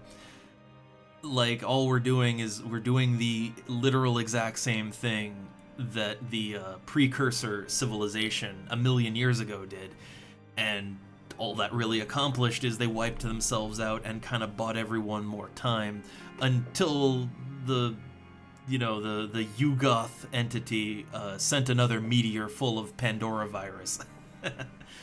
and then, the polar ice caps melted and Pandorans just started spewing out. Like all that did was buy time. And really just buy time for, another species. Didn't really solve the issue in any way. So I kind of look at that ending as being, yeah, I guess if you have literally no other way to beat the game, I guess that'll do, right? But it doesn't really seem like a very good way to end the game. I mean, honestly, the Virophage option, like, again, it's an option, I guess, if it's what you got available to you, then, take what you can get, right? It's a way to, at the very least, postpone the problem. The one that really doesn't quite make sense to me is Project Nemesis. Like, the plan with that is just to, the New Jericho solution is just to shove a nuke up its ass and detonate it, and, like, that's not gonna solve anything. Like, we've made it clear, right? The game has made it clear that not only can more Pandorans come, not only are there all kinds of cosmic shit going on, but it's also that, like, the Pandoran Palace is just like an accumulation of biomass, right? Which is apparently what the Pandorans have been doing for the entire time. So blowing it up would really only temporarily slow them down. Like, it would force them to accumulate more biomass to build another palace, but it would not actually solve a damn thing. Not at all. So to me, that's just kind of that is the dumbest one right there. Who knows, maybe that's the actual solution, but it feels like it's the dumbest solution. Because it does not solve any of the underlying problems that have come up for us so far. So yeah, I have no idea what the Disciples solution would be. I can only assume it involves becoming the mutants. Like, let's all just merge with the Yugoth entity or something like that, right? Which, if you're going down the crab mutant cult path, I mean, at that point, why not, right? But I don't know. I honestly do think that the Synedrian path just sounds like it makes the most sense. Like, none of these options are ideal. None of them are great. But the Synedrian option, it at least seems like it has the best chance of accomplishing something permanent, So we're gonna go with Project Liberation to inject the palace with all kinds of crazy shit and take control of it. To me, that makes the most sense. And we've kind of been playing buddy-buddy with Synedrian this whole time, so yeah. I kind of feel like it would make sense if the happiest ending is Synedrian's ending, too, because, I mean, like, the whole game, Synedrian is kind of the underdog faction. Like, think about it. For the whole game, Synedrian is constantly portrayed as, like, yes, they have good technology, they do actually, like, they do get some things done. They are effective when they want to be, but they're a very optimist faction, and they're a very small faction. So yeah, they're the smallest faction out of the three. On the surface, they appear to be the weakest faction of the three. And they often have a hard time coming to a consensus on what to do because they're all, pure democracy, right? It's a faction that seems like it would probably collapse in on itself if given enough time. But as the underdog faction, it kind of makes sense that their ending might be the best outcome, Like, the other two factions are big strongman factions, but none of them really offer any real solutions.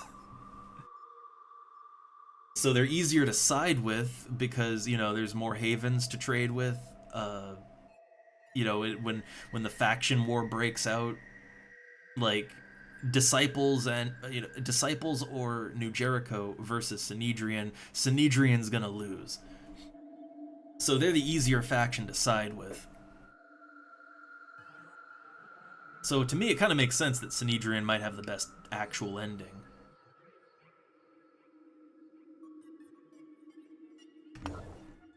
That said, I just really hope that the end isn't a complete downer, which again would be in the spirit of the game and how oppressive this game can feel to play. But yeah, I kinda, I'm kinda hoping that at least one of the endings is not a complete downer. Alright, so we're just waiting on Project Liberation now. Do I want to...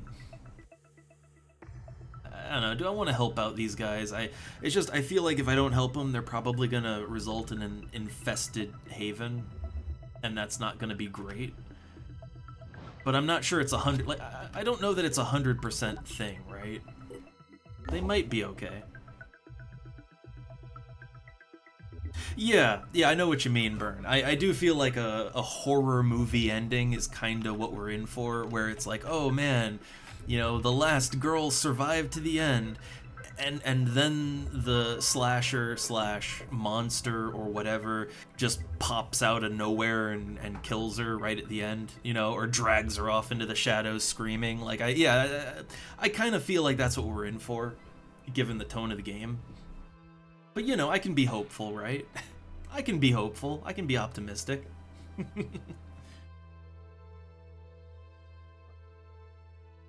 Man, the Haven's gonna go down before this pops, so like, again, this late in the game, it's like, if half the Havens were to just suddenly blow up, it really wouldn't change anything. You know, I'm ready to beat the game. But if that turns into an infested Haven, then they're gonna start sending flyers out. Like, they could potentially be a problem. So I kind of do have to deal with that, much as I don't want to.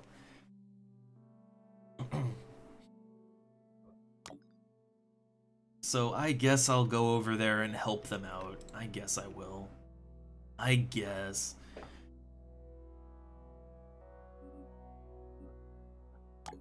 Do I want to capture... Oh yeah, I'm wondering, do I want to capture some Pandorans maybe? Like, you know, haul them in for their precious mutagens?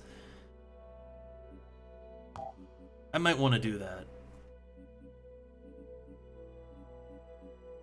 I'd have to take some guys off of one of our planes, but I kind of think we should capture a few more Pandorans just so we can melt them down and you know, either mutate some more dudes or cure the delirium before we do the big mission. Probably not a good idea to go into the final mission with any delirium on us.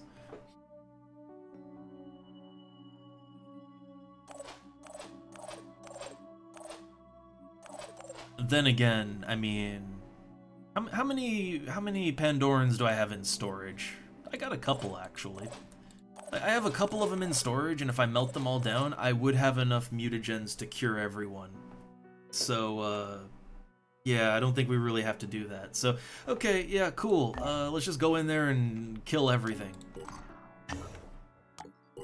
Just New Jericho it. Oh, what's this? Somewhere in the sands of the desert.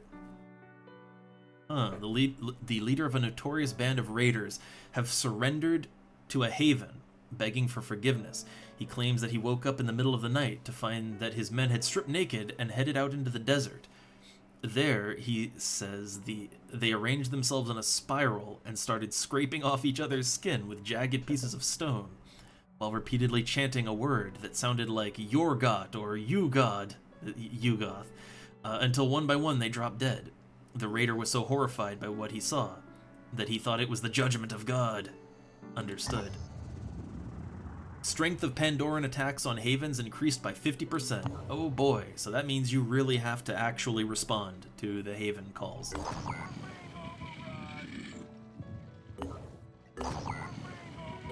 Alright. So yeah, okay, we'll do it. But it's also just, I don't really think we have time to do the final mission. I'm pretty sure that Project Liberation is going to be the final thing. So, yeah.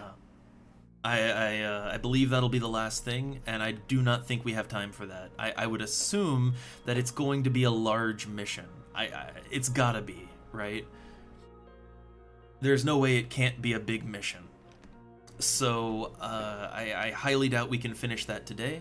So yeah, we might as well just kind of spin our wheels a little bit and kind of wrap up whatever we want to wrap up, and then go, yeah, next stream, we'll devote that entirely to dealing with the palace. But I will say this game is honestly a lot shorter than I thought it was. I mean, honestly, it's probably comparable in length to the modern XCOM games, especially the first one. But it's just this is a game where it feels longer than it is, you know, and it's because you have so many repeating missions. You have so many haven defenses and base defenses and exploration related missions. Like you get a lot of repeating missions, and I don't mind them because the game is fun to play. But yeah, like, because of all that repetition, you do kind of get into this thing where, like, the game kind of stretches out a lot longer than it really needs to. Like, I feel like if I was playing the game a little more focused, we probably could have beaten the game, like, a few streams ago, if I was being more focused in how I played.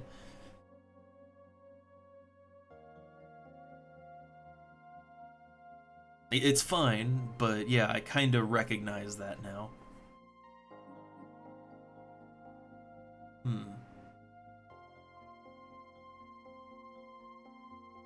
So I just noticed we got this Sanhedrian Psyop gear. Also, I really do regret not making this guy like an infiltrator or something. I feel like they would have done better with that. But I didn't. I did not. Alright, let's see. Like, what does this armor actually do for me? It increases accuracy and stealth and gives you a little speed. It's about the same as the Sanhedrian assault gear. It's about the same. Doesn't really do anything special, so.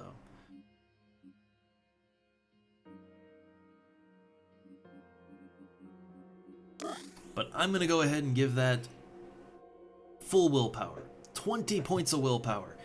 So Meeseeks here has the absolute best possible capability to mind control as she can possibly have.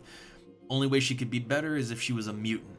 But she's a mercenary, so mercenaries don't let you alter them, unfortunately. Alright, I want to take some of our more high-ranking units. I want to take them out and put in some of the ones that need more. They need more juice, you know. They need a little more points. Need some levels. So maybe take our sniper out, and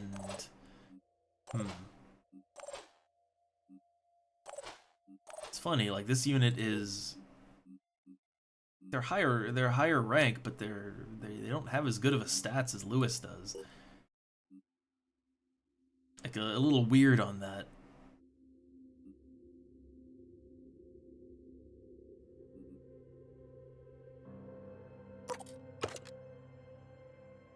I think I decided we don't need the normal grenade. The other grenade's a little better, but that's fine. Give him the antivirals though. But yeah, I kind of just want to like take a moment to level up a lot of our guys, you know? Really cap them off before we go into the big event. Let's make more of these. The Virophage kits are pretty good. Because there's not really a whole lot of way to get rid of virus. Okay, looks fine. And let's go in. So Isilme, not in action, but we're putting in Ivania. Could put in Lewis too, but I'd have to take out someone else, and I guess I could take out another sniper, or I could take out Meeseeks, but they're both a little too valuable. And this guy still needs a secondary. I'm not sure who we're going to bring in for the final mission. I gotta say, we have a lot of good units all across the board. I may want to, like, I don't know, I may want to send a plane around gathering up our final squad, and then, you know, make it a mix of all of our teams, like the best of the best from each base. I might want to do that, but we'll see. Alright, going in.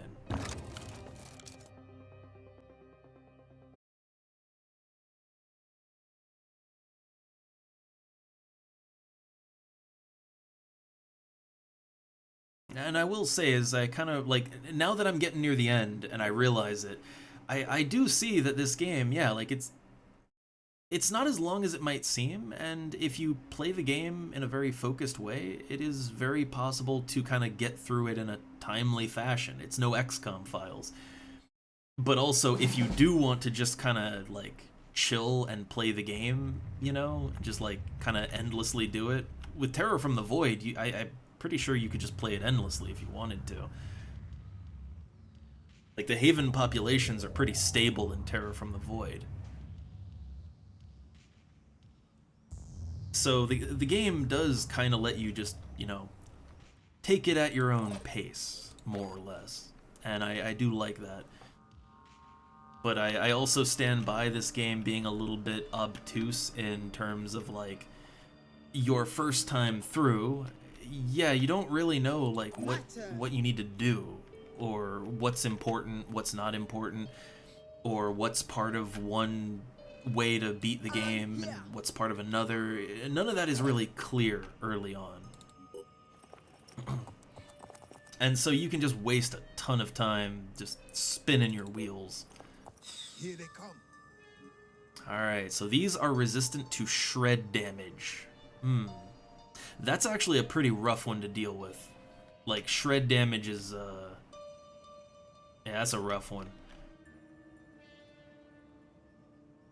I'm repositioning. Alright, it looks like most of them are hanging out over there, so, Check this out.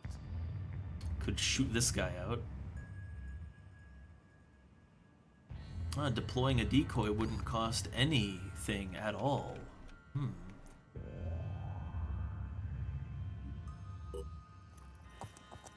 I mean, if we're undetected, then I see no real reason not to shoot out a decoy.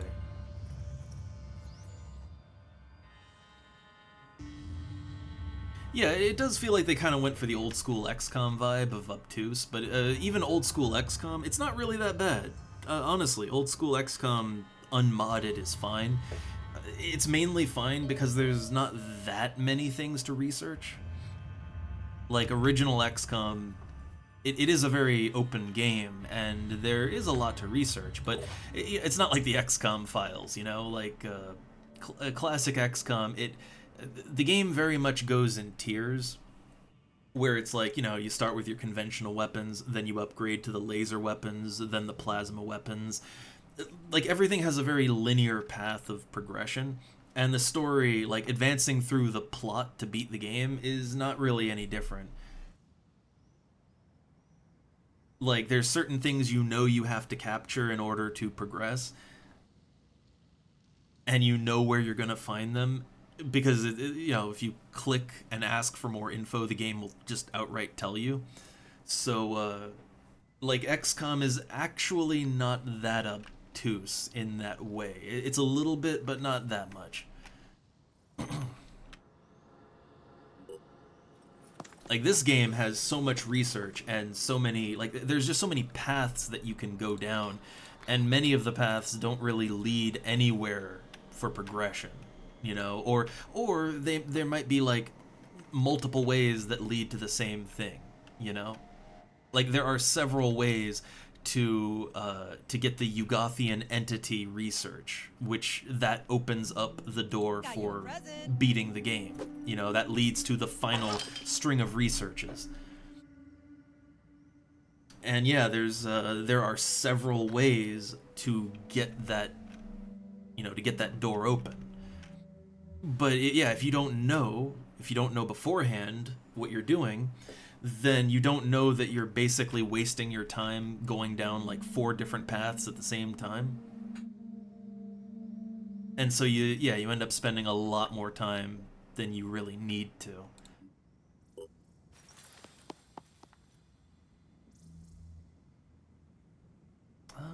I don't think I can actually do anything with my heavy here this turn, so I'm gonna overwatch it. Good old Overwatch.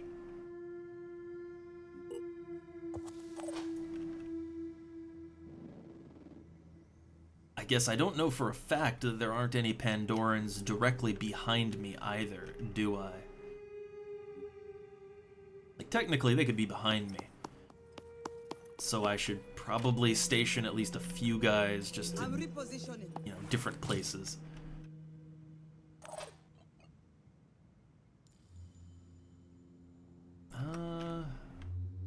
Could get closer to the action with Clara, but I kind of want to leave her open for. Oh, I could switch her out to the shoulder laser. I could do that. This is gonna make all the difference. It's a 1-point ability, so I could actually do that if there's anything I can actually shoot at, that would work. But I kind of think that's not what I want to do. Let's just camp out right here. Not, you know, let's not get too close.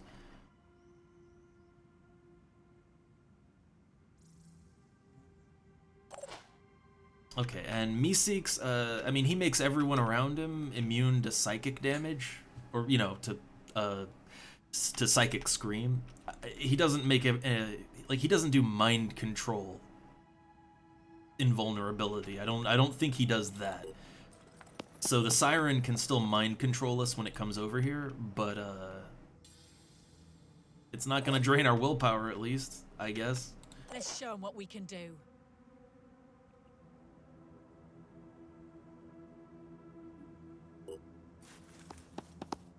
I might be giving a little too much energy to our Overwatch over here, but if we could just take the Siren out before it can do anything, that would be awesome. Still alive. Okay, and then this heavy, just station her right there. And, you know, hope that nothing is behind us. Hope there's no nasty surprises coming up.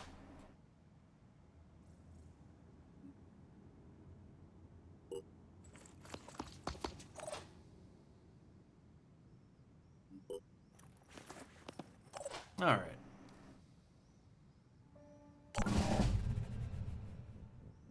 And also, I guess, hope the Siren doesn't just kind of book it into the building and ignore us. Oh, nice. Nice. The friendly was just right there, ready to shoot a grenade in. I don't think the friendly is long for this world. Gotta be honest. Is it come? Oh, see, this is what I was afraid of. It's Willem Dafoe mutant. Oh no, mutant Willem Dafoe is back.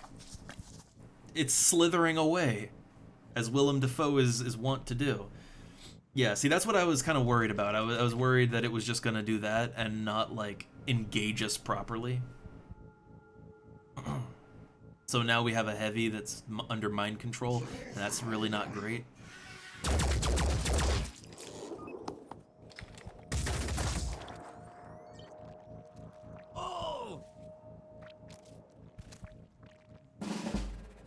Yeah, so Clara's under mind control.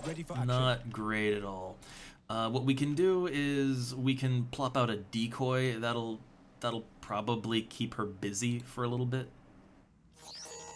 Like, that'll keep her from killing everybody around here.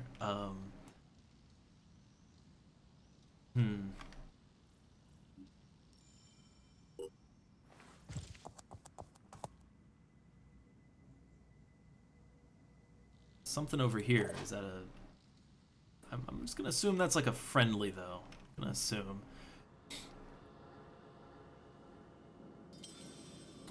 He can stay in here.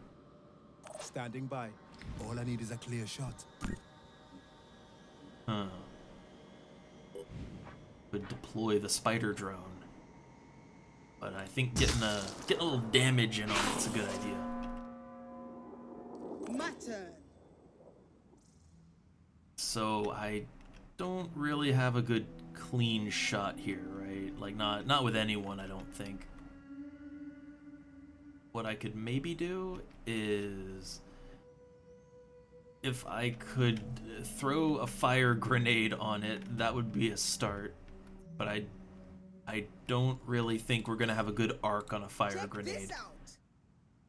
Like we'd have to kind of make an arcing shot like this, and I don't think that's really gonna work. But I'm you know, we can try it. Oh, okay, we got a little something we can get going, I think. I saw the orange circle on the thing for a moment, right? There, right? Hold up. I had it for a second and then I didn't had it. Ah, you're hitting the light post here. Okay. Okay. So yeah, we could hit this and that might set it on fire. Might. Alright. Uh-oh. Oh, crap. Oh, God. Oh, man. Oh, that was rough. What's the plan? That was rough. That was real rough.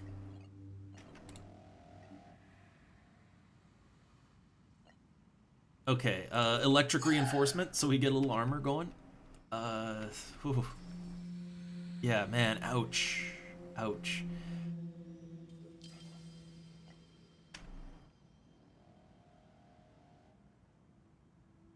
Deploying tech. Okay, throw down a turret right there. It's gonna suck if Clara kills one of my good units here. Like that would be cause for a reset, I would say. If like, because that'd be the dumbest way to lose a unit, right? Is getting killed by one of our own mind-controlled guys. Okay, I can't really do field medic, right? No, can't do field medic or technician heal. Not really. Don't really have the points for any of that. So I guess just try to not get too close to Clara. Try not to get murdered by her.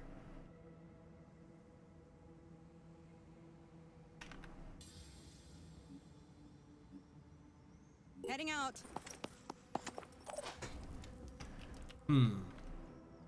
Maybe put a distraction civilian. Yeah, let's use a distraction civilian. Okay. Oh, I do have a shot on this guy, right? Hold up. Can we actually hit it from here? I don't see the enemy. Oh god, I see its head. I see the head. Okay.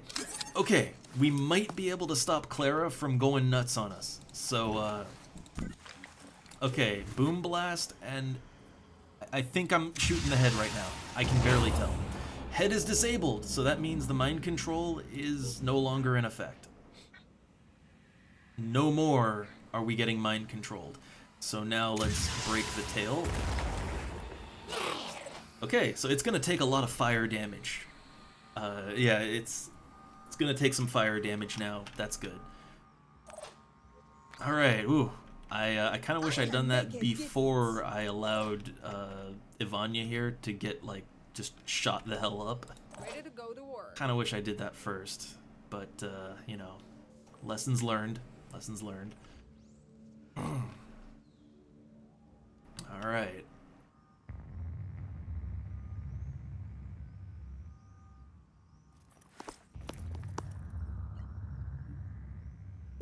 Not sure it's worth it to quick aim on this, but I'm gonna quick aim on it.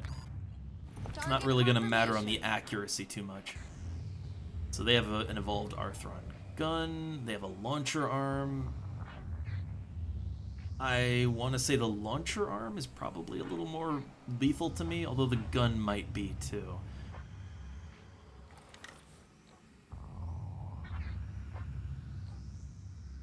And we do have a decoy out, so let's just disable it.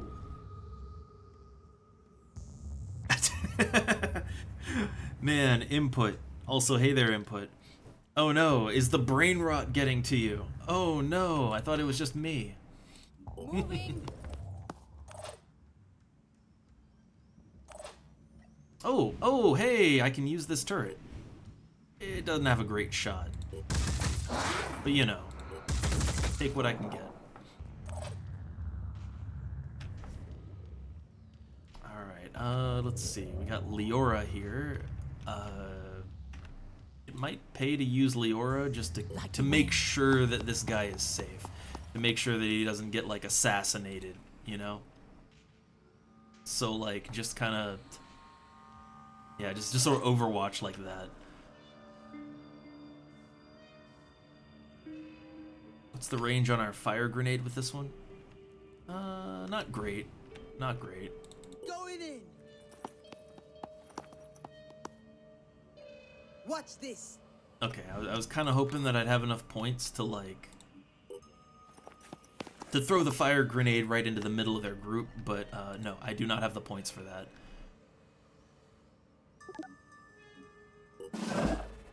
Alright, well, we at least averted tragedy, alright?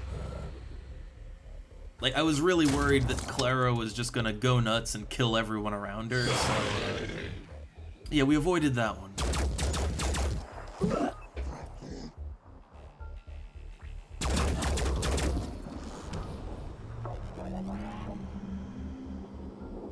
Yeah, I love it how that guy didn't even try to, like, save his own life, right? He just stood there and took it. Went down shooting. Okay, it's just going for the turret. That's fine. Yeah, it gets blown away by the turret. And what is this thing gonna do? It's gonna kill civilians. That's what it's gonna do. Alright. Shouldn't be too hard to deal with that problem next turn. Oh yeah, I forgot about him. I completely forgot he was just standing back there. And he gets distracted. He got completely distracted by the decoy.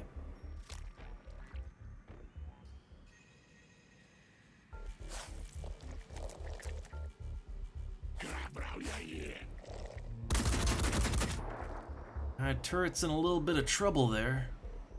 But it survived. Alright. So who needs to level up? Clara needs to level up. I want to use anyone that hasn't, like, done anything. I want to make sure they get some EXP. So I'm not too sure on that, but I kind of want to use the... So we've got the Destiny 3. I really want to see how that works out.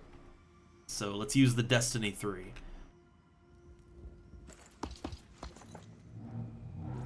Ooh. I like that. Yeah, that is a very effective weapon. Oh, but I see. Okay. Okay. It can only be used once per turn. So it's actually a pretty effective weapon. It only takes one action point, so you can jet jump and then immediately use the laser on your back. But Looking for an angle. you can only use it once per turn, so you can't spam it to, like, do more damage than a real weapon. That's understandable, I guess. You are gone, buddy. Alright, so still got to deal with the siren over here. Ready? Ivania has not really managed to accomplish a whole lot, has she? Ready. Leora's maxed out. I believe Leora's maxed out.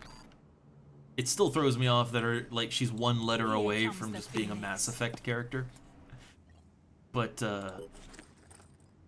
yeah, let's use her turn to heal up our assault unit. Can't wait. Then put her on Overwatch.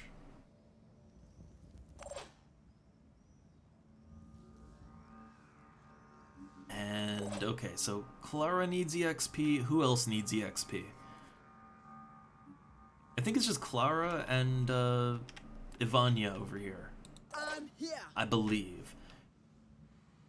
Okay, so I don't think we can really get to the... I don't think she can get to the siren. So let's just kind of hide behind this wall here. See if we can kill something. Yay, EXP!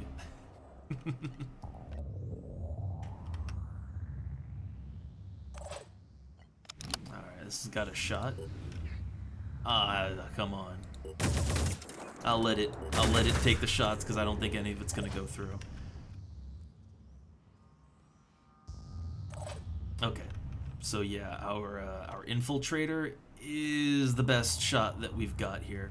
Question is, how brave do I feel with my infiltrator's life right now? Do I think I can get in there and take that guy out? Probably not.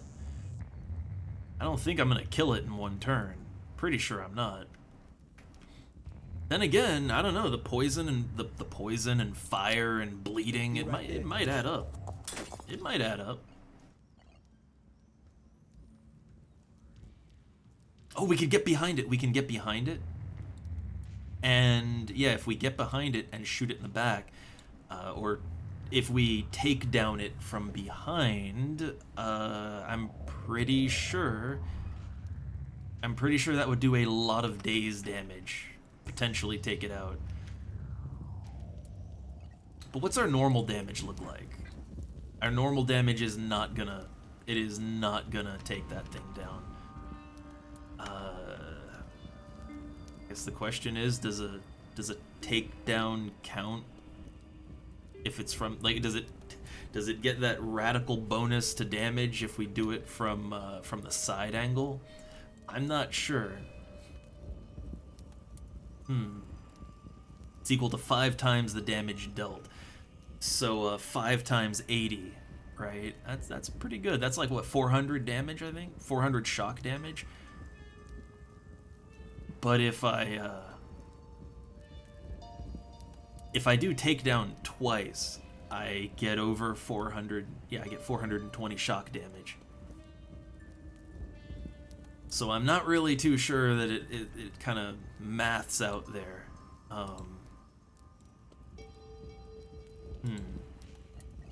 Tough one.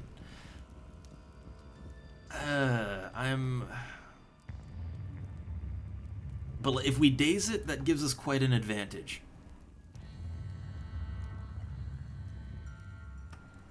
I'm gonna try to do the takedown. It didn't do any daze damage whatsoever. Cool. Why not? I do not understand why it didn't do anything. I don't get it. Like, why did that do nothing? And now I just put my guy in, like, the worst place he could possibly be in.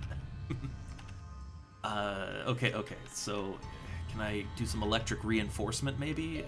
No, he's too far away to buff. See, I just kind of put him in a really bad spot for no real reason.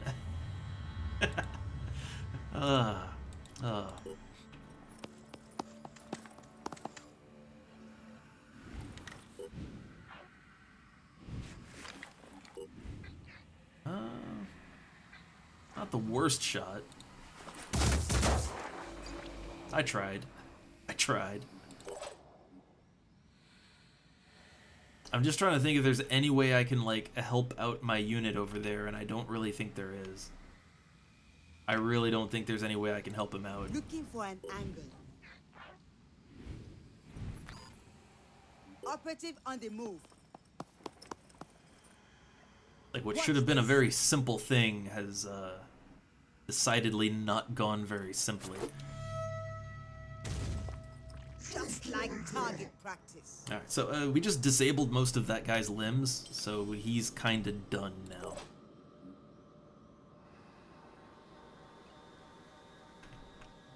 Yeah, I'm just gonna send guys in and hope we can salvage this. Hope our infiltrator doesn't get hurt too bad.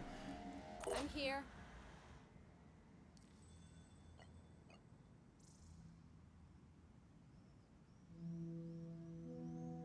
don't really have any way they can get over there too quick.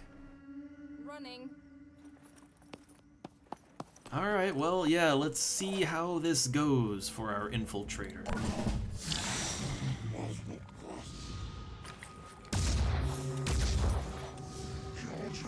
Oh, missed. So, alright, how bad is this gonna be? Oh, I'm surprised that it didn't just immediately go for the infiltrator. Huh.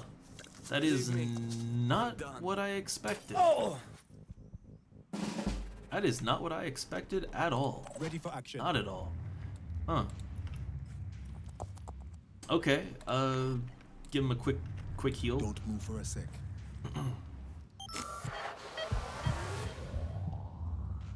Alright. And, blow him the fuck away, right? Man, they're tough. Arms online. Damn. Zooming in. Okay, so they're not gonna go down that easy. That is fine.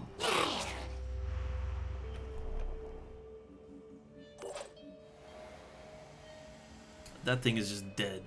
Come on. It's done. Let's show 'em Stick a what we fork can in do. it.